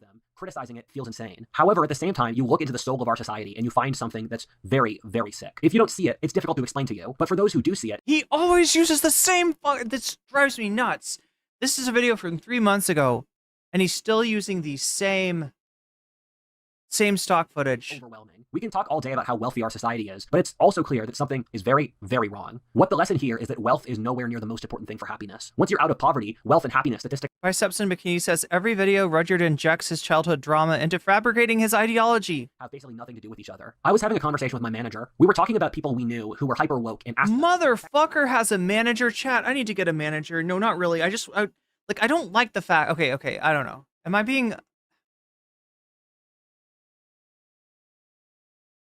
being demanding to say that if this guy has a manager and 700K subscribers, I should have like double that? I should have 2 managers? I need 2 managers. I'm really hard to manage, chat. I'm impossible. I need 2 managers and a producer. 3 producers. Texans, the state I live in, feel guilt for using air conditioning all year. What I told them is that air conditioning in Texas is non-negotiable. Without it, there would be an immediate migration back to the Rust Belt, which is where I'm from. Then I kept talking with my manager about the silly things climate change people push for, like the deindustrialization of agriculture or... I'm just like, he has a manager? He probably has a YouTube person he can talk to, too. Gas-guzzling cars. Europe is literally pushing for deindustrialization and degrowth, both of which, if pushed... You'll be my manager? Thank you, Woody Black. ...would literally be mass extinction events. To get rid of modern agriculture today would be the death of billions of people. Meanwhile, they won't look at real issues pushing climate change. For example, being China or India installing another 100 coal power plants, and the real solution, which is nuclear energy. Then my manager and I reached the same conclusion. The reason they were pushing for this stuff is that they wanted suicide. I've said... Again, nuclear energy to a certain degree could be like a bridge. You know, in as much as nuclear plants already exist, the thing about it is that making new ones is like kind of cost prohibitive. So many previous videos that the aim of the modern left is explicitly suicide. And honestly, like, you know, if it's used as an excuse not to develop you know, clean green technologies, then that's not a good thing, obviously. They want the end of Western civilization, whiteness, the Industrial Revolution. Let's take them at face value, which they literally tell us to do. The reality is that the psychological pressures of the Industrial Revolution are so great that people can't bear them. Thus, the societies which have had industrialization the longest, like Northwest Europe or the Northeastern US, are the areas attempting to commit suicide the most. Keep in mind, we're the exact same crazy monkeys as who were living in tribal communities of 100 people hunting mammoths 100,000 years ago. Could we really expect them to make the jump we did with the Industrial Revolution without some issues? I think what's going on is the nihilism, dehumanization, atomization of modernity is a lot more damaging than anyone realizes. I think as a society, we're in denial since it hurts so badly. I frequently ask people I know, let's say you're dying in a ditch now, what do you have to live for? I had a moment when I was suicidal as a teenager and I had that realization. For me, it was honor and my own pride as a man. I can't manage to... Oh, you're talking about the manager thing. I realized that was something I could live for, where if everything else in my life went wrong, I would still have that. Let me explain it this way. Our ruling class, or the bi-coastal college-educated globalist managerial elite, I don't know. At this point, I don't even know where I'm going to be living. Right? I'm so scared. I don't want to be around here on January 20th. I don't want to be anywhere in Trump's country.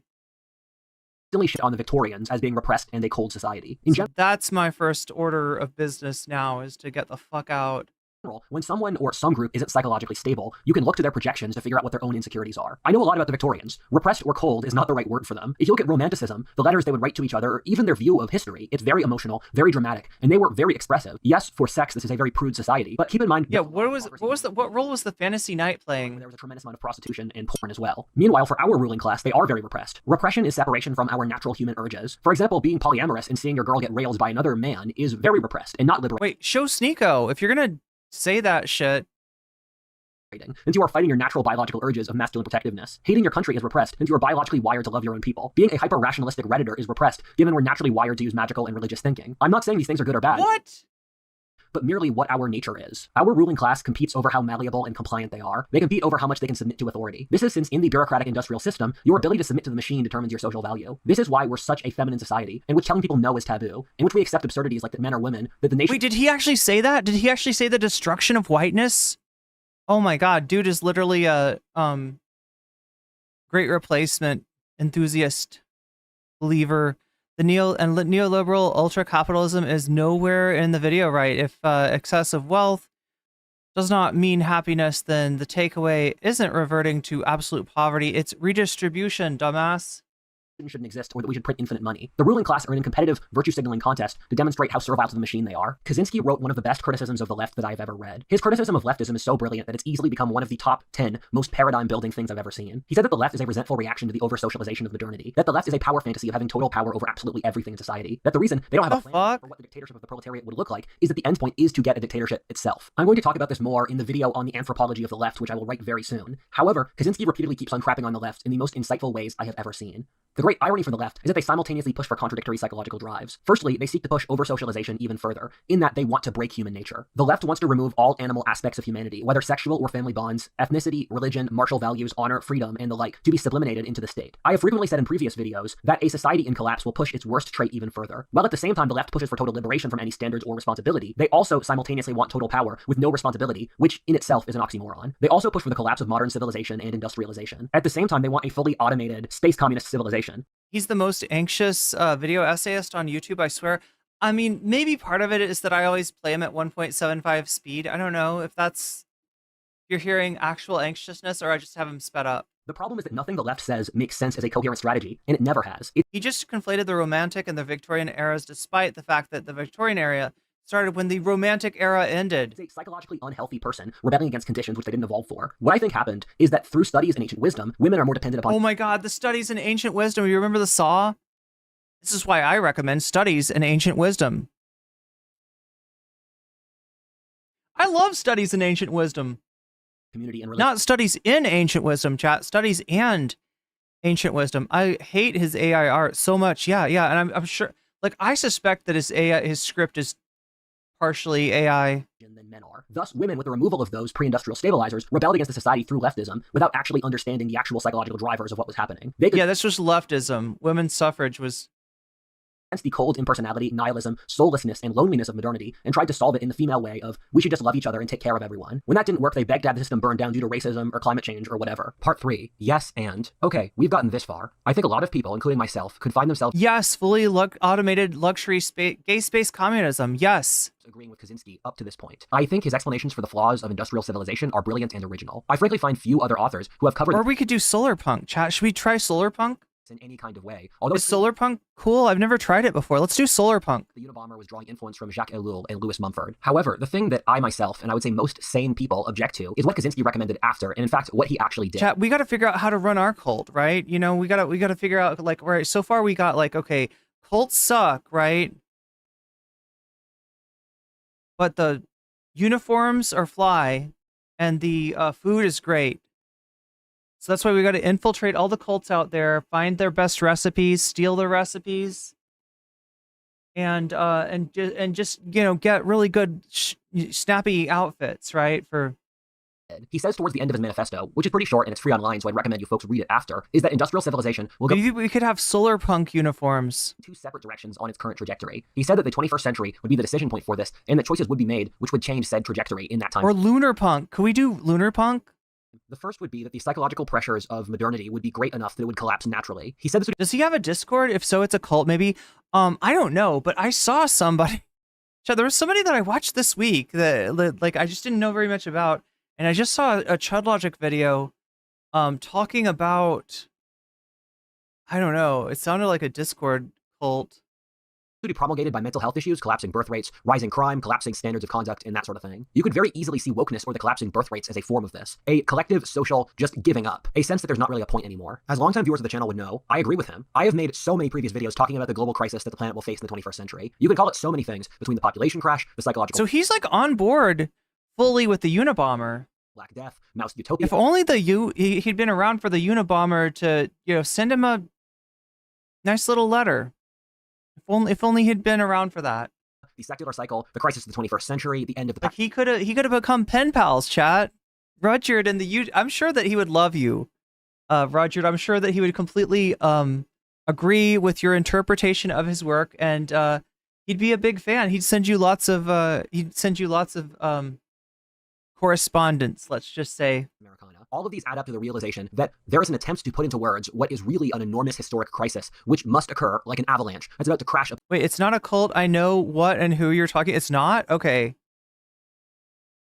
Upon us, in which we will only understand after it's happened. However, the Unabomber's second scenario, the one which terrified both himself and I, is also on the table. With genetic engineering, AI, and other technologies that we are gradually changing human nature in order to deal with the compliance required by the industrial system, we effectively turn into soulless hive creatures like ants or termites. Keep in mind, we already use genetic engineering on animals, so the technology's already been used for decades. This is a lot like the terrifying scenario Yuval Noah Harari lays out in Homo Deus. Something Kaczynski brings up is that this might not even be accomplished by— Well, chat, even if it is a cult, we gotta study it, right? Because it might have good food, and they might have snappy uniforms, and if they got anything of that, we gotta try to copy that, right? Cruel top-down authoritarian government, which people would expect. Instead, let's say with it's like the worst thing in the world is to imagine that only cult members are getting to taste the delicious food that the cult makes, or able to wear the awesome uniforms that the cult requires. Social democracy that starts using genetic engineering to help people with physical illness. Then they start using it to remove mental illnesses like depression, but the problem with that is that by doing this, you're removing the free thinkers, or the people with independent spirits, or who are sick in a system which is designed to naturally make people sick. The sensitive are those— Yeah, the other thing a cult has to have is levels, right? You gotta be at different levels in the cult. Who are hurt the most by modernity. After a couple of generations, what would be left of the human character? You would, after a small amount of time, hit either Brave New World or 1984. We're already seeing some of the foreshadowing for this. An example in Canada being the assisted suicide, even for mental health issues. It wouldn't take much for them to say political opposition are naturally mentally ill, much like what occurred in the Soviet Union, and say that they need to be put down for their own good. Alternately, with the World Economic Forum, they talk about degrowth, and Yuval Noah Harari called half of the population useless eaters. What these types of people publicly aim for is using automation and genetic engineering to crush dissent. I mean, construct a utopia. I'm literally going to say this— The thing is, when you've got like your Curtis Yarvins and your Baps and all these other fuckers, all these other heartless pieces of shit, people literally talking about like using the poor as fuel or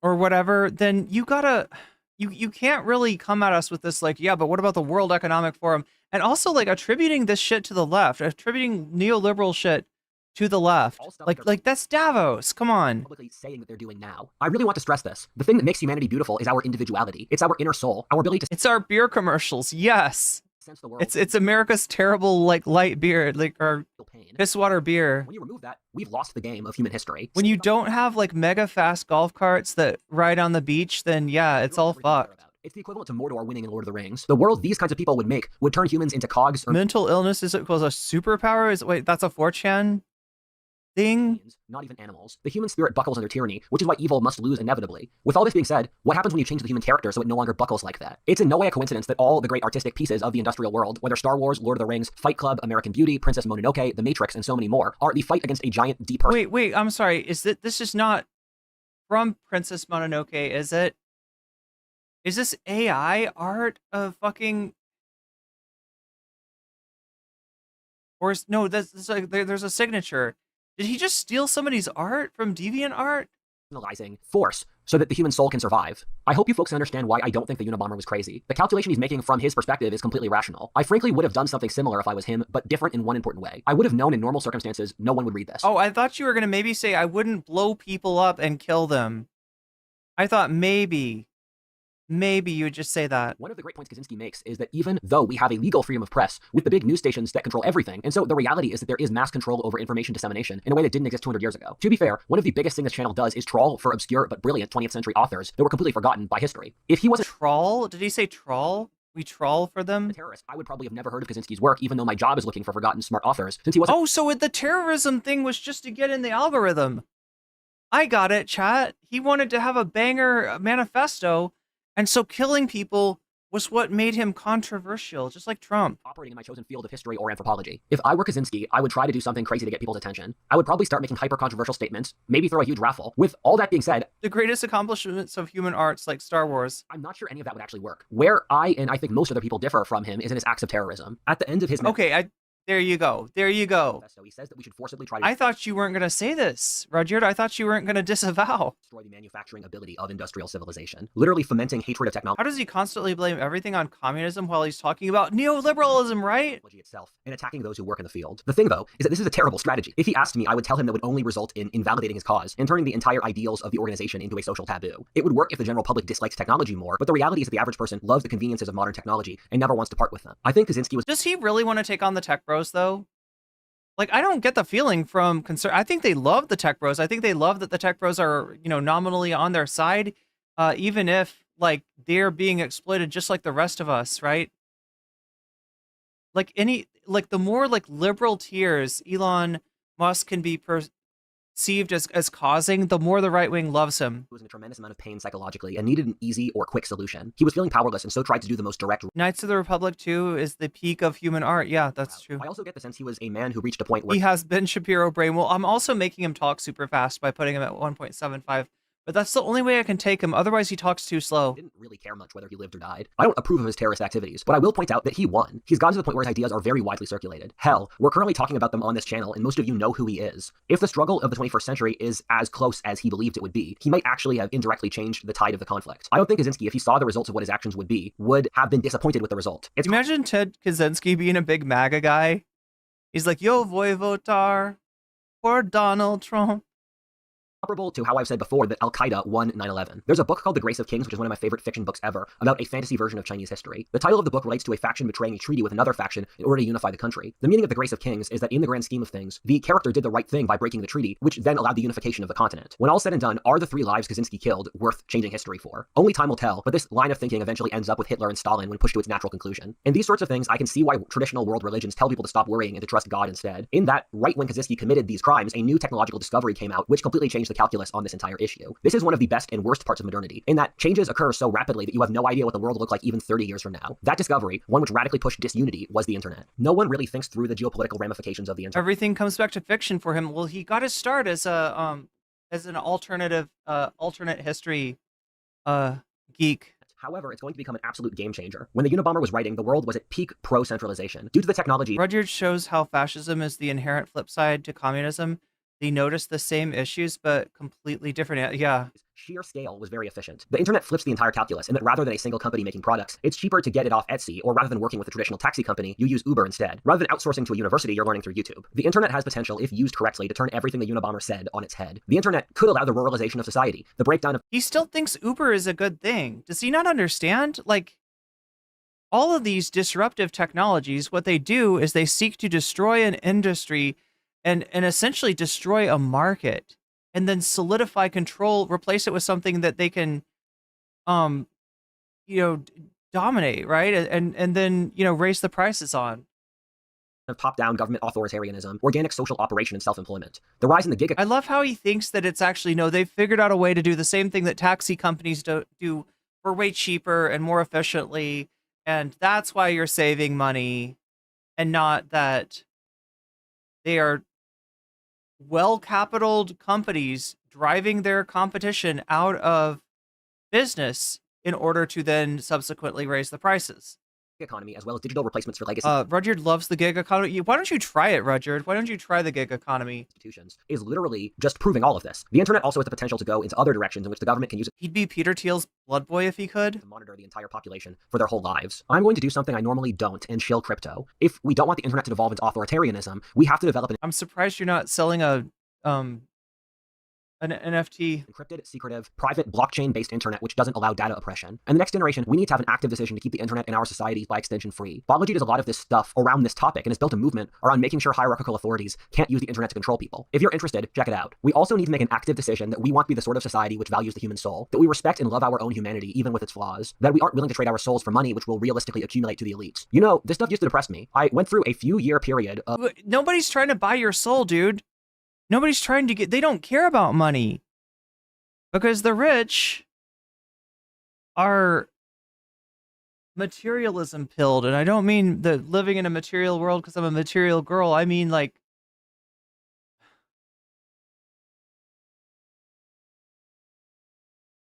of legitimate grieving, of realizing I didn't live in the— They got their minds on their money, and they got their money on their minds. Or John Hughes America I thought I would. The thing is that politics at this level affects— No, and they're not trying to fucking buy our soul. They're not trying to like fucking share their wealth. What are you talking about? Everything in your life, whether work, romantic options, religion, political, or social views. Then I realized I prefer this since it allows me to go hard and— Shaky GGA indeed. Stuff. What's the point of living if you're not going hard? He uses the clip of that girl in the field way too often. Yeah, he does. Oh my god. Well, there we go. That was Rudyard. Is everybody talking about the dragon clip? Maybe that'll win tomorrow.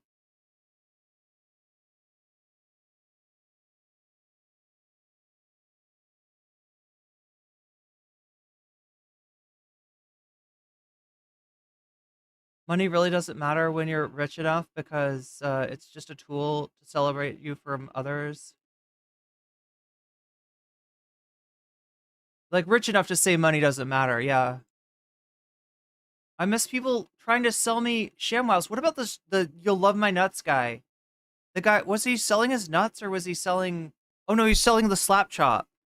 He's like, you're gonna love my nuts. Can we get that guy back? Can we trade Rudyard in for him? It's some kind of dark ritual, maybe? Young, sad white man in a lonely, abandoned cubicle staring at a phone distractedly. That's the prompt, yes. Betty loves Peter Thiel, yes. The dragon says rawr. Yeah, that's what we're trying to figure out.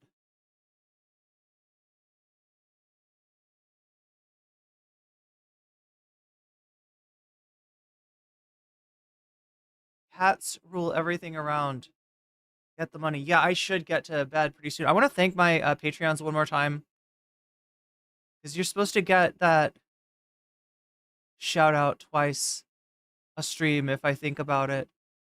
Anyway, this channel is run through the contributions of viewers like you. One way you can contribute to my ability to keep on doing stuff for you is through Patreon. And the basic level at any tier, you get the videos that I put out. And I'm gonna try to put out more videos. I actually put out the Adam Friedland video, and it made a little bit of ad revenue. So I'm kind of like, well, maybe I should put out more video. Of course you should put out more videos. Ask Sunday. Sunday probably makes fun of me for not putting out more videos, right? And we can't have Sunday making fun of me. We got to be making fun of Sunday. That's the way the world should work. But anyway, yeah, you get the videos first, and you get the videos uncensored and unedited, reduced, right? At any Patreon level. At the $5 level or more, you get a fancy shout out. So let me do those now. Shouts out to Temporal Insanity. Shouts out to Funky Monkey. Shouts out to Shakespeare.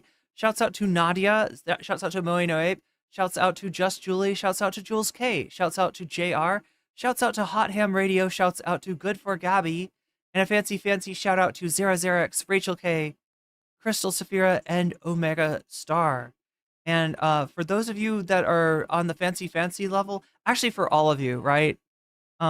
If you're the Patreon, we've got that thing, we've got it implemented with what's going to be the new Discord before anybody else. So I am planning to be on that Discord more often. I have been dropping into the lounge in voice chat at times to do things like watch the Majority Report or just hang out and talk to people. So look for me there. You'll be able to get there if you're, and I am working chat on adding YouTube members and Twitch subs to that Discord too. And then eventually we're going to add everybody and it's going to be the new Discord. Or at least that is my hope. So,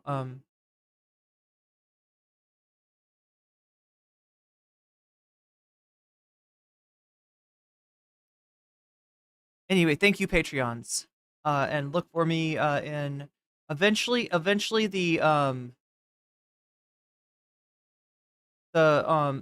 chat thing is going to become like it's designed to be for fancy weasels, like a little like hangout or something like that. But since we're just getting started and I don't have that many fancy weasels, I'm just hanging out in the lounge. So I'll try to at people when I'm there to let you know if you want to hang out in voice while that's what I've been trying to do is like watch like the Majority Report and stuff on there. The idea at first was to do like a debrief after one stream every week, but since I stream so late, it's hard to do that. Grateful that I found my Discord again. Oh God, yeah. Anyway, much love, everybody. Thank you for being here. Thank you for supporting me. Let's see. Shall we?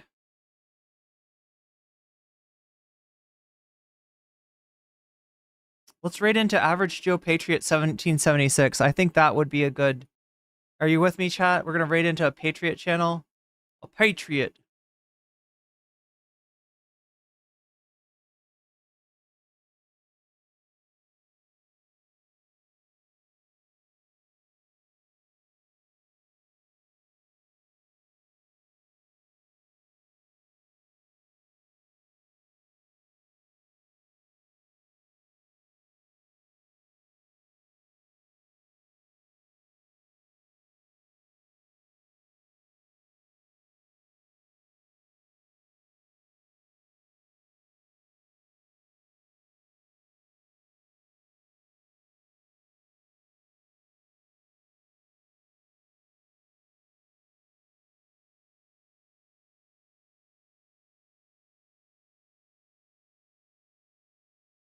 All right.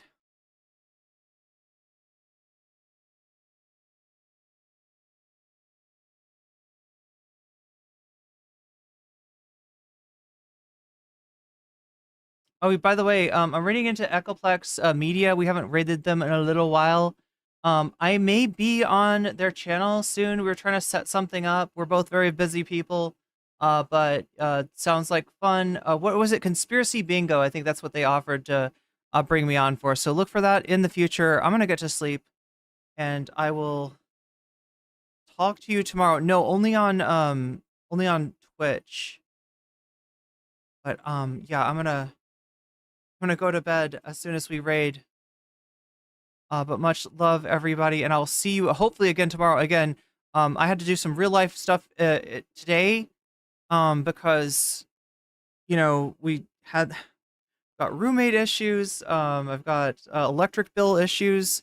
And one of the roommates that was leaving was on the electric bill, so I had to get on the electric bill. Hopefully I did that correctly before they turn off the power. So we'll see. I'll be on as long as the power is on, as long as I did that correctly. But I don't know. I don't know, chat. I'm a little bit worried. I think we're gonna be okay though.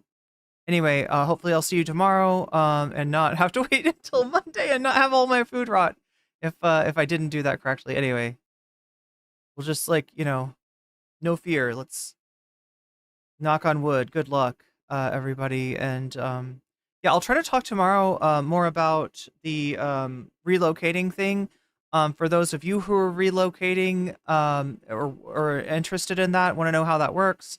I'm pretty sure I'm doing it. I'm not sure. I thought I had a destination in line, but we'll look at some of the complications that came up on that, and what my analysis of things are with all things considered. So yeah, dry ice. Oh yeah, should get some dry ice to keep the food good. All right, good night, everyone. Just hope that everything's good. I just hope I see you tomorrow, and we're not dealing with an